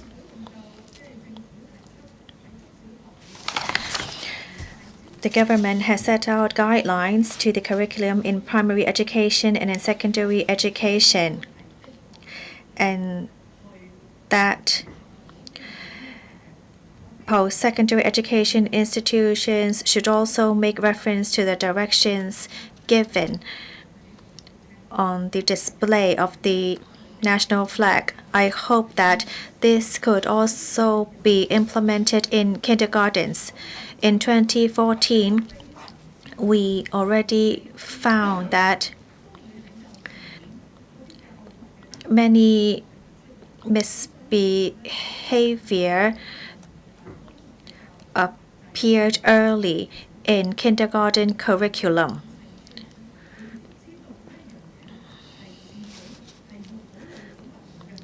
Therefore, we must teach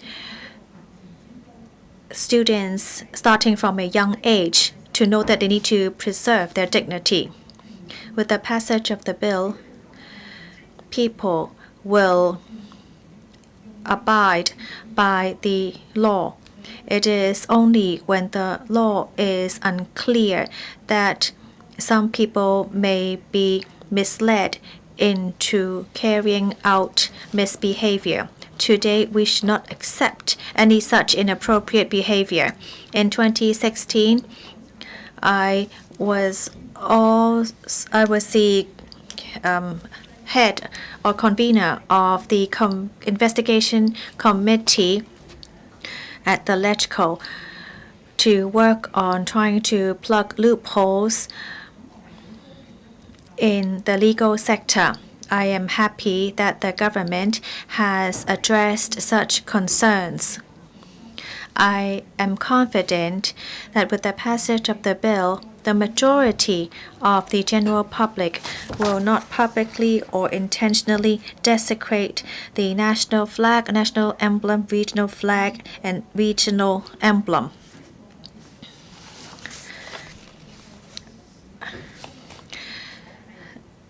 Some members of the public are worried that they may be carrying out inappropriate behavior unintentionally. We explain that for those who inadvertently, without any intent, desecrate the regional flag or regional emblem should not worry.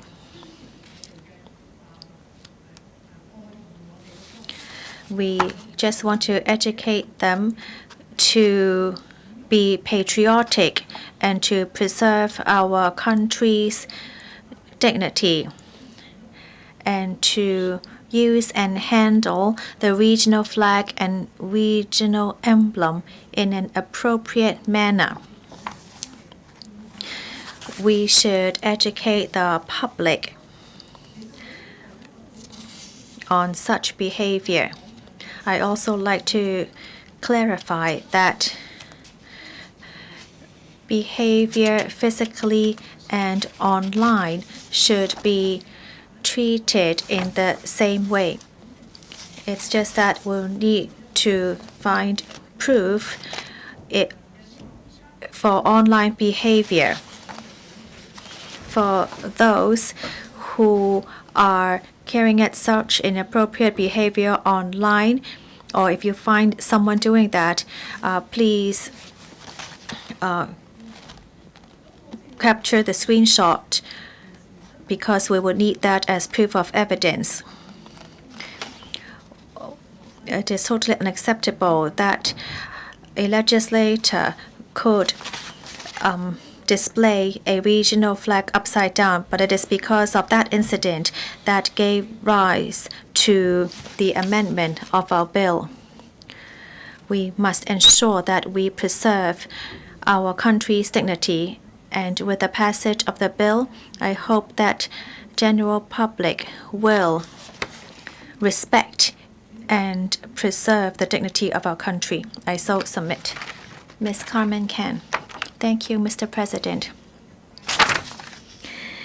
In light of the amendments to the National Flag Law and National Emblem Law endorsed by the Standing Committee of the NPC on October 17, 2020, the National Flag and National Emblem Ordinance was amended in 2021 to implement provisions applicable to Hong Kong. The national flag, national emblem, and national anthem represent our country. The regional flag and regional emblem also represent Hong Kong and therefore must be respected and dignity preserved. This year, we began the first reading of this bill on July 12. We hope that the general public will take the initiative to respect and preserve the dignity of the regional flag and regional emblem and to prohibit any desecrating behavior.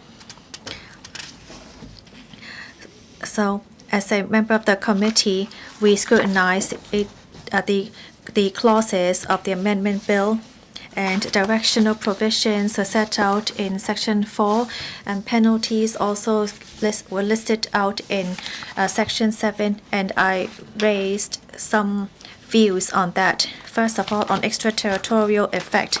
Currently, since the regional flag and regional emblem represent Hong Kong and therefore must be respected. However, in the past few years, we have seen many incidents in desecrating acts. In August of this year, in London, one of the regional flags was defiled in one of our trade offices. Other than reporting it to the police in the UK, people became aware that there should also be extraterritorial effect on the improper use and handling of the regional flag and regional emblem. The national flag law and national emblem law and other provisions in the national law also stipulated that some acts are subject to criminal liability. And so there should be an extraterritorial effect on the offense provisions in these legislations. So the regional flag and regional emblem relate to and have the same spirit as the national law and national emblem. And based on the situation in Hong Kong, it is believed that on the policy level, we should just keep the current provisions. I am not I do not object to that. However, I believe that when the occasion arises, we must look at it in a pragmatic manner, that we should review and make necessary adjustments of the RFREO and to ensure that the extraterritorial effect be added.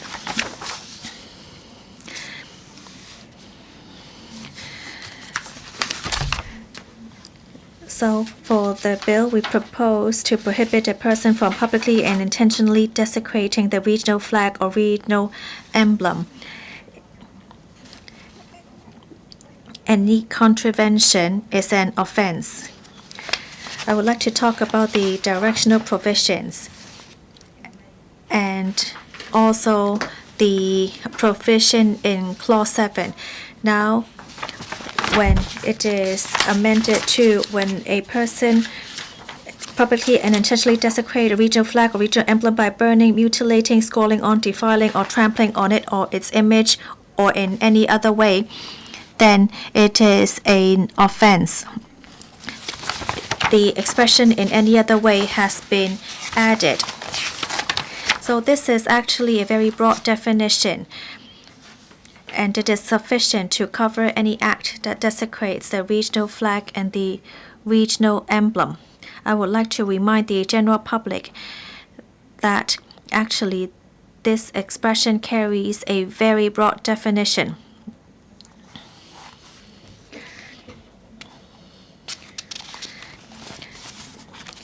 And we have also looked into behavior online. I hope that the Judiciary, the Security Bureau, and the enforcement agencies would also carry out patrols and enforcement operations to look into the crimes online and to gather evidence in accordance with the law to take enforcement action to ensure the dignity of the regional flag and regional emblem.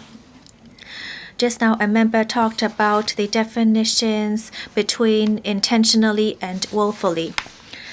I see from the judiciary response that the word intentionally remains the same as the term used in the national laws.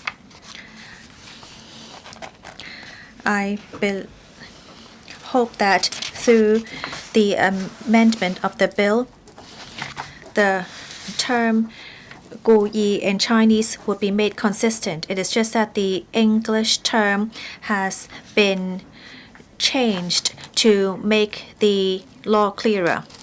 The intentionally listed here means that it is an intentional desecrating act. Third, on education and enforcement. We must educate the general public so that everyone will understand the proper use and handling of the regional flag and regional emblem to show their patriotism. In education, the new section requires the Secretary for Education to give directions for the inclusion of such education in primary and in secondary education. This should be instilled at a young age. Members hope that the implementation of the bill will also encourage the Education Bureau to also include this in kindergarten curriculum.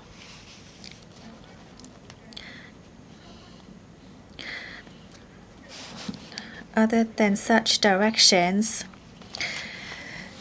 the new laws in the bill also propose to add a new section to the effect that domestic television and sound broadcasting licensees be required to promote the regional flag, the regional emblem, by announcements or materials in the public interest. I hope that the administration will produce easy-to-understand graphical materials for understanding. And I hope that we'll be able to, with the new legislation, be able to bring this legislation into effect, and through education, we'll be able to implement the bill and then enforce it so that any sort of intentional behavior would be prosecuted. Mr. President, so with the amendment, we'll be able to preserve the dignity of the regional flag and regional emblem. I hope that this will be reviewed on a frequent basis to ensure its effectiveness and also to look into whether there's a need to implement extraterritorial effect. I so submit and I speak in support of the bill. Ms. Connie Lam, thank you. I support the Regional Flag and Regional Emblem Amendment Bill 2023. This bill offers stronger safeguards for the regional flag and the regional emblem so that the protection is in line with the protection for the national flag and national emblem. Our regional flag and regional emblem are the symbol and sign of the HKSAR. They deserve respect and protection. Our emblem and flag feature a Bohemia. The red background in the flag represents our motherland, and that Bohemia is Hong Kong. The 5 stars on the Bohemia symbolize the love of Hong Kong's compatriots for the country. In Hong Kong, we saw open episodes of people desecrating the regional flag, regional emblem. During the anti-extradition bill incident, there were deliberate attempts to alter the national emblem. There were black national, or rather regional flags. We need to curb this kind of situation. In this amendment, the bill says that the Secretary for Education must give directions for primary and secondary schools to include the regional flag and the regional emblem part of the education. Licensed sound broadcasting and television license holders have to broadcast APIs about the regional flag and regional emblem. We should include the history, the significance of the regional flag and regional emblem. We should also use the metaverse, augmented reality to help students learn about our country and Hong Kong so that we can inspire patriotism. After this amendment is passed, the government should create video clips. Let's get celebrities involved. We can also do infographics to promote the regional flag and regional emblem on gov.hk, Tama Station, which is a government platform. These are examples of where we should promote the bill. We should also do Weibo and Xiaohongshu so that everyone in Hong Kong, China, can learn about the contents of this bill. At public housing estates, the government should also put up posters. Let's play video clips, use multimedia to tell the public about the do's and don'ts about the regional flag and the regional emblem. When people take part in a flag raising ceremony, people need to observe the etiquette and the mechanism for recovering and disposing of the regional flag and regional emblem. Let's let people know why we are amending this ordinance so that people show the proper respect. Our country recently passed the law on patriotic education. Patriotic education is now part of our country's law so that we can preserve and promote patriotism. The policy address also proposes a working group on promoting patriotic education to coordinate the work on national education across government departments and non-government bodies. Patriotic education needs to be made for all. This means the work at schools and community bodies to promote national pride, a sense of security. This bill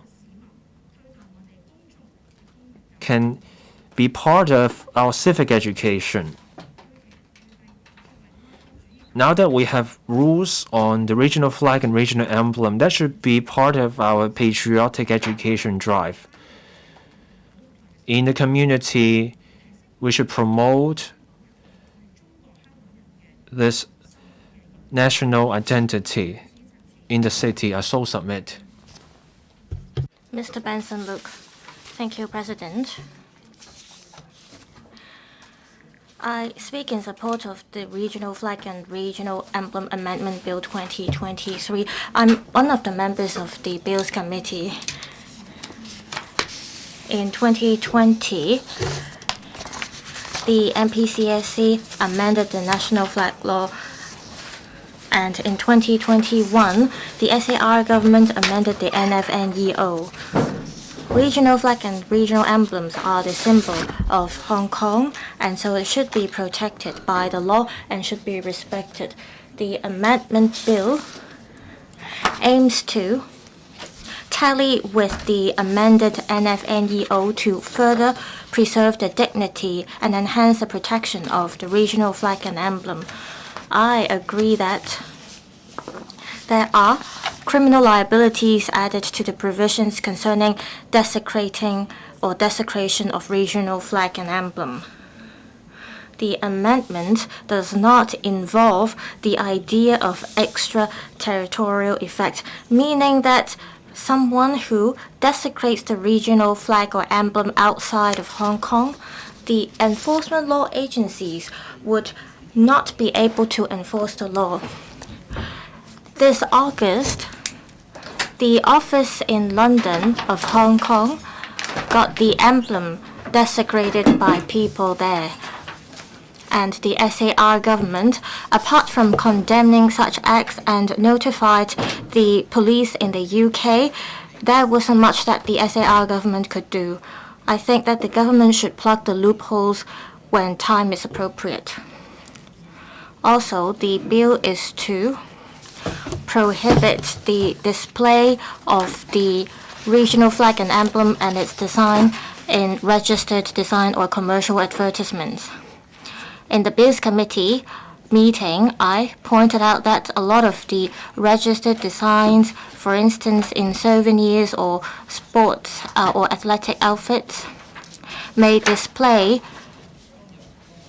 the patterns of regional emblem or regional flag. I hope that when the bill is passed, the administration can provide clearer guidelines to the public so that the public won't breach the law inadvertently.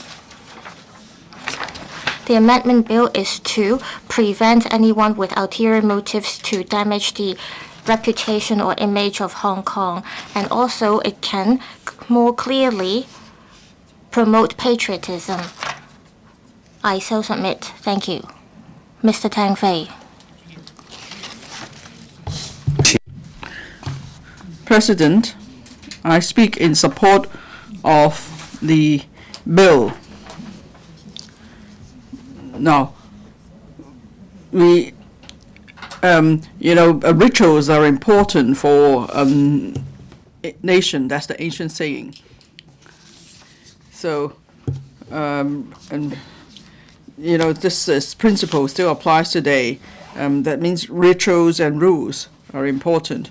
Now, we, apart from patriotic education, national flag and emblem, regional flag and emblem are also important symbols of the country. So it's an important form of ritual education.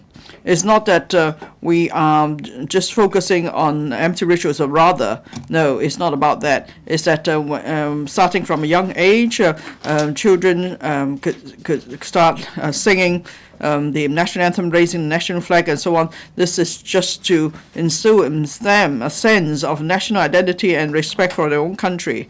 So from an early age, children would then learn how to respect a country and a nation. So that's why it's very important. Now, the SAR government has enacted legislation on the regional flag and emblem. Again, this is to make people help people promote the respect for the regional flag and emblem. But then it's also now a piece of legislation. Well, on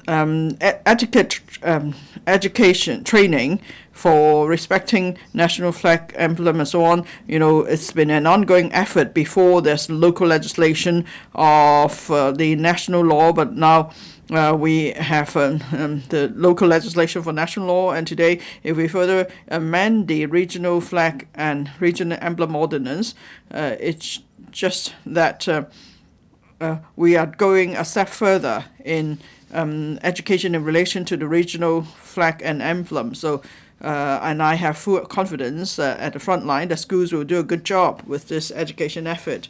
But there are 2 points I'd like to make. First, the flag post. It's not necessarily the case that all schools have 2 flag posts. Some schools may have just 1 flag post. It's not that they can't afford to install another post, but rather it's because of the space constraint. For larger schools, it's fine if they have 2 or 3 flag posts, but then there are the so-called matchbox schools that has a small area, so it's not possible for them to accommodate more than 1 flag post.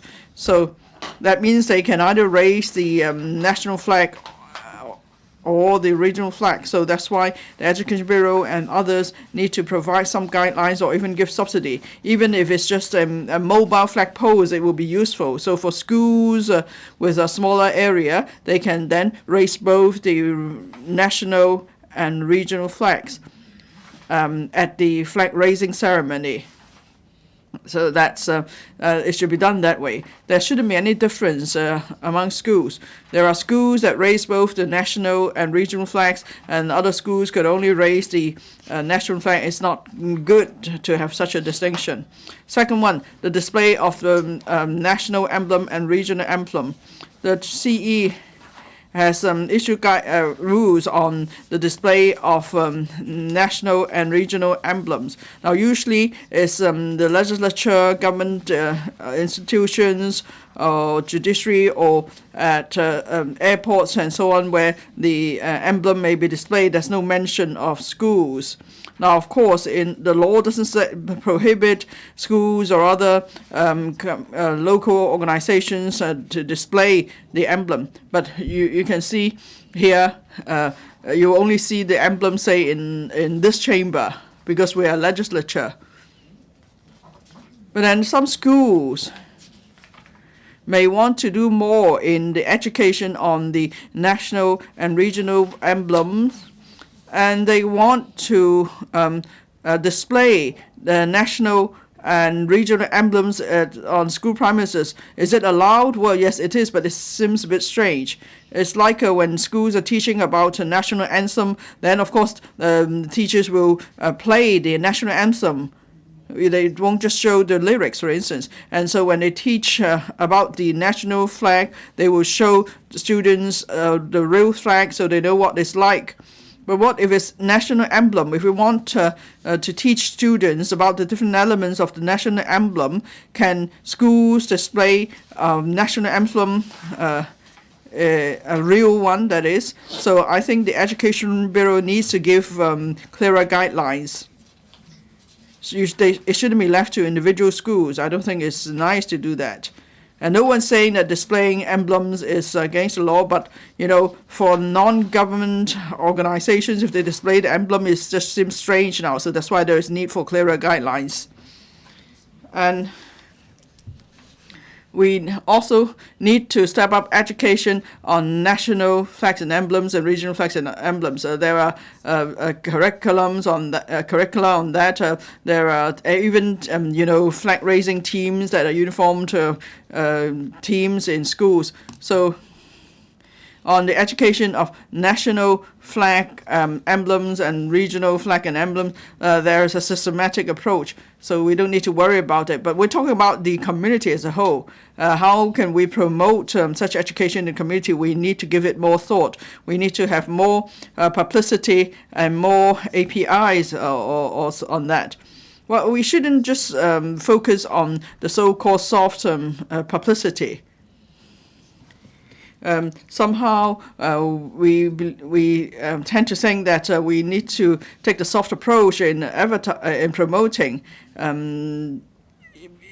political issues. But then we're talking about the national flag and emblem. This is something very solemn, so I don't think we should focus too much on soft advertising as such. But I think it's important there is wide publicity in the community so everyone gets to know well about the national anthem, national flags and emblems, and regional flag and emblems, and they become very used to seeing such items around. Mr. Tong Li Chair. In 2020, the MPC Standing Committee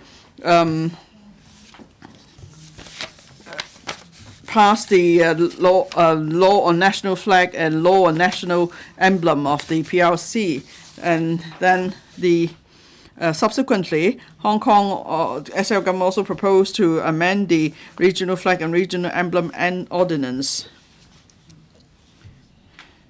This is to align our long legislation with national laws.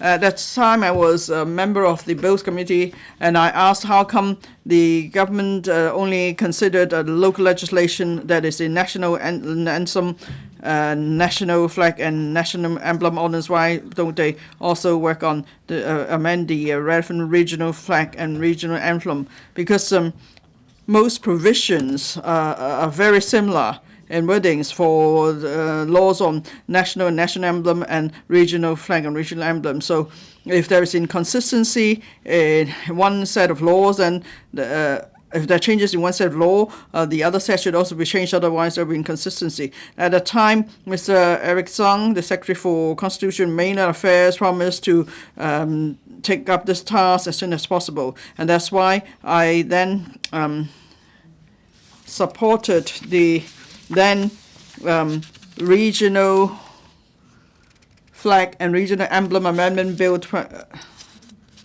On behalf of the G19, I also supported the second reading and third reading of the bill.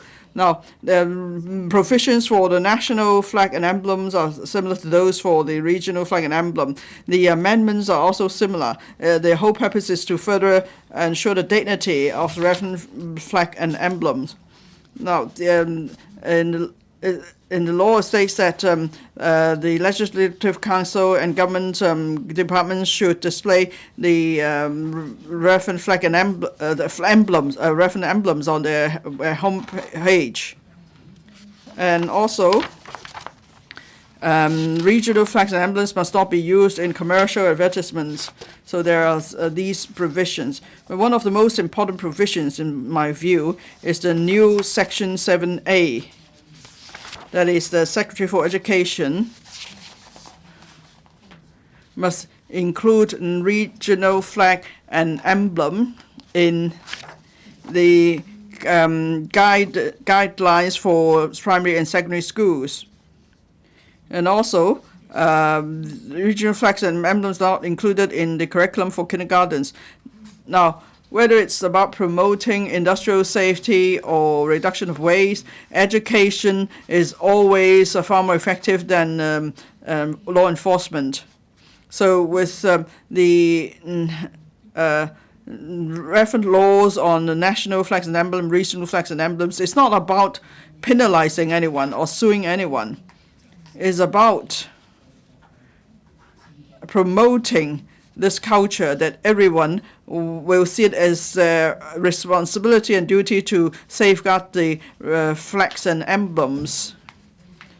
Now, for education on regional flag and emblem, it shouldn't just be for primary and secondary education. For university students or all members of the community, there should be publicity and education too, and we shouldn't just leave it to the government. As legislators and members of different sectors all have the duty to promote this effort. We should work together so that Hong Kong people will learn more about their country and get to love the country. Ms. Judy Chen. Mr. President, 2 years ago, the SAR government fulfilled its constitutional duty by amending the national flag and national emblem ordinance to give effect to the national laws on the national flag and national emblem through local legislation. At the time, both the government and members agreed that corresponding amendments should be made to the regional flag and regional emblem ordinance so as to align the two pieces of legislation. And I'm very delighted to see the passage of this bill, which is the Regional Flag and Regional Emblem Amendment Bill 2023, very soon. I also support this bill. The amendment in this bill is not difficult to understand. I'd like to speak on 2 points. That is, on 6(4), the chief executive is empowered under this provision to make regulations on the use, recovery, and disposal of the regional flag and regional emblem. I understand that the Council discussed at length arrangements in relation to the recovery and disposal of the regional flag and regional emblem. Now, I looked it up on the internet. Apart from the outlying islands, among the 18 districts, only one community hall or community center would be opened for the collection of damaged, defiled, faded, or substandard national flag, national emblem, and regional flag and emblem. I understand, of course, at normal times, there may not be a great service demand, and it is only reasonable for one community center or community hall in each of the 18 districts to be used for this purpose. However, we must also bear in mind that there may be a surge in demand during special occasions, such as the July 1st Hong Kong SAR Establishment Day and October 1st National Day. During these special occasions, I believe that there will be a surge of demand for the return and collection of these national flag and emblems and regional flags and emblems. So I urge the government to operate more designated collection points at community centers or community halls so as to ensure the dignity of the national flags and emblems and regional flags and emblems. Now, next, I'd like to turn to Clause 13 of the bill, that is about education. I agree with members of the Bills Committee. At the meetings, they questioned the administration as to why the Secretary for Education is only required to give directions for the inclusion of the regional flag and regional emblem in primary and secondary education. And meanwhile, the tertiary institutions and kindergartens are left outside of this rule. According to the administration, there is autonomy in tertiary institutions in relation to their curriculum. It is not appropriate to give directions. As for kindergartens, the education on regional flag and the regional emblem is already included in their curriculum. And 2 years ago, when the national flag and national emblem ordinance was amended, likewise, the Secretary for Education is only required to give directions for the inclusion of the national flag and national emblem in primary and secondary education. While I understand the need to bring the two pieces of legislation on a par, I'm worried that there may be a misconception that tertiary education should be left outside of the scope of regional flag and regional emblem education.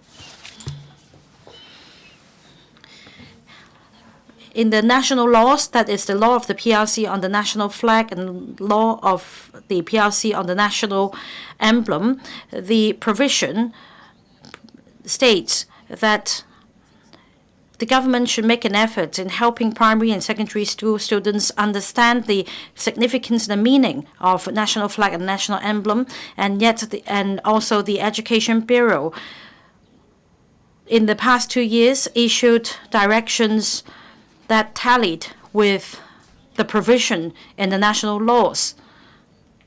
Still, I think we should walk the extra mile and include tertiary institutions in this direction to be given by the Secretary for Education. So I urge the government to take action in the future.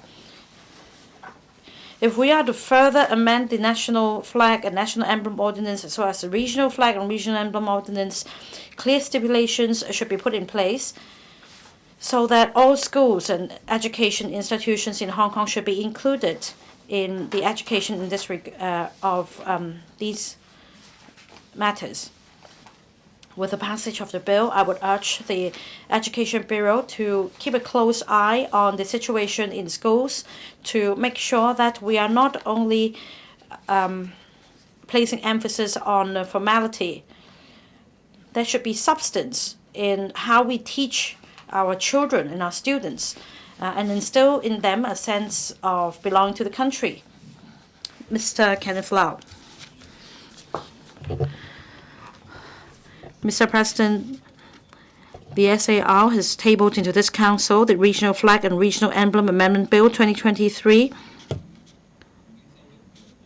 so that the ordinance will tally with the National Flag and National Emblem Ordinance to further safeguard the dignity of the regional flag and the regional emblem. The regional flag and the regional emblem are the sign and symbol of our SAR. They must be protected and respected by the public. Unwaveringly, I support this bill. I also thank the Bills Committee for scrutinizing this bill with efficiency so that expeditiously we've completed the scrutiny work for us to discuss and pass the bill here. There are 3 objectives of this bill. The first part is to protect the regional flag and regional emblem. No person shall publicly and intentionally desecrate the regional flag or regional emblem by burning, mutilating, scrawling on, defiling, or trampling on it or its image or in any other way. And likewise, no one shall display the regional flag or the regional emblem upside down. Now, members of the public may be concerned that by mistake they might be committing a desecrating act of the regional flag, regional emblem. For example, during a major festival occasion, they might display the regional flag and regional emblem upside down. But this is clearly provided in the law. It provides that the act must be public and intentional, as long as there is no intent on the part of the individual to publicly and intentionally desecrate the regional flag and the regional emblem. This person will not be committing an offense.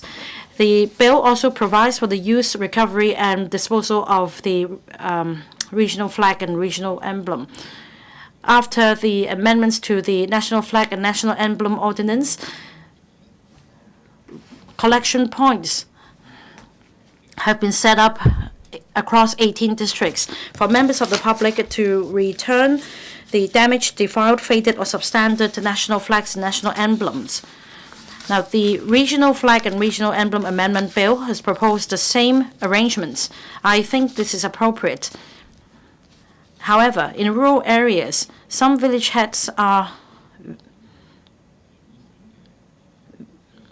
senior in age. They may not be able to return the damaged, defiled regional flags and emblems in time because the collection points will only run for a limited period of time. So I think that such collection points should be set up at the different villages. And during major festive occasions such as the Hong Kong SAR Establishment Day and the National Day, mobile collection points should also be set up.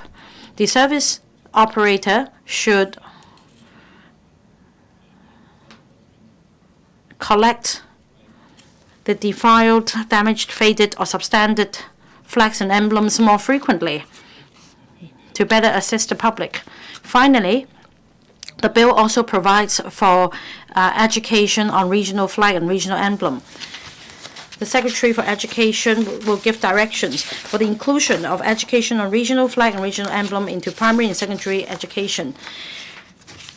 At present, not many students know about the significance of the regional flag and regional emblem. Red represents our country, and the Bohemia represents Hong Kong. The 5 stars on the regional flag represents how we are tied to the motherland, and the use of the two-tone color, red and white, represents one country, two systems.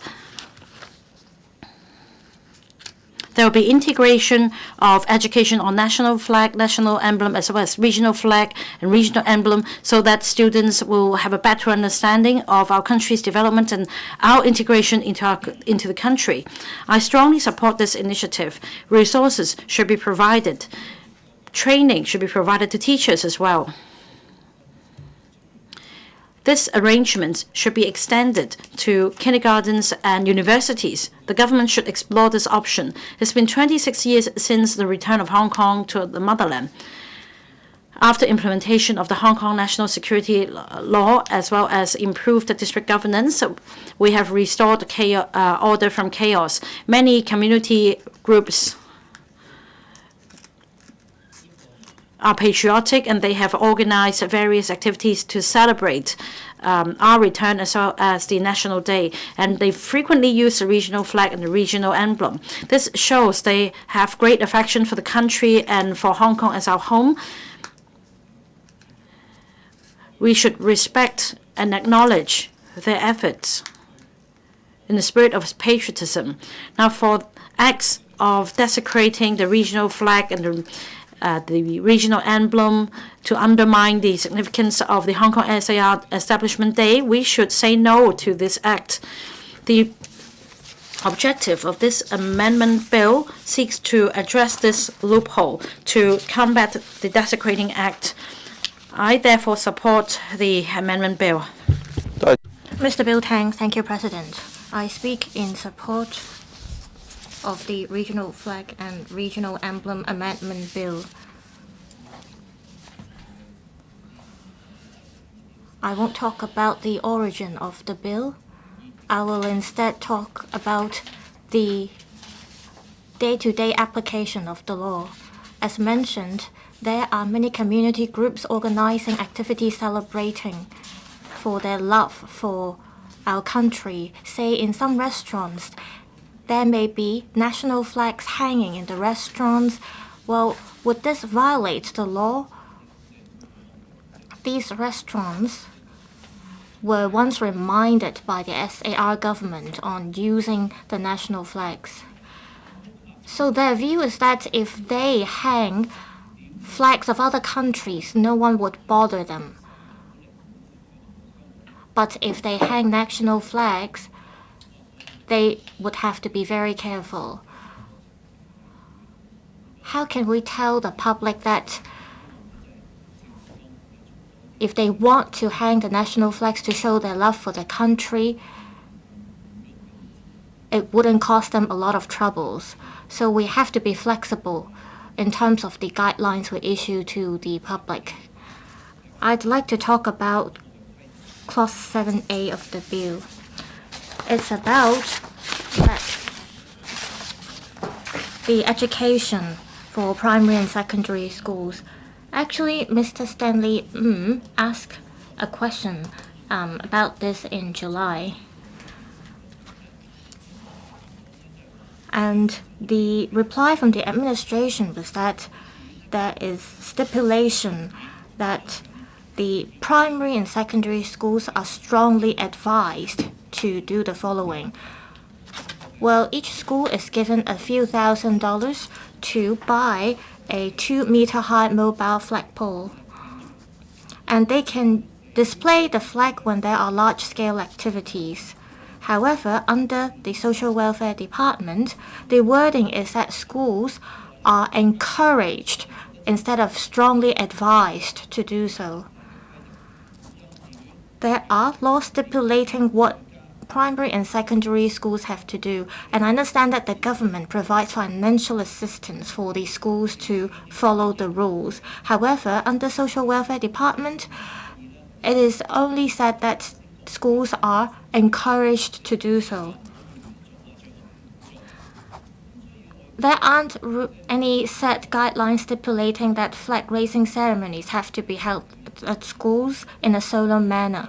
So for occasions like celebrating the reunification of Hong Kong and the motherland, when we have to display flags and emblems, I think there aren't enough comprehensive measures for the government to stipulate the way to display the flags and emblems. Also, in public housing estates, not all of these estates have flagpoles to display national flags. There are oftentimes primary and secondary schools near public housing estates. I understand that there are teams of students responsible for raising flags in primary and secondary schools. However, I hope that if the bill is passed, the government can be more proactive for organizations receiving aid and financial assistance from the government. Well, the government will have to ask these organizations to promote patriotism. I so submit. I speak in support of the bill. Thank you. Does any other member wish to speak? If not, I now call upon the Secretary for Constitutional and Mainland Affairs to reply. Then the debate will come to a close.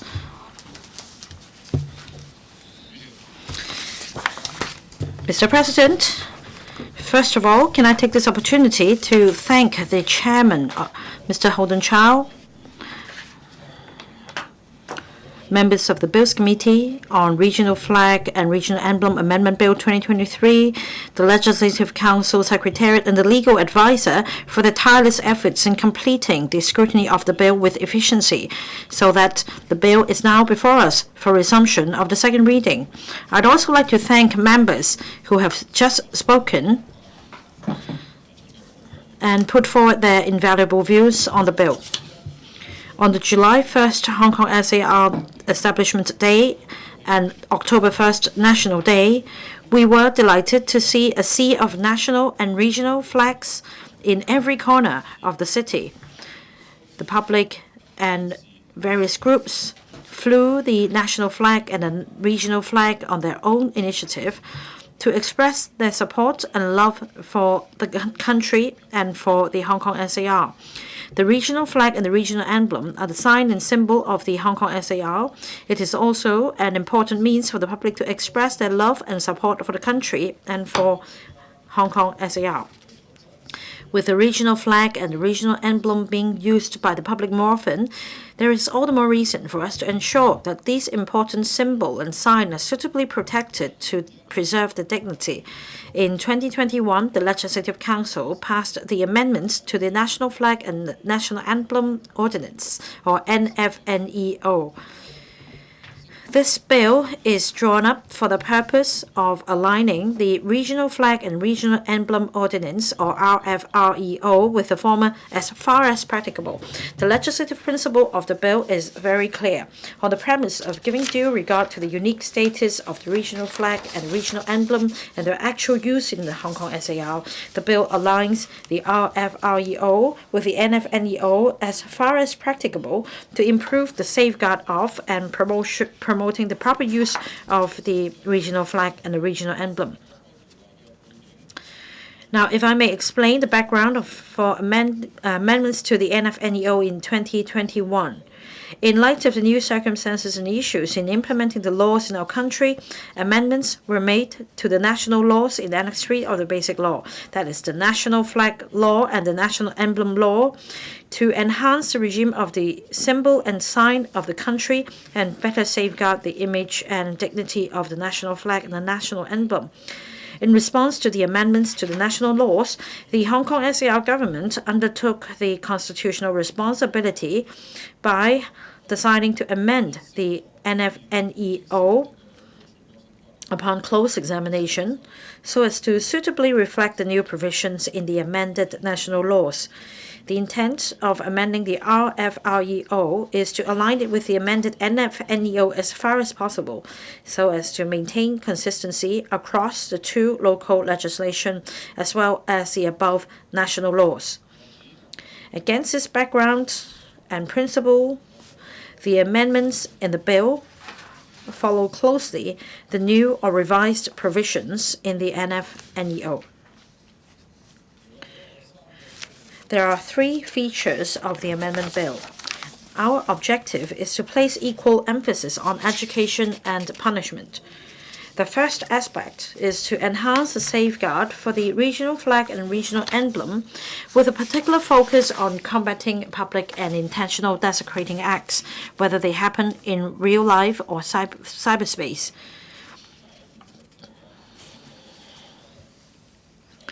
To better reflect this legislative intent, we've made reference to the amended NFNEO to increase the clarity of the offense provisions on desecrating the regional flag and regional emblem. It clearly provides that any public and intentional act of desecrating the regional flag and regional emblem, including the publishing of such act, constitutes an offense, while no change is proposed to the penalties. The bill also expands the scope of prohibiting certain uses of the regional flag and the regional emblem to tally with the corresponding provisions in the NFNEO as far as possible. The second aspect is the proper use, recovery, and disposal of the regional flags and the regional emblem, so that members of the public are aware of the do's and don'ts. They include the etiquette for attending the regional flag raising ceremony, prohibitions against inappropriate use of the regional flag and the regional emblem, as well as their proper recovery of this or disposal. Drawing on the arrangements for recovery and disposal of the national flag and the national emblem, members of the public or the organizers of the event will be responsible for returning the damaged, defiled, faded, or substandard regional flags or regional emblems to the designated collection points in 18 districts for centralized handling by the government. Of course, members of the public are encouraged to reuse regional flags and regional emblems in good condition so that we can reduce wastage in the spirit of affection for the country and Hong Kong and protect the environment. The third aspect is to strengthen education and publicity on the regional flag and the regional emblem to allow students and the public a correct understanding of them. One of the new requirements is that the Secretary for Education should give directions for the inclusion of the regional flag and regional emblem in primary and secondary education. The Education Bureau will issue guidelines to schools under the existing mechanism and provide timely resources and support for schools to implement the above requirements. The bill also requires APIs on the regional flag and the regional emblem to be played on local licensed TV and radio stations. Upon passage of the bill, APIs will be produced by the Constitutional and Mainland Affairs Bureau for the purpose. As I pointed out in speaking on the first and the second reading of the bill, the object and the spirit of the bill is respect. We hope that through education and punishment, we can further regulate the use of the regional flag and regional emblem to better protect these important symbol and sign of the Hong Kong SAR. Members of the public will be encouraged to show respect and love for the regional flag and the regional emblem of their own volition. We also make it crystal clear that we do not condone any public and intentional acts of desecrating the regional flag and the regional emblem. Offenders will feel the full force of the law. In the course of deliberations, members have discussed in depth some of the provisions and implementation details. They have provided invaluable views, and I would like to briefly respond to some of the issues raised by members. Some members consider that the act of displaying the regional flag or regional emblem upside down should be regarded as a desecrating act which should be penalized. Some members, however, are concerned that members of the public may display them upside down out of carelessness and be inadvertently caught by the law.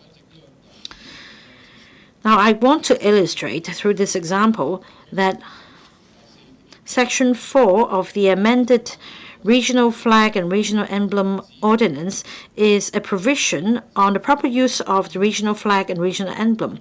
It is a directional provision.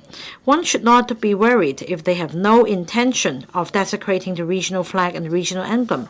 However, any person who contravenes Section 7 by fulfilling the offense elements such as publicly, intentionally, and acts of desecrating the regional flag and the regional emblem commits an offense. And under such circumstances, Section 4 will not be available as a defense.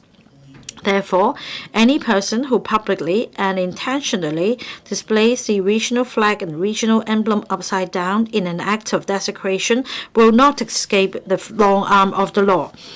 Members have also expressed concerns about the effectiveness of law enforcement against acts of desecrating the regional flag or the regional emblem on the Internet.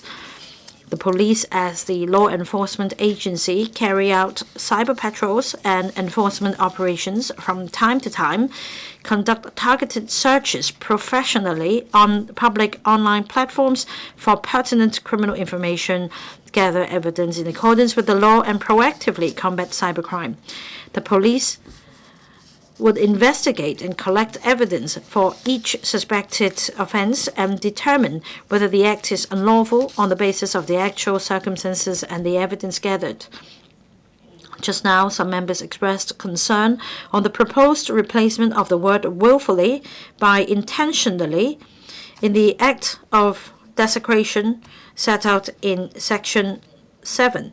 They believe this will undermine the safeguards for the regional flag and regional emblem, since recklessness or intoxication can be valid defense. Similar to the spirit and objectives of the national flag and national emblem ordinance, the national anthem ordinance, and the two national laws, the policy intent of the bill, as we have emphasized, is to prohibit any act of publicly and intentionally desecrating the regional flag and regional emblem. We need to amend this provision with precision to target desecrating acts that are done publicly and intentionally. At the same time, we do not want to have any departure from the policy intent. Hence, from the point of view of law drafting, using the word intentionally in the offense provision will ensure consistency with the legislative intent. Now, in terms of the English version of the amended RFREO, the word intentionally is also consistent with the NFNEO and the National Anthem Ordinance. This amendment will not create a legal lacuna or allow recklessness or intoxication as a defense. The law enforcement agency will give full consideration to the actual circumstances of the case and the evidence gathered in determining whether the act constitutes an offense. If there is sufficient evidence to support the elements of the charge, they will enforce the law accordingly and bring the case before the court.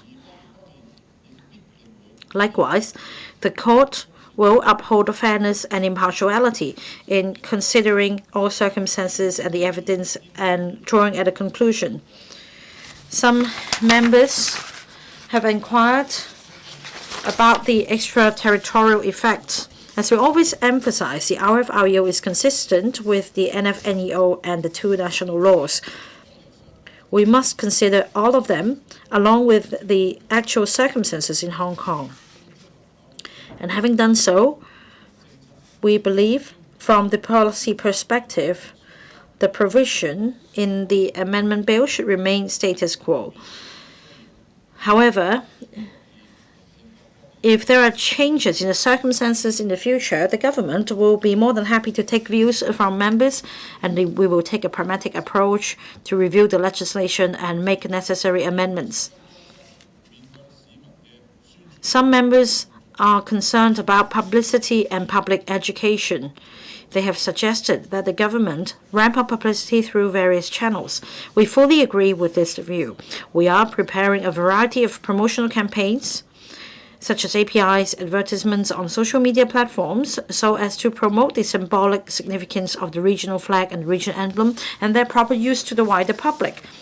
The government will also take forward patriotic education. I believe members of the public will understand the symbolic significance of the regional flag and the regional emblem, thereby respecting them. Mr. President, I move the resumption of the second reading of the Regional Flag and Regional Emblem Amendment Bill 2023. I urge members to support passage of the bill so that we can enhance the safeguards and promote the proper use of regional flag and regional emblem to better preserve the status as sign and symbol and dignity of Hong Kong SAR.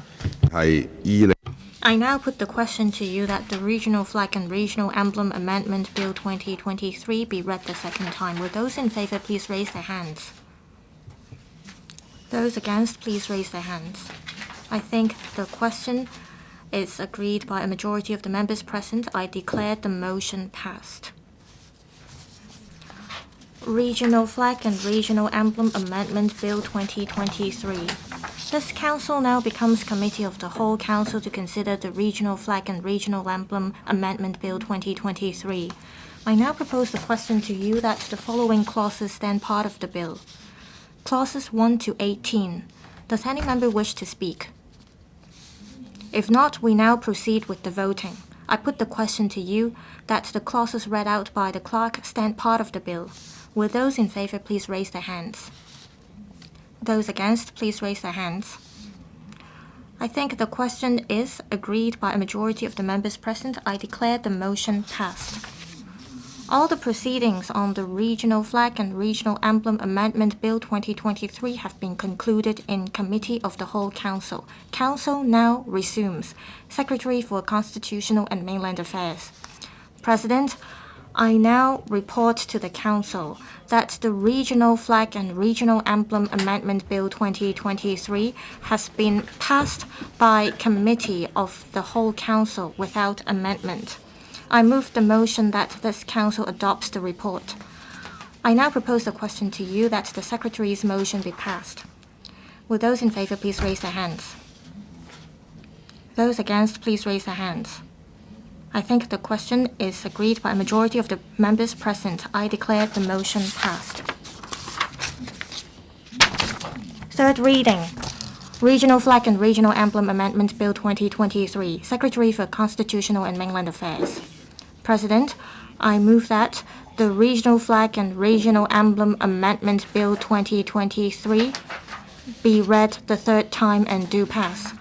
I now propose the question to you that the Regional Flag and Regional Emblem Amendment Bill 2023 be read the third time and do pass. Does any member wish to speak?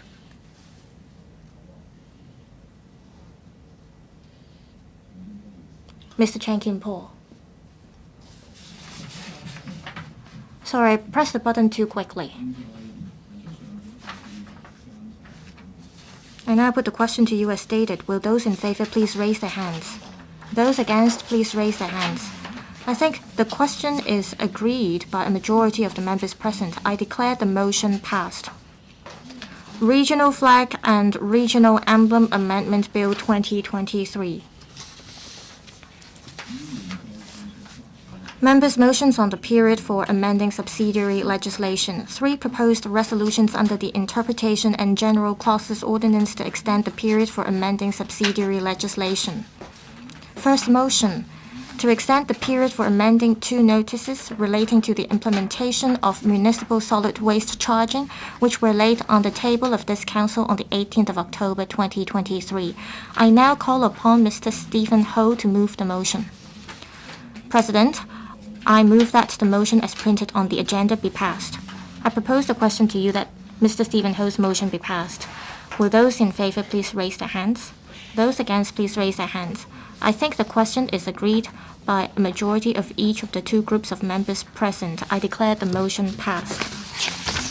Second motion, to extend the period for amending the Road Tunnels Government Amendment Ordinance 2023 commencement notice, which was laid on the table of this Council on the 18th of October 2023.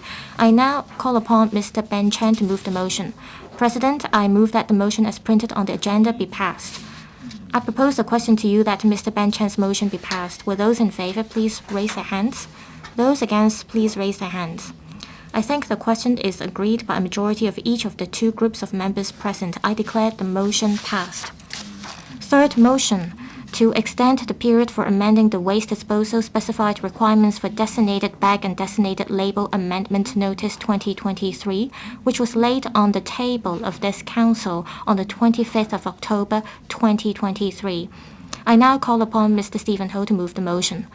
President, I move that the motion as printed on the agenda be passed. I propose the question to you that Mr. Stephen Ho's motion be passed. Will those in favor please raise their hands? Those against, please raise their hands. I think the question is agreed by a majority of each of the two groups of members present. I declare the motion passed.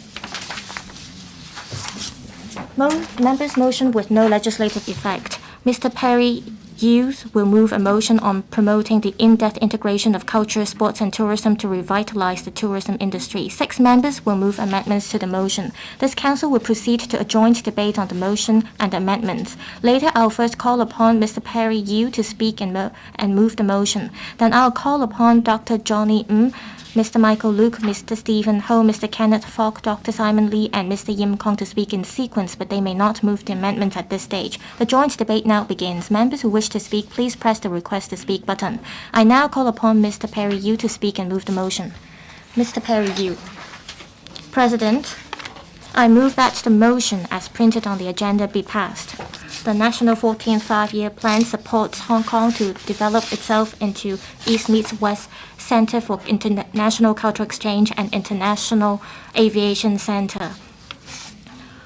Also, it supports the development of Hong Kong into a multiple destination tourism.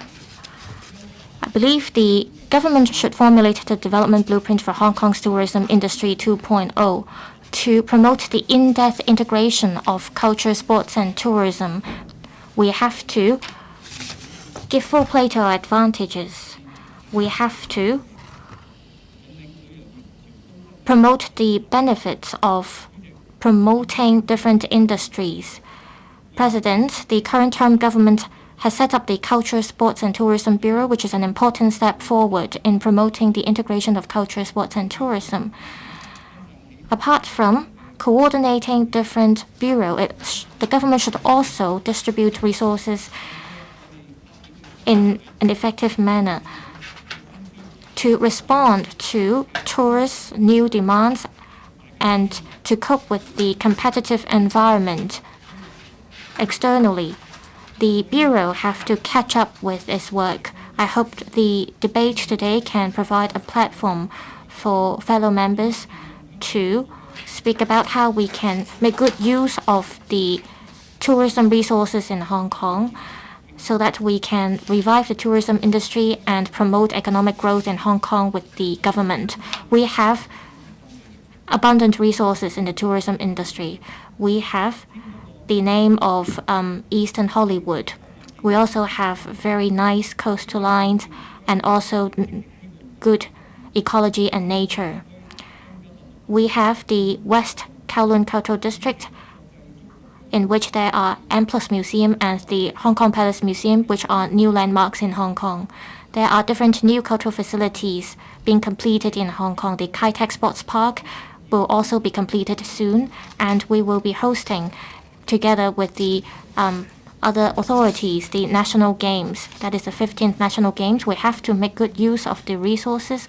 We have to upgrade and add value to the industries and give full play to our advantages. In order to do that, we have to promote the integration of culture, sports, and tourism, and that is the core part of my motion. I have some suggestions. On sports, we think about different major sports events. In the past weekend, there is the Harbour Swim, as well as the Hong Kong Golf Tournament and the FIA Rallycross Championship. These are all events held under the M-Mark system. how can we promote these events? We have to work closely with the tourism industry and different sectors to promote these events early and roll out products so that tourists will come to Hong Kong because of these events and we can lengthen their stay in Hong Kong. Also, if possible, the government should avoid holding 3 events under the MMARC system in the same period so that we can promote these events more effectively and achieve greater results. There are different facilities under the Culture, Sports and Tourism Bureau. The administration can think about how to add values to the facilities. Apart from serving the public, we can also give full play to these facilities. There are many nice beaches in Hong Kong, but less than 0.2% of these beaches are used for commercial purposes, and only some kiosks can be used for serving the public. The government may think about making use of these beaches for people to have afternoon tea. Also, in the Discovery Bay, we can also make good use of the beaches there, and we can make good use of the scenery there. We should create unique characteristics and provide better experience for tourists. Recently, there are people who express disappointment about the demolition of neon signs in Yau Ma Tei. How can we revitalize these cultural heritages? There are wetland and geology parks as well as hiking trails in Hong Kong. How can we make use of these resources and unleash their tourism potentials? How can we promote different industries and cross-sectoral developments involving financial sectors and different sectors? This will depend on the cross-departmental effort of the government. I think that we have to achieve this in various aspects. First, we have to have the mindset to develop the tourism industry. Secondly, there should be mechanism in place to coordinate tourism resources. Thirdly, in terms of promoting development of industry, there should be cross-sectoral collaboration. In order to achieve this, I have the following few suggestions. First, in terms of mentality and mindset, the government should set up a commission on strategic development for culture, sports, and tourism and invite representatives from these 3 sectors to formulate long-term strategies. Also, as the government formulate a development blueprint for Hong Kong's tourism industry 2.0, apart from working closely with the sector, the government should also collect views from relevant stakeholders from the 3 industries so that the 3 industries can work together to enhance the competitiveness of Hong Kong. Also, in terms of the work of the government should have cross-departmental mechanism to review the tourism resources scattered across different government departments and bureaus and discover their potentials. Also, to integrate culture, sports, and tourism, I have the following 3 suggestions. The government should support the industry to develop signature in-depth tourism products and continue to support the sector to discover new routes and new products to provide a more in-depth experience for tourists. Secondly, the government should set in performance indicators for different facilities. The newly set up committees will be able to play its function. That is the Mega Arts and Cultural Events Committee. I hope that the government can work more closely with the sector to achieve these KPIs. Thirdly, we have to nurture talents in the culture, sports, and tourism sectors. Talents are key.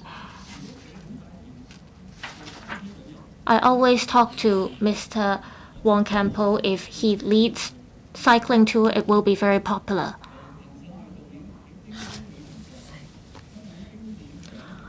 I also joined a tram tour with a well-known director in Hong Kong, introducing the different attractions in Hong Kong. We have to promote our tourism products so that they can go global. In order to do that, the government have to strengthen training for talents and enhance cross-sectoral knowledge. Also, we should make good use of our professional services to tell good stories of Hong Kong. Through integration of different sectors and industries, we can achieve 1 + 1 > 2.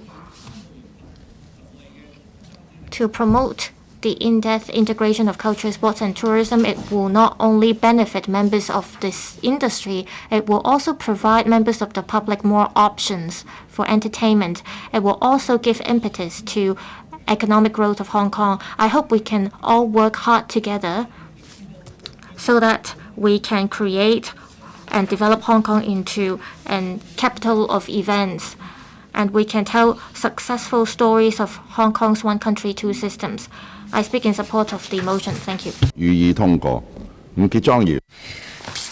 I now put the question to you that Mr. Perry Yu's motion be passed. Dr. Johnny Ng. The 14th five-year plan has laid down the 8 positions of Hong Kong, including developing Hong Kong into an East-Meets-West center for international cultural exchange. We are a cultural melting pot, and the deep, in-depth integration of culture, sports, tourism is the key to sustainable development of the tourism industry. I support Mr. Perry Yu's motion of in-depth integration of culture, sports, and tourism to revitalize the tourism industry. The government should promote wider use of technology, such as smart tourism. Different channels should be leveraged to communicate with tourists worldwide. In 2017, the government promulgated a blueprint. Smart tourism was to be promoted.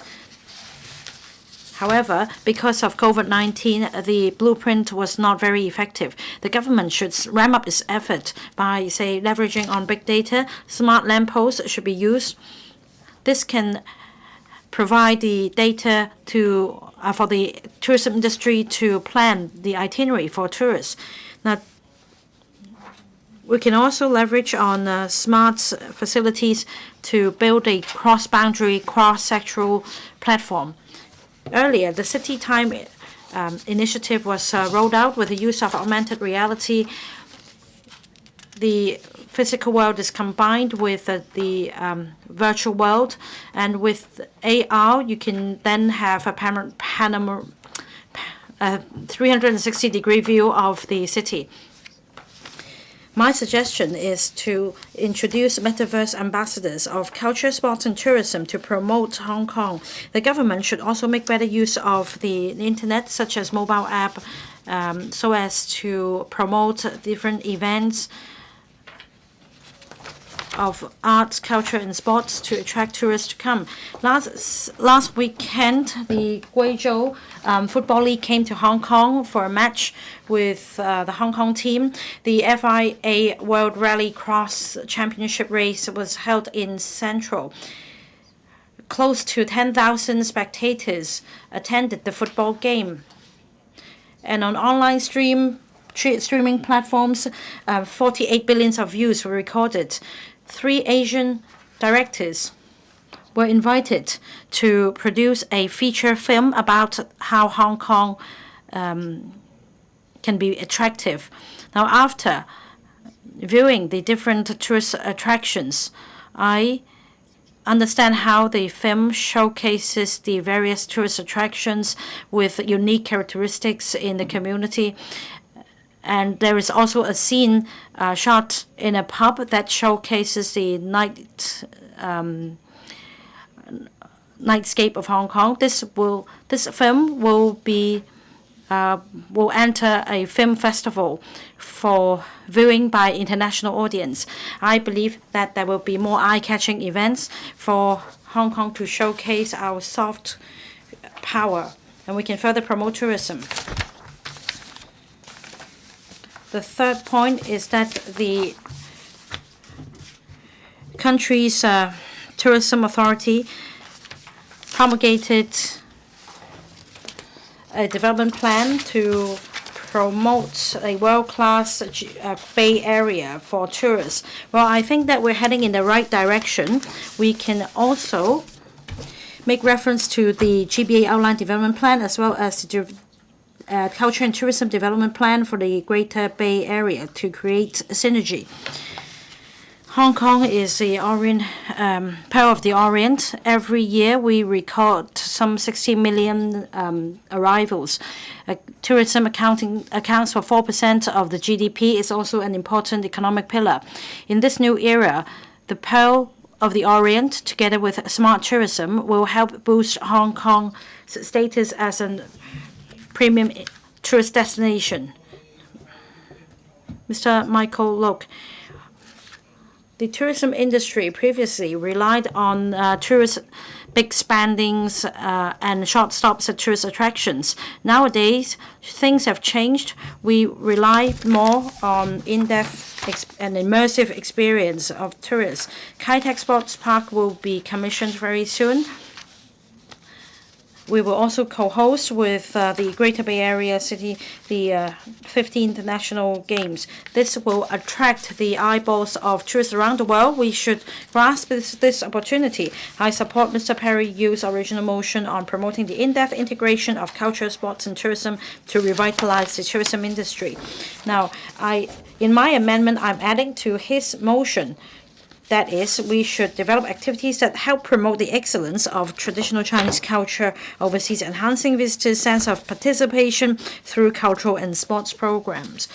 To give play to the advantages of one country, two systems, we are a very open city, providing visa-free arrangements for visitors. It's also a good platform for us to promote the excellence of traditional Chinese culture. We can tell good stories of our country as well as Hong Kong. Every year we have celebrations for different traditional events. This is very attractive for the overseas tourists. In order to make sure that they have an immersive and in-depth experience, we should give some thought to the intangible cultural heritage and the traditional culture we have. We should help the industry develop tourism products with local characteristics, such as the Hong Kong-style milk tea and Hong Kong dim sums. Instead of just inviting them to taste for themselves, we should create the whole scene for them to have a more comprehensive experience. We should build a studio city in Hong Kong so that tourists will be able to wear the Han attire and have a more comprehensive experience. This will create some valuable memories for them.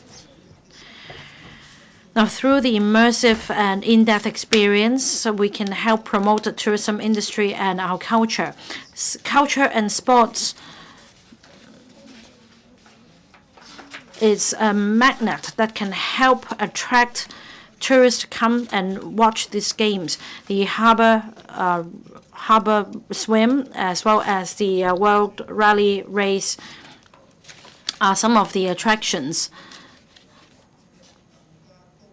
The Victoria Harbour is our highlight. I think that we should increase our capacity so that more tourists will come to Hong Kong for the purpose of watching the games and attending these events. Promotions, coupons should be provided. Now, on organizing major events, I think the government should ramp up its effort in holding mega events. Instead of just dishing out money and holding shows, more should be done. For example, for the Harbour Race held a few days ago, it was a success, but some professional swimmers complained that the professional games started at the same time as the game for amateurs, and that affected their performance. Just next to the Legislative Council complex, the M+ scheme subsidized the FIA World Rally Cross Championship race. It's the first time that this race was held in Hong Kong, but due to unforeseen circumstances, the track was shortened, there was a delay, and many tourists were disappointed. This also tarnished Hong Kong's image as a tourist city. So for mega events, more lead time should be put in place to make better preparations. In fact, the organizers should also be held responsible should there be any default or delays, because they cannot explain away simply by saying that there isn't sufficient time to prepare for the event. Finally, the government and the community should exercise collective wisdom so as to make Hong Kong a place of hospitality to attract more tourists. So I so submit. Mr. Stephen Ho. Thank you, Deputy President. I'm very excited to learn about Mr. Perry Yu's motion and his speech. I also proposed an amendment, but I'm afraid that because of other amendments before me by other members, if their amendments are passed, my amendment will only entail the last sentence, that is to build Hong Kong into a world-class tourism destination in the Greater Bay Area. Now, in the interest of time, let me just say that at the BCPs, at the airport, or the land boundary control points, visitors can get some pamphlets from a counter. The pamphlets will tell you about tourist attractions such as the Ocean Park or places for seafood such as Aberdeen. But in fact, we have other blue tourism resources such as junk trips. Say, my friends will ring me and ask where I should go squid fishing, and I'll just tell him, go to Uncle Chan. There is a lack of consolidating the resources. When visitors arrive, we should be able to tell them which base to go to. We do not have a base to support the blue tourism. These trades are so scattered that in times of economic downturn, they can't survive. It is imminent for the government to develop blue tourism. There should be infrastructural support. Land should be provided. Just small parcels of land to create landing steps. We should not only rely on mobile phones. There should be physical infrastructure to support the development. I also agree with Mr. Michael Look. There should be a studio city in Hong Kong. We should ask Chow Yun-fat to be our guide. If we just turn to the development of the Palace Museum in Beijing, you would find a paradigm shift in the demands of tourist experience. Just decades ago, I would be fortunate enough just to get in the place, and the place would be jam-packed, and I'll be happy just to take a picture. But now people will take photos. They use Palace Museum as the check-in spot, and they would just take a picture of the cat, and instantly the cat will become a celebrity on a social media platform. And they will also have a special cuisine available in the Palace Museum. Through understanding the change in the demands of tourists, we can then design our approach accordingly. Because right now we are taking tourists in coaches to To Kwa Wan for shopping, and that's it. We must take a people-oriented approach. Now, recently, the government rolled out the Night Vibes initiative to boost night economy. In fact, it's kind of tourism resources because it's a tourist attraction. Along both sides of the harbor, you have hotels. You need to lower the cost for developing tourism.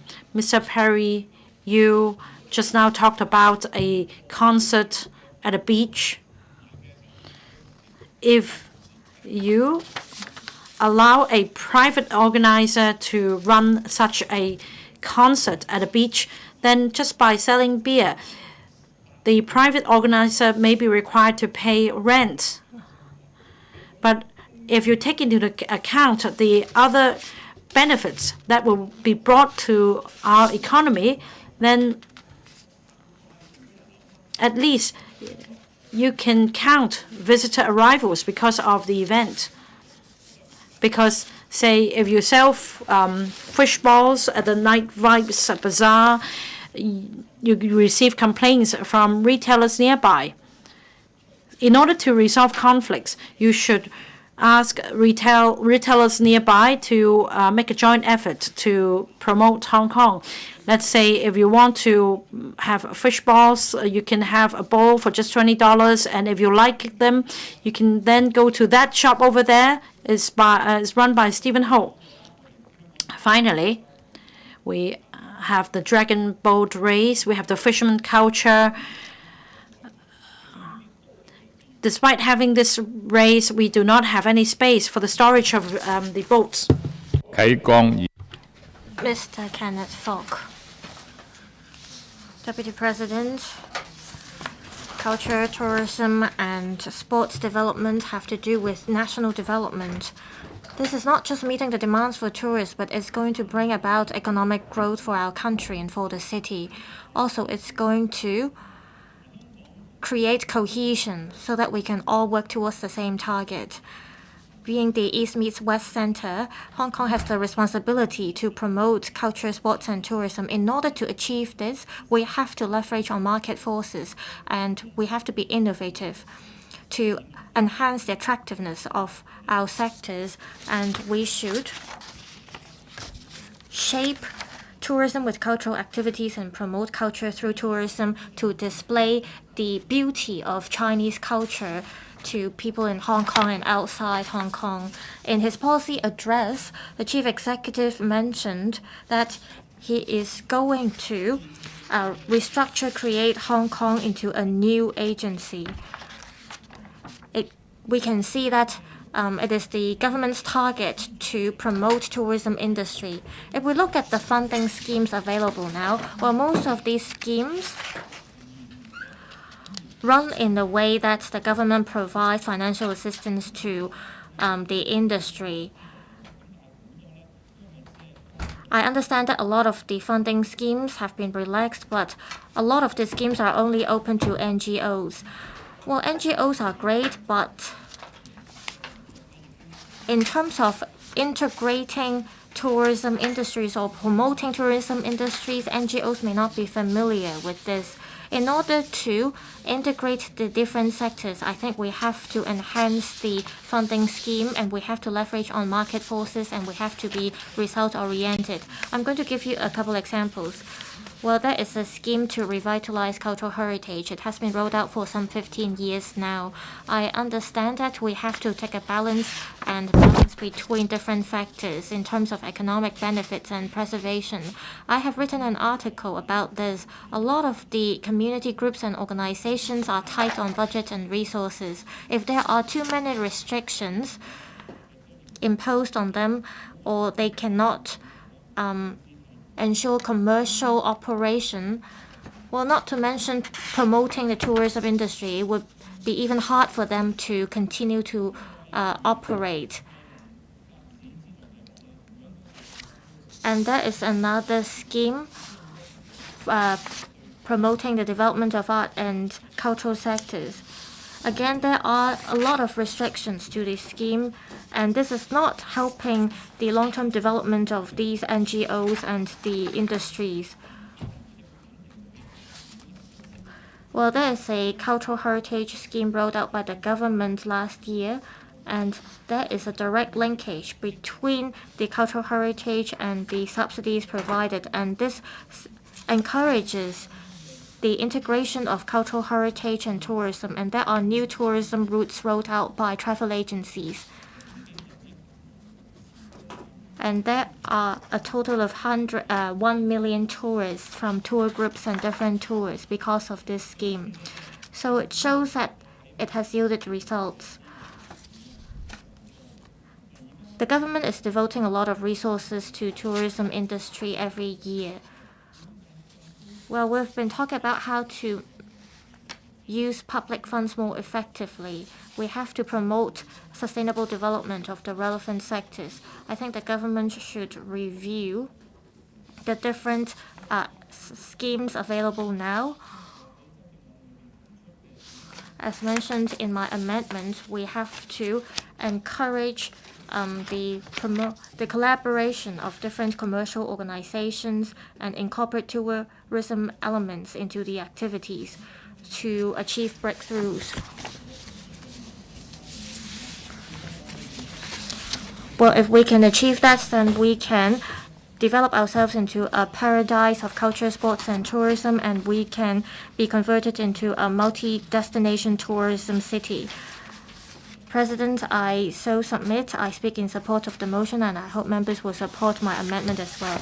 Dr. Simon Lee. Thank you, Mr. President. I thank Mr. Perry Yu for the motion and other members for the amendments.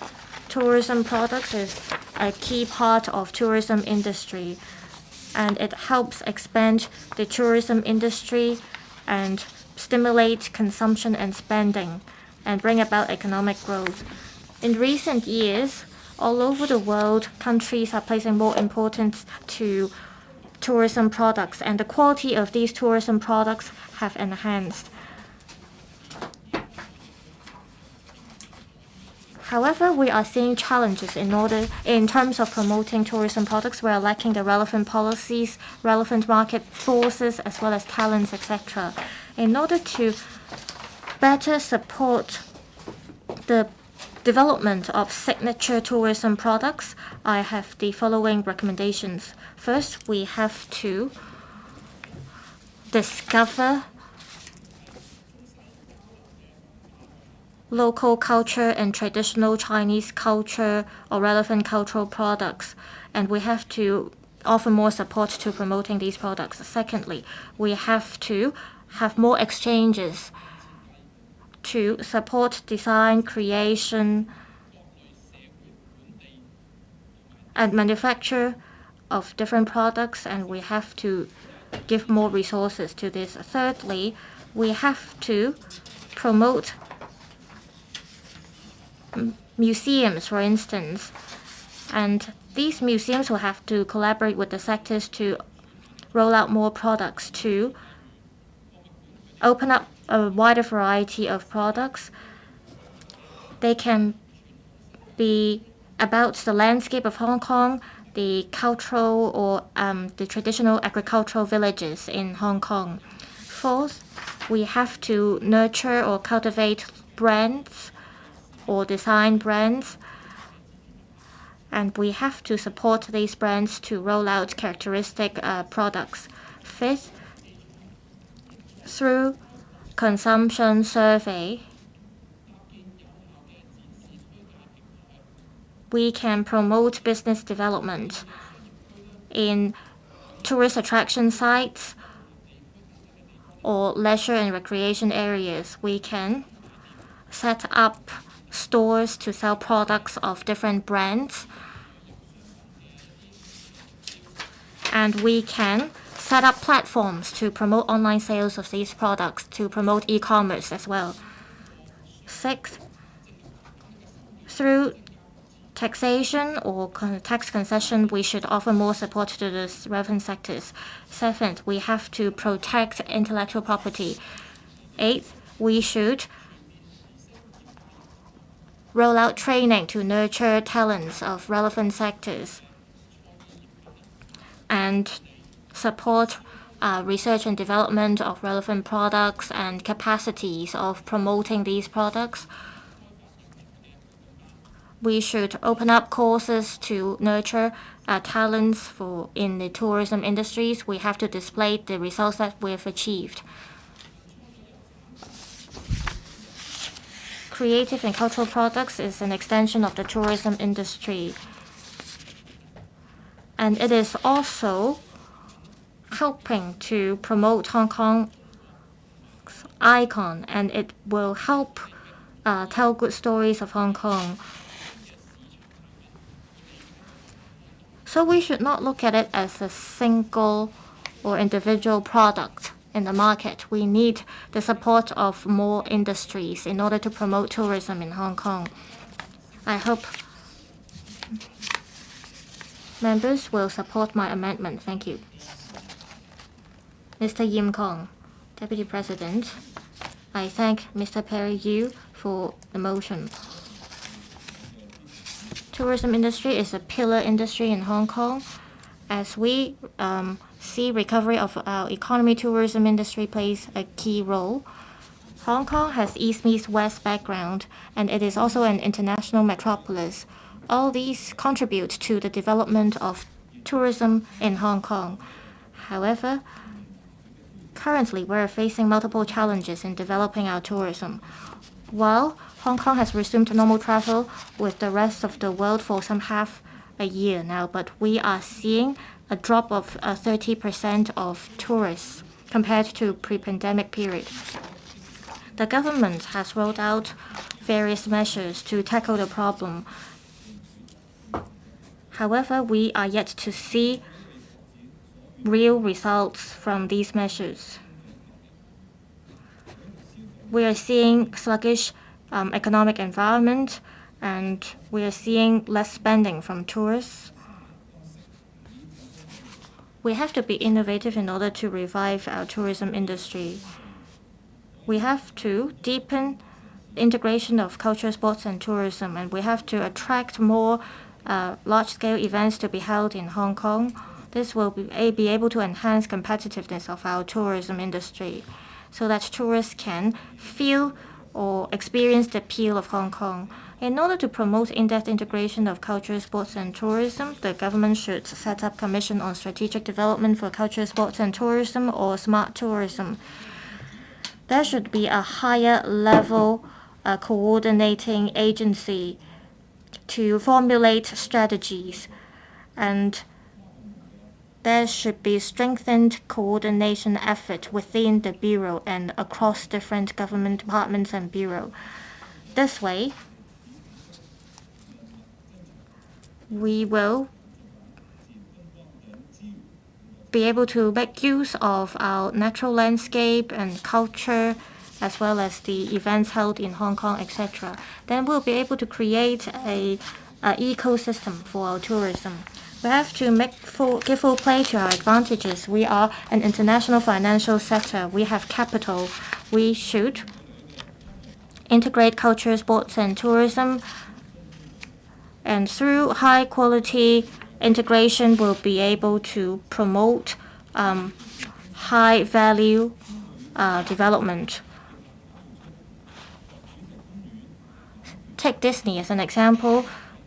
It's able to develop theme parks and as well as develop films and other products. And it has some 1 trillion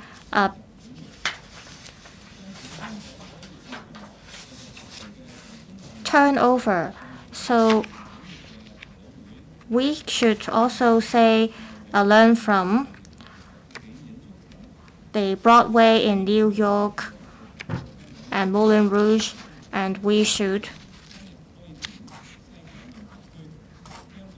make good use of West Kowloon Cultural District and Hong Kong Night Vibes campaign to attract more tourists and enhance the competitiveness of our tourism industry. Deputy President, in-depth integration of culture, sports, and tourism is an effective way to promote economic growth in Hong Kong. I look forward to having the government working more closely with the industries to develop Hong Kong into an international tourism hub.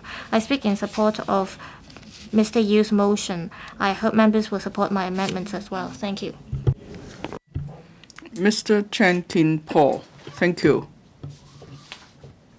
Deputy President. Now, in the 14th Five-Year Plan, Hong Kong is to develop into East-Meets-West Center for International Cultural Exchange. This is new thinking for the industry. Now, cultural, sports, and tourism are actually integrated. They could bring visitors to Hong Kong. They could showcase the distinct features of Hong Kong. Mr. Perry, you moved this motion, and other members moved amendments. Thank them. So this gives us the opportunity to discuss the matter. Now, after the resumption of normal travel, the mode of travel has changed. Now we are no longer just talking about some sort of superficial sightseeing. It's more about city walk with in-depth itineraries, and this is a new trend. With this type of city walk, we need to tap into the commercial potential, and we need to encourage the sector to think out of the box so they could develop various in-depth itineraries and tourism products. Now, we have various cultural heritage here, Cantonese opera, Tai Hang, fire boat, dragon race, and so on. And then we have the Wang Tai Sin Temple. So we have all sorts of cultural heritage here. And we could have city walks, say going from Wang Tai Xin and then going to Sha Tin for shopping and so on. Now, many people, when they visit Japan or Korea, they may take photos of them in kimonos and so on. So, and in Hong Kong, how come this is not popular? Imagine if there are visitors coming from different parts of the world wearing cheongsam and doing city walks, and then they could have a deeper experience, a richer experience of Hong Kong. And then this may be an attraction for visitors. So we should make good use of our various festivals and cultural heritage areas, more publicity, and we should come up with more tourism products with distinct features. But of course, we need to properly protect all our resources. And then for cultural and tourism development, there will be more room for such development. Now, Hong Kong has always been a events capital. These mega events draw visitors from all parts of the world to Hong Kong. So I think we should try to host even more mega arts and cultural events. Now, last week we had this race that brought many tourists to Hong Kong, the WRC race, and then of course we need to be properly prepared. There must be proper arrangement. Otherwise, if something goes wrong, then spectators will be let down. And we also have the Hong Kong Cyclothon, Hong Kong Sevens, the Hong Kong Wine and Dine Festival, the Basel Art Hong Kong, etc. So we have various mega events in Hong Kong. They will bring to Hong Kong overnight high value added visitors, and if they have a good experience, they will come back again. And if more visitors come to Hong Kong, of course, it will bring more business to various sectors such as hotel, catering, and so on. So we need to do more to publicize these mega events to make to realize their full potential. Now, in cultural arts and cultural in-depth itineraries is an important direction for Hong Kong's development. I'm sure it will help to stimulate our economy and will bring about more social and economic benefits to us. I hope all sectors will work together to promote this important development. Thank you. Secretary for Culture, Sports and Tourism. Thank you, President. Now, Mr. Perry Yeo has moved this motion today. Dr. Johnny, Mr. Michael Look, Mr. Stephen Ho, Mr. Kenneth Fogg, Dr. Simon Lee, and Mr. Yim Kong have moved amendments. This shows that this council takes very seriously the work of my bureau, and I thank them for that. Now, before the pandemic, the three sectors together make up 11.3% of our GDP. In this time of the government, the Culture, Tourism and Sports Bureau was formed to promote, it's not just to promote tourism, but to make sure there is complementary development of the three sectors. Then there will also be proper synergy. And then within the government, we will have a team taking care of culture, sports, and tourism development with the same goal, and there could be a better collaboration. And we want to use sports and culture to promote the tourism. And we want tourism to promote the development of sports and culture. We want to tell good stories about Hong Kong and China. So that's why this government has been set up various advisory committees and statutory bodies, such as the Culture Commission, Sports Commission, Tourism Strategy, and so on, to promote the integration of art, of culture, sports, and tourism.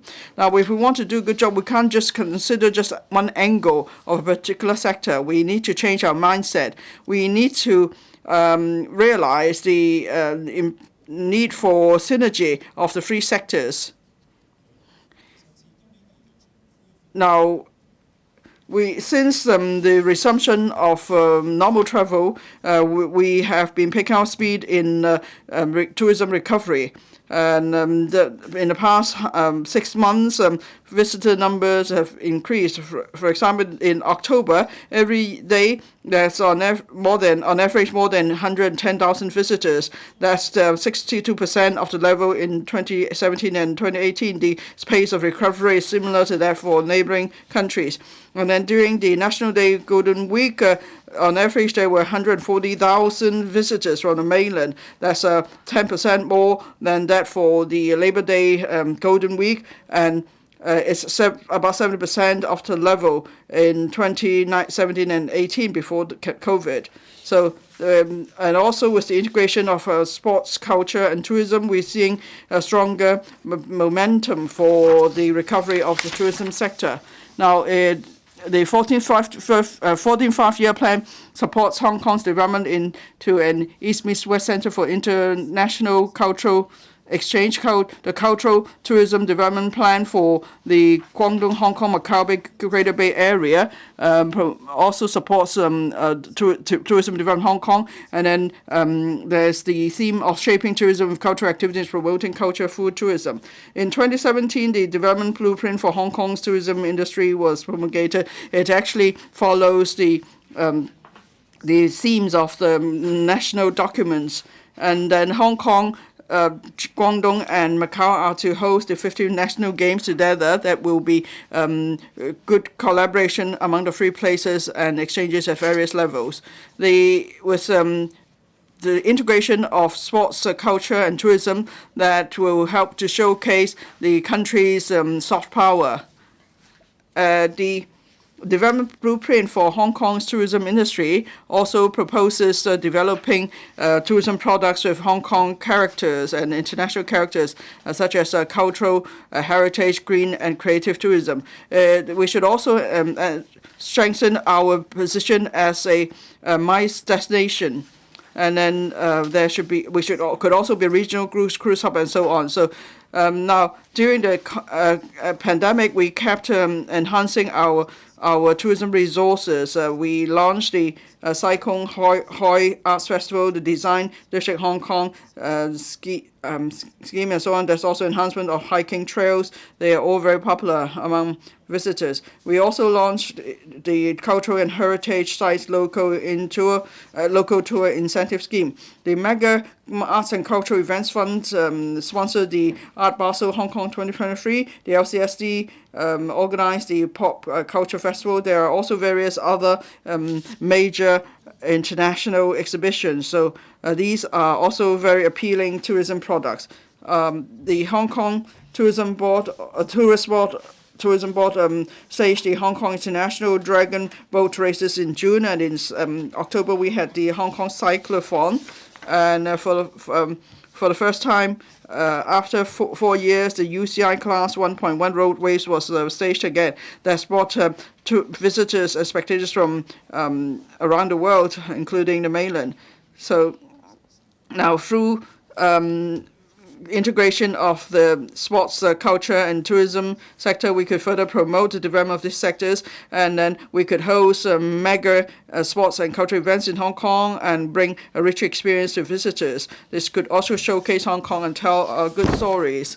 So and then we all could also follow the theme of shaping tourism with cultural activities and promoting culture through tourism. We will further bring mega events to Hong Kong, so Hong Kong will become the events capital, and we will also actively integrate into national development and promote the long-term development of tourism. That will help to stimulate the economy, and we'll tell good stories of Hong Kong. We'll also tie in with the national plans on tourism development, and Hong Kong could become a core demonstration zone for multi-destination tourism. I will listen very carefully to members' views, and I will speak again and give a response to members' views. Thank you. Does any other member wish to speak? Mr. Ronick Chen. Deputy President, the COVID pandemic has dealt as a severe blow to tourism around the world. Hong Kong is no exception. In 2018, tourism accounted for 4.5% of GDP, and there are over 250,000 people employed. That's 6.6% of our workforce. But then by 2020, tourism only accounted for 4.4% of GDP. Now, with COVID easing, that should help the recovery of the tourism. But then habits have changed over the 3 years of the pandemic, and that's brought new challenges to the tourism sector. Well, many banking services related to tourism, for example, travel insurance, forex exchange, and so on, and credit card transactions. So that's why I hope tourism will be revived, and that will actually boost the development of other sectors as well. So I thank Mr. Perry Yu for moving this motion. Now, we need to revitalize tourism. That's important for our economic development. Now, in February, there was this major event. 500,000 tickets were given away for free. That brought many visitors to Hong Kong. And then we have the night vibes recently.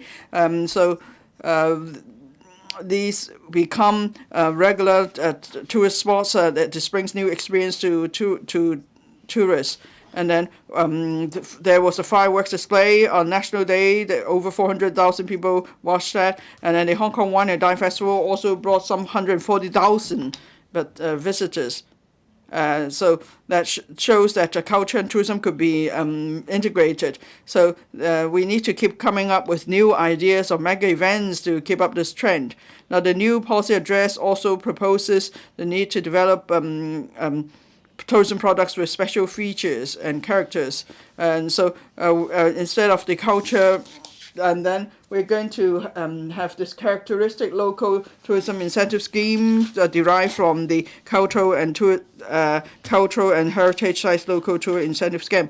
Now, we have seen various sites revitalized into hotels and for example, the married police quarters became a tycoon and so on. But then when sites are revitalized, there has to be proper day-to-day management. There needs to be software support. Otherwise, there's no, these sites won't mean anything. So the people are now demanding more custom-made products. They are they are looking at more than just dining and shopping when they go traveling. So we need to do more to integrate sports, culture, and tourism, and then tourism will be a carrier for the promotion of culture and heritage. Now, if we have competitions brought to Hong Kong that will bring visitors here too, and then instead of just attracting people come for games, there must also be cultural and other tourism products for them. Now, when young visitors come to Hong Kong, they are here mostly for arts and cultural events or major concerts or sports events. In the past week, so many members have referred to the Hong Kong Golf Open, the Cross Harbour Swim, and so on. All these events show that Hong Kong is an events capital. So we need to have make leverage on the various cultural, sports, and resources, and they will bring about economic benefits to Hong Kong. And we also have to keep tab of the latest consumption trends. For example, mainland visitors watch the Xiaohongshu, so we need to publicize through that channel as well. Now, the tourism needs to keep innovating. Before we can drive the development of the tourism. So I support the motion and all the amendments. Thank you. Mr. Bill Tang.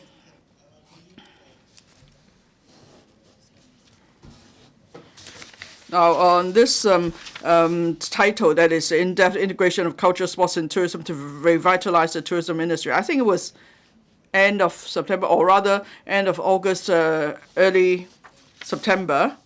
The Secretary came to Kowloon East. It's a sharing session on integration of culture, sports, and tourism. Now, I'm from the East Kowloon constituency, so of course I know that we have good tourism development there.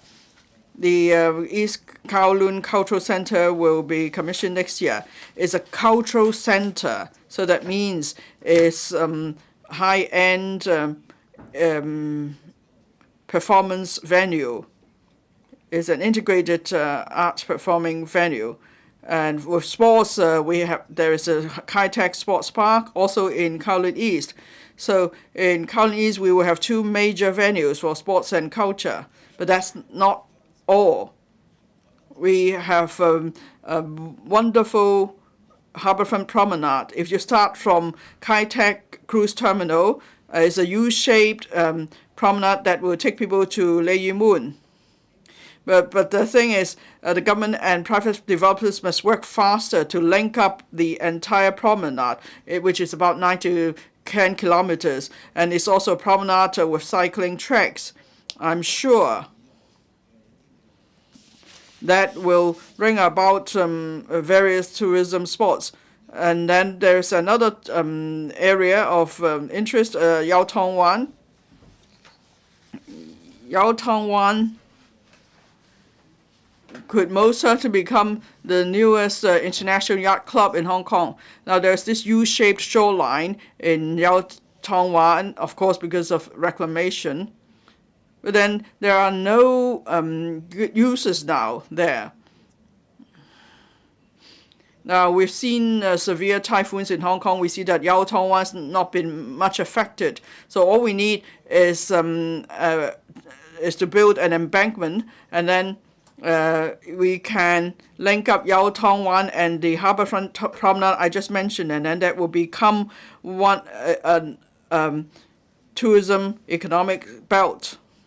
And Yau Tong Wan probably could house yacht some 100 feet long.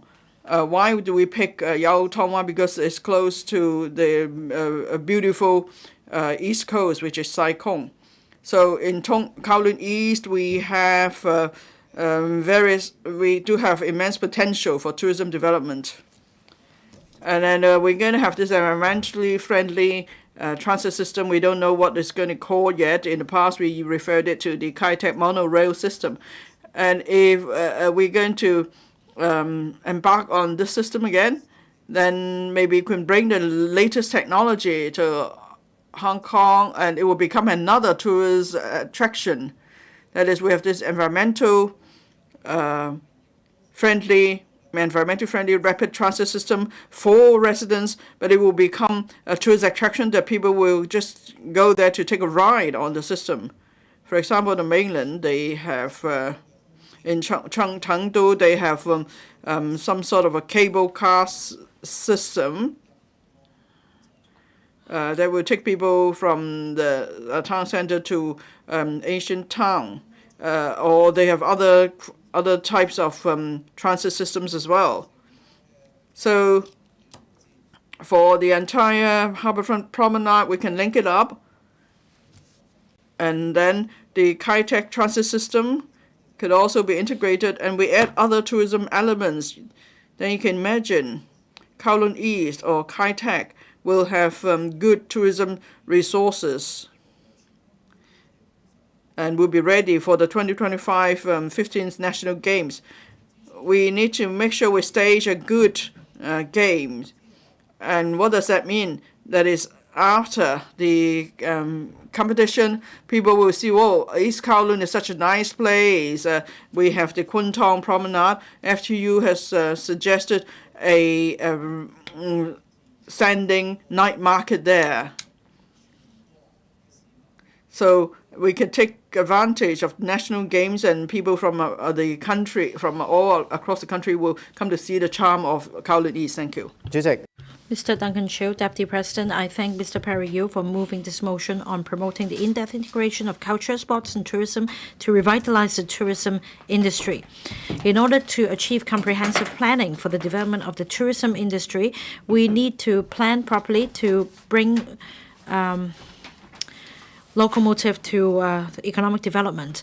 Now, there have been drastic changes in people's day-to-day living. People strive for work-life balance. They want more time with their families. According to the latest report, by 2030, in Western countries, 25 to 30% of countries of companies will be using the hybrid working mode so as to make the working hours more flexible. When you plan for a trip, in the past, we adopted the holiday-oriented approach. We base our planning on the holidays available. But now things have changed.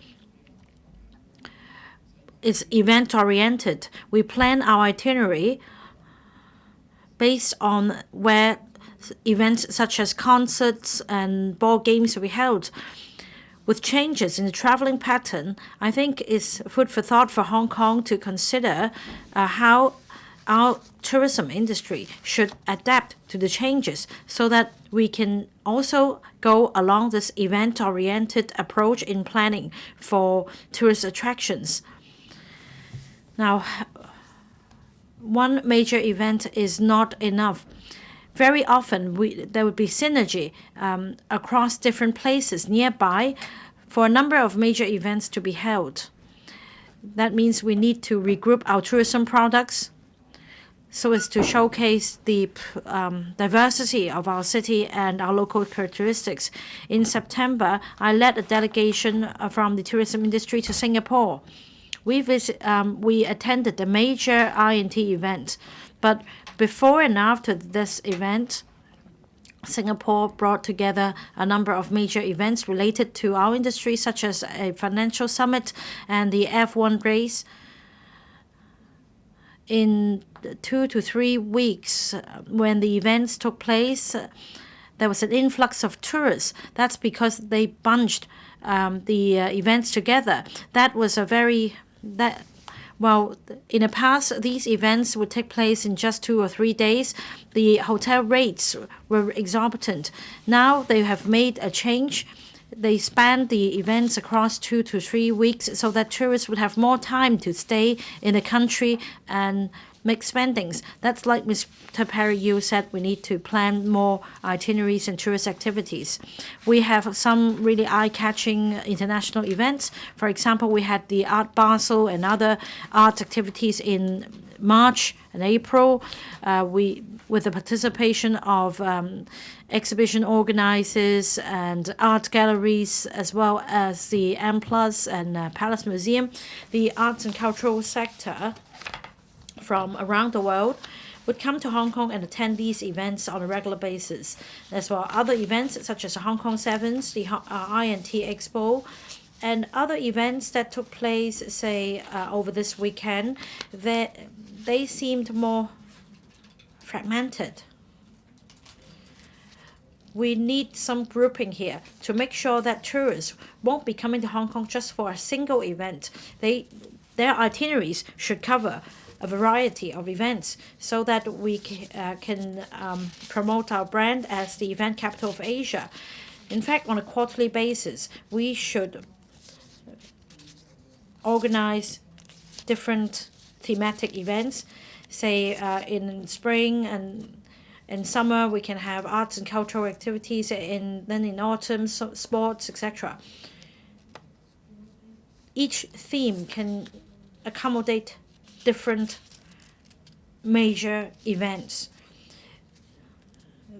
The important thing is to put the number of major events under the same category in the same period of time so that tourists could come and experience different events during their stay so that they have a better impression in Hong Kong.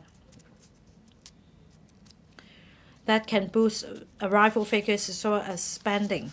We can also enhance the tourist experience. I so submit that support the motion and the amendments. Dr. Loy Kwok. I thank Mr. Perry Yu for moving the motion and 6 members for the amendments. Deputy President, tourism industry is one of the 4 economic pillars in Hong Kong. In 2019, the tourism industry accounted for 3.6% of our GDP, with 6.6% of our population working for this industry. Because of COVID, the tourism industry was severely affected. Fortunately, starting from early February 2023, normal travel was resumed, and the Hong Kong government rolled out the Hello Hong Kong campaign in time. This publicity campaign targets tourists from around the world. As a result, we have seen a continuous increase in arrival figures. However, the travel patterns have changed. Many tourists don't come to Hong Kong for spending. Instead, they come to attend events such as the Hong Kong Pop Culture Festival 2023. They attended concerts. In order to find a way out for Hong Kong and tackle the new challenges, we need to mull over the points I mentioned. On the 31st of July to the 3rd of August, the panel conducted a duty visit in Hangzhou. Secretary Mr. Yang also went along. Our itinerary was rich. We learned about the abundant resources available for Hangzhou to host the Asian Games, in particular Dongyang City, and they yielded very good results. We should learn from them. As I exchanged my views with mainland officials, I pointed out that during the pandemic, we continued to invest in infrastructure such as the third runway system, Palace Museum, M+, etc.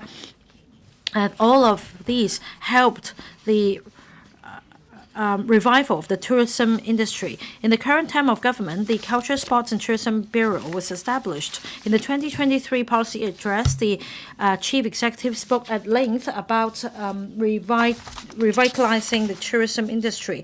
That means the government is aware of how in-depth integration of culture, sports, and tourism can help enhance the capacity and quality of the tourism industry services.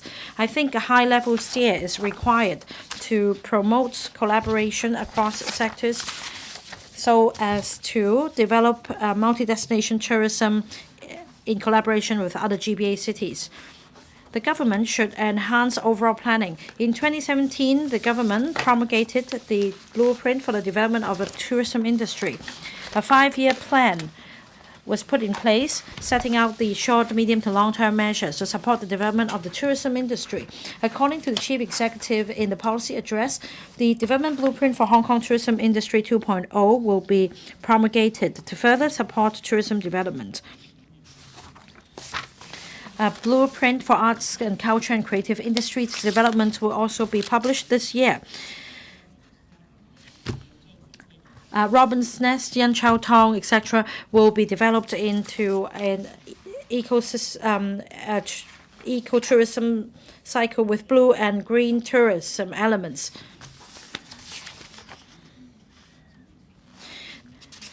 A holistic approach should be adopted in promoting in-depth integration of culture, sports, and tourism. There should be high-level steer on the part of the government so that we become a premier MICE destination, the event capital of Asia, as well as a premium cruise hub.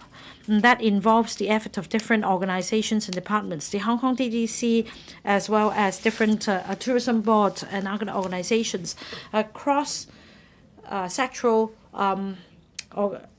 groups should be set up to tap the collective wisdom. At the same time, we should leverage on the country's support for Hong Kong, including the country's support for Hong Kong to develop itself into an East-Meets-West Center for international cultural exchange. Soon we will be co-hosting the 15th National Games.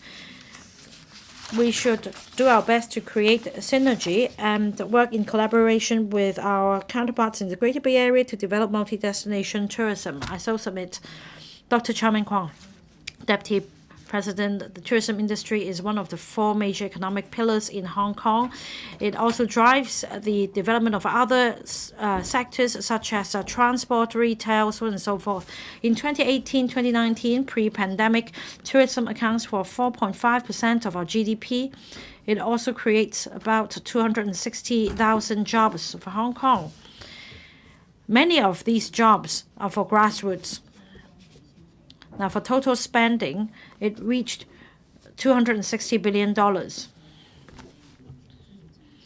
However, arrival figures have not resumed its pre-pandemic level. Apart from that, there have been fundamental changes in tourist activities in Hong Kong. For example, they are spending less in shopping. They strive for other kinds of experience, such as cultural, immersive experience and going to check-in spots. I support Mr. Perry Yu's original motion. As the development blueprint for Hong Kong's tourism industry 2.0 will be promulgated very soon, the government should devise the relevant strategies for the in-depth integration of culture, sports, and tourism. In order to achieve this objective, we should better gauge the consumer habits. For example, our young people are fond of pop singers and celebrities. And through the funding mechanisms such as the mega funds and cultural events fund, we should mobilize the community to organize carnivals, concerts, and other cultural activities. As winter will soon arrive, nighttime major events should also be held. There should be collaboration with the ETOs and branches of the Hong Kong TDC overseas to step up publicity and promotion so as to attract more tourists to come. I also made the suggestions to the tourism board. We should leverage on the KOLs, key opinion leaders in other places to help promote Hong Kong. This will yield a better result. Hong Kong was in the doldrums in the 3-year pandemic. The publishing industry also bore the brunt, and this is the major channel of telling good stories of Hong Kong and the mainland. In Shenzhen, they have a very good atmosphere for readers. Last year, they also won an acclaim for being the best city of reading in the mainland. We should follow suit so that we create another growth point for the tourism industry here. We should create a zone for the creative industries in Hong Kong. We should make use of vacant industrial buildings and school premises. Concessionary rent should be provided for the publishing sector so that more cultural and creative industry activities should be held. In Shenzhen, there are 7 so-called book cities, major bookstores. We should follow suit so as to attract more mainland tourists to come. Now, we need to revitalize the tourism industry so as to drive the growth of other ancillary industries. I think that our retail industry is competing with their counterparts in our sister cities in the mainland. This is no surprise. We need to enhance our competitive edge. Now, for example, Hainan also offers a duty-free shopping experience, and in the past 12 years, they have increased the duty-free quota. Now, each visitor can get up to 100,000 renminbi duty-free quota, whereas for Hong Kong, we're lagging far behind. This will impact on our image as a shopping paradise. So we should request the Central People's Government to relax this duty-free ceiling to at least 100,000 renminbi, on par with Hainan. We should expedite co-location arrangements and enhance the clearance efficiency so as to make Hong Kong more attractive. Mr. Chen Xiu-hong, Deputy President, I speak in support of the motion proposed by Mr. Perry Yu that is promoting the in-depth integration of culture, sports, and tourism to revive the tourism industry, as well as the amendments made by other members. Tourism industry is a major pillar of our economy. However, with COVID pandemic, it dealt a huge blow to our economy, and the GDP account dropped from 44.5% to 0.1%. We have some 14 million tourists in the first half of the year. However, it's still a huge difference compared to pre-pandemic level. It seems like culture, sports, and sectors haven't been fully integrated with tourism industry. We need the collaboration of different sectors. We should not only rely on the name of shopping paradise to promote our tourism. In the past, we had tour groups with dozens of people, but there are smaller tour groups now that are high-quality tour groups, and we've been talking about in-depth tourism. We should ride on this trend and create suitable tourism products so that we see integration of culture, sports, and tourism. In the policy address, it's mentioned that there should be signature tourism products, for instance, those incorporating elements of traditional Chinese culture as well as fashion trends. I think that we should make use of cultural or historical heritage to educate people on the history of Hong Kong. For instance, in Sai Kung, there is the historical relics of the Hong Kong Dongjiang Battalion. And we should educate people about the colonial history of Hong Kong.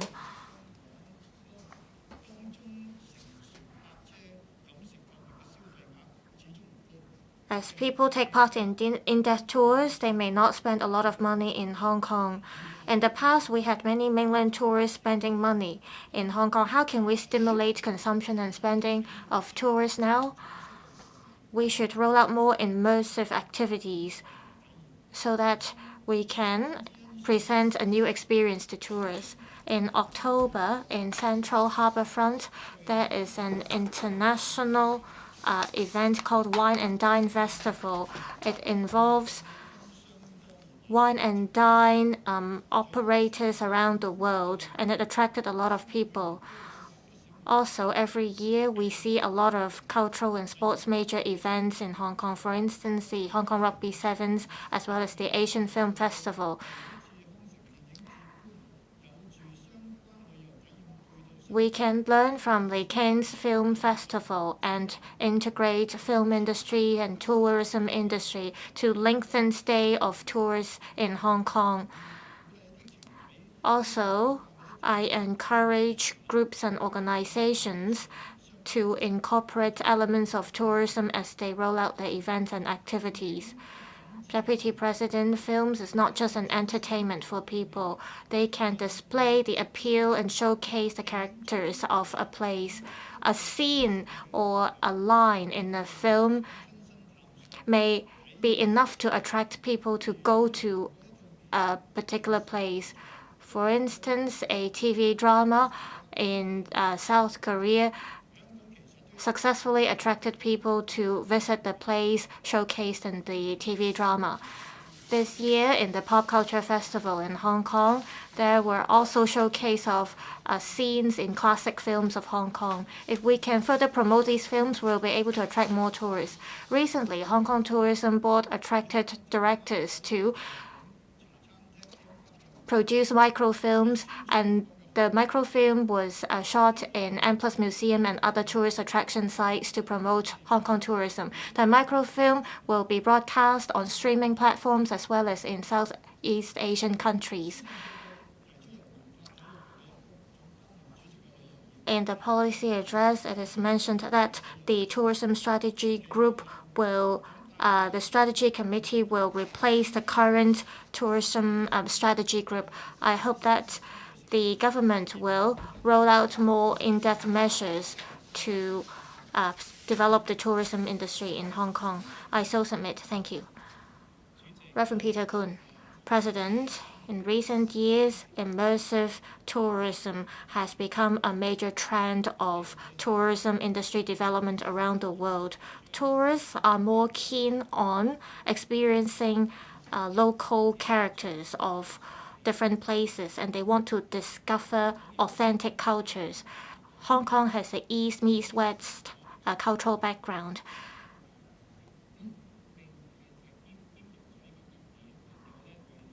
With such a characteristic and appeal, it can roll out new experience to tourists. In the past few years, M+ Museum and the Hong Kong Palace Museum have opened up new landscape for the local arts and cultural industry. We're trying to shape tourism with cultural activities and promote culture through tourism. And we're seeing a wider variety and more diversified tourism ecosystem. The government have been using public funds to subsidize 9 groups, including 3 music groups, 3 dance groups, and some theater groups. However, there is no coverage of opera groups. Say, Western opera emerged in the 17th century, and we are all familiar with the history and culture of Western opera. Some keen fans will buy tickets to see operas in different places. Cantonese opera is listed as an intangible cultural heritage of our nation, and it is a witness of the changes of our culture over the past 100 years. We see the importance of Cantonese opera and Western opera, and they help to promote Hong Kong to be an international cultural center. For this reason, the government should review the existing measures and provide recurrent subsidies to groups of Cantonese opera, Western opera. Also, the one-off grant accounts for less and less of recurrent expenditure. From 2014 to 2015, the percentage dropped from 12% to about 10%, and the subsidy granted to the 9 major arts groups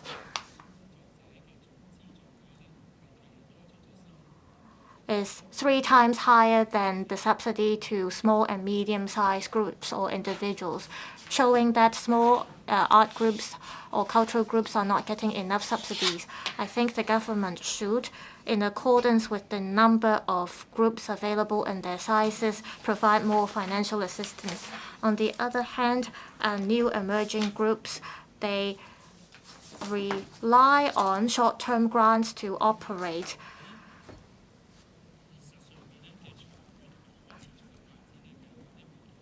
And in reality, they are facing a lot of challenges to sustain their operation.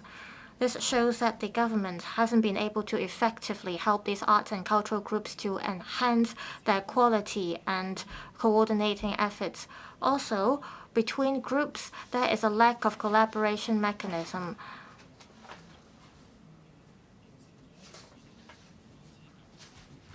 Since 2007, the 9 art groups I mentioned about, they have been monopolizing the market, and the situation hasn't changed till now. Another issue is that we have to solve the problem of a lack of venues. We have returned to the motherland for some 26 years now. Up till now, we are lacking of an opera theater that can house over 1,000 people.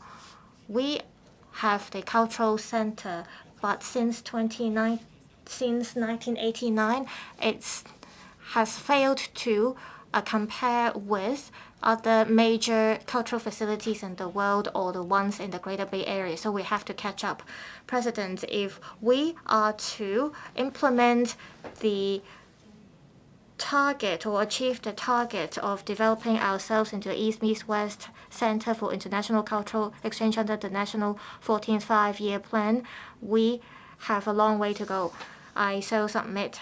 Thank you. I speak in support of the motion and the amendments. Ms. Connie Lam.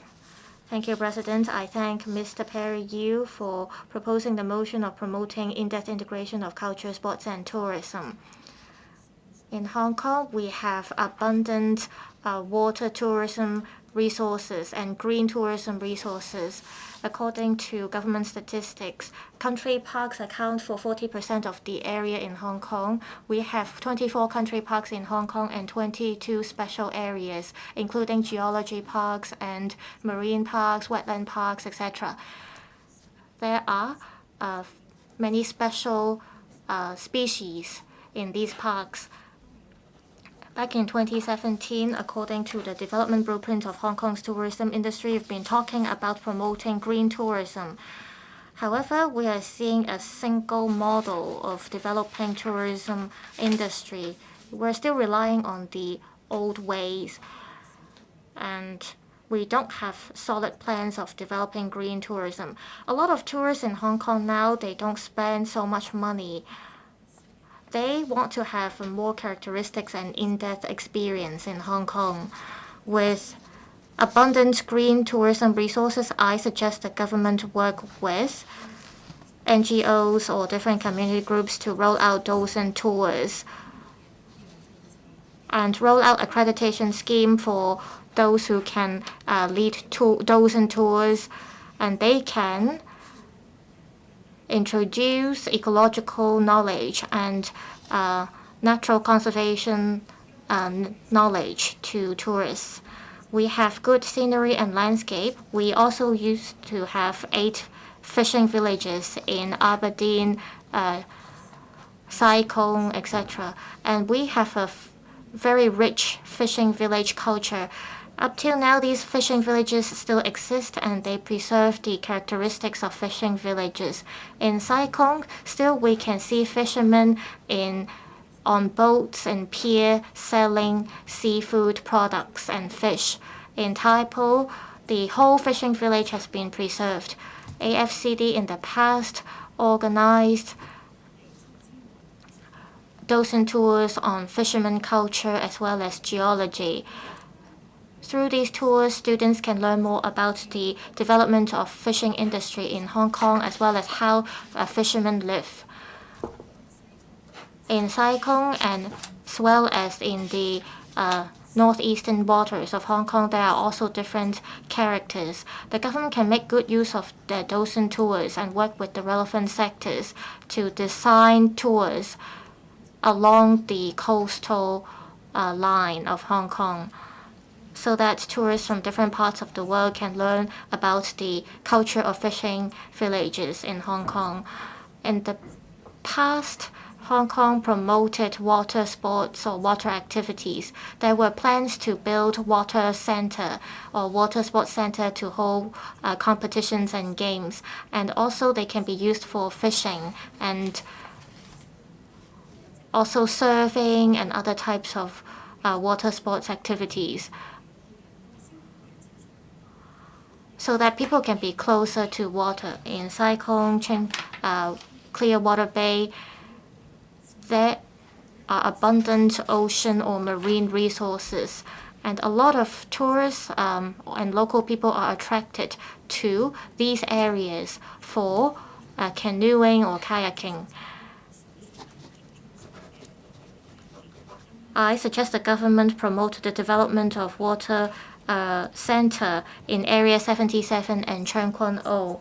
Also, the government can regularly hold a water festival in Sai Kung to enhance the appeal of Sai Kung. Also, the government can make good use of the existing water resources or water centers in Hong Kong for groups to hold tours and activities or for free admission, so that members of the public can enjoy spending time on water.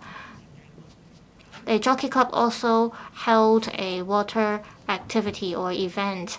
We can learn from the Jockey Club so that family can enjoy spending time together on the water. President, we should make good use of the marine resources we have. If we're able to do so, we can roll out more in-depth and immersive experience to tourists overseas, and we'll be able to create events capital. Thank you. Mr. Andrew Lam. Thank you, President. I thank Mr. Perry Yu for moving his motion and the other 6 members for moving their amendments. There's so much we could talk about culture, sports, and tourism. So in just a few minutes, it's not possible to cover all aspects. Now, I will perhaps just give my views using intangible cultural heritage as an example.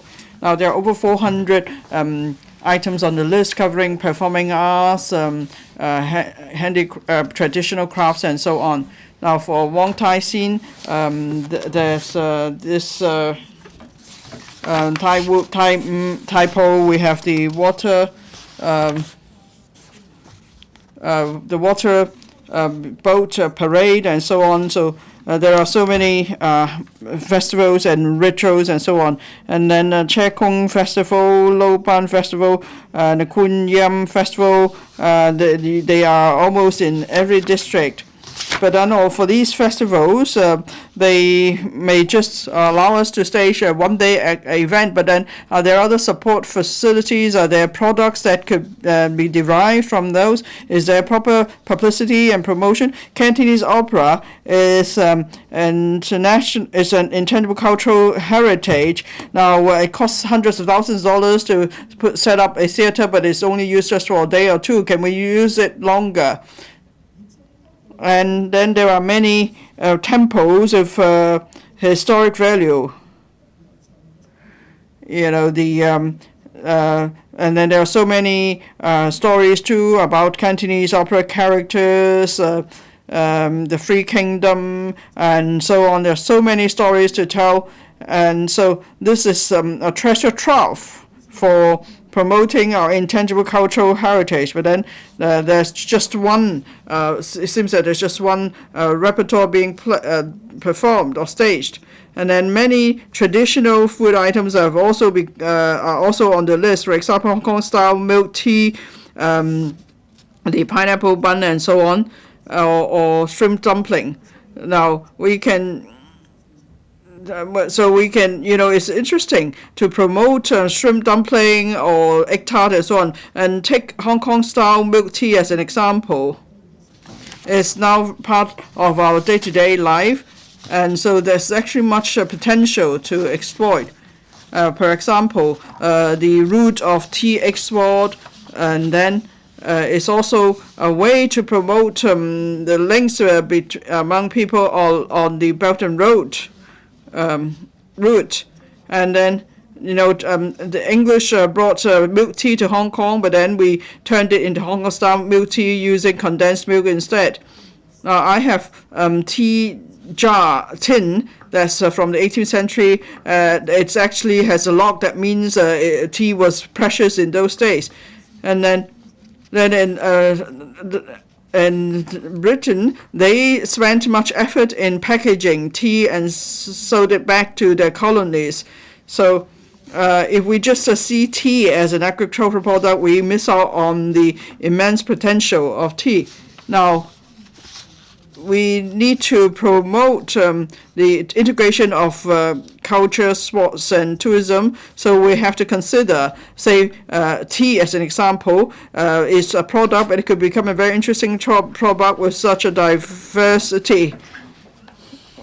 And then it's the same with rural areas. In-depth tourism could be developed there.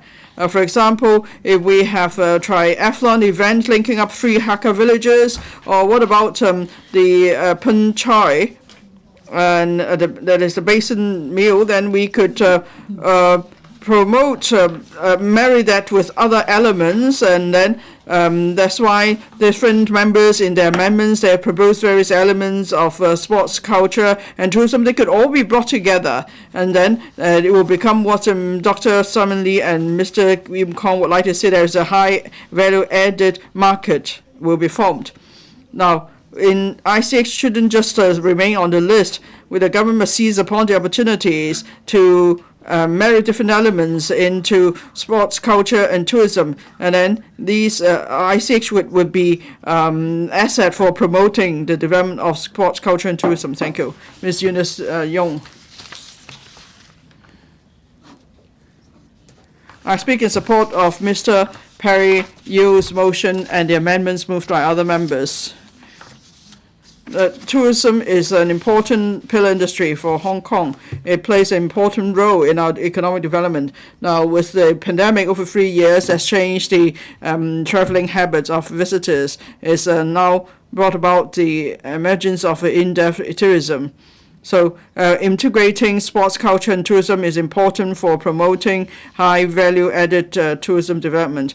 Now, after the full resumption of travel, visitor numbers on the rise steadily. it's now at the level it's 70% of the level pre-pandemic, and then the figures shows that and then also we're seeing that the recovery of tourism bringing immense benefits to Hong Kong. Now with the pandemic, visitors to Hong Kong don't just focus on dining and shopping. They all become interested in in-depth tourism. So in-depth tours that promote our culture, our food, and so on becomes very popular. My party has actually suggested to the government that we need to turn Hong Kong into vital in-depth tourism destination. For example, hiking tourism or tours that last several days that will take people to hiking trails or cycling trails, or say country parks in Sai Kung. And then there are various sections of cycling trails in country park. We could take visitors there. People will come to enjoy the scenery, and also we could turn Hong Kong into Hong Kong with vitality. And then Hong Kong is to develop into an East-West Center for international cultural exchange. So we need to step up publicity on mega events. Then the government staged various events such as Night Vibes and so on. 207,000 people visited came to this event. So that shows that community cultural promotion is important for and useful for promoting tourism. But then a night market alone may not stimulate other economic sectors, such as the retail sectors. For example, the government should consider, should also consider indoor night markets, so they won't be affected by the weather. And then that will be a new experience for local residents and visitors. And night markets could include cultural elements, say about old Hong Kong, or we can also tell people what kind of Hong Kong we want. So the government needs to give more thought to different ideas. There have to be more check-in points for local residents and visitors, so they can enjoy new experiences, and then that will help to promote the development of our economy. And then we can make use of technology tools such as AR and so on. So in indoor venues, we could present new experience. Now, I've been to Shanghai. There are many immersive experiences, say in theaters or cultural exchanges. People may develop new script that's technology enhanced. So I hope the government will consider all the experience of other places, including the mainland.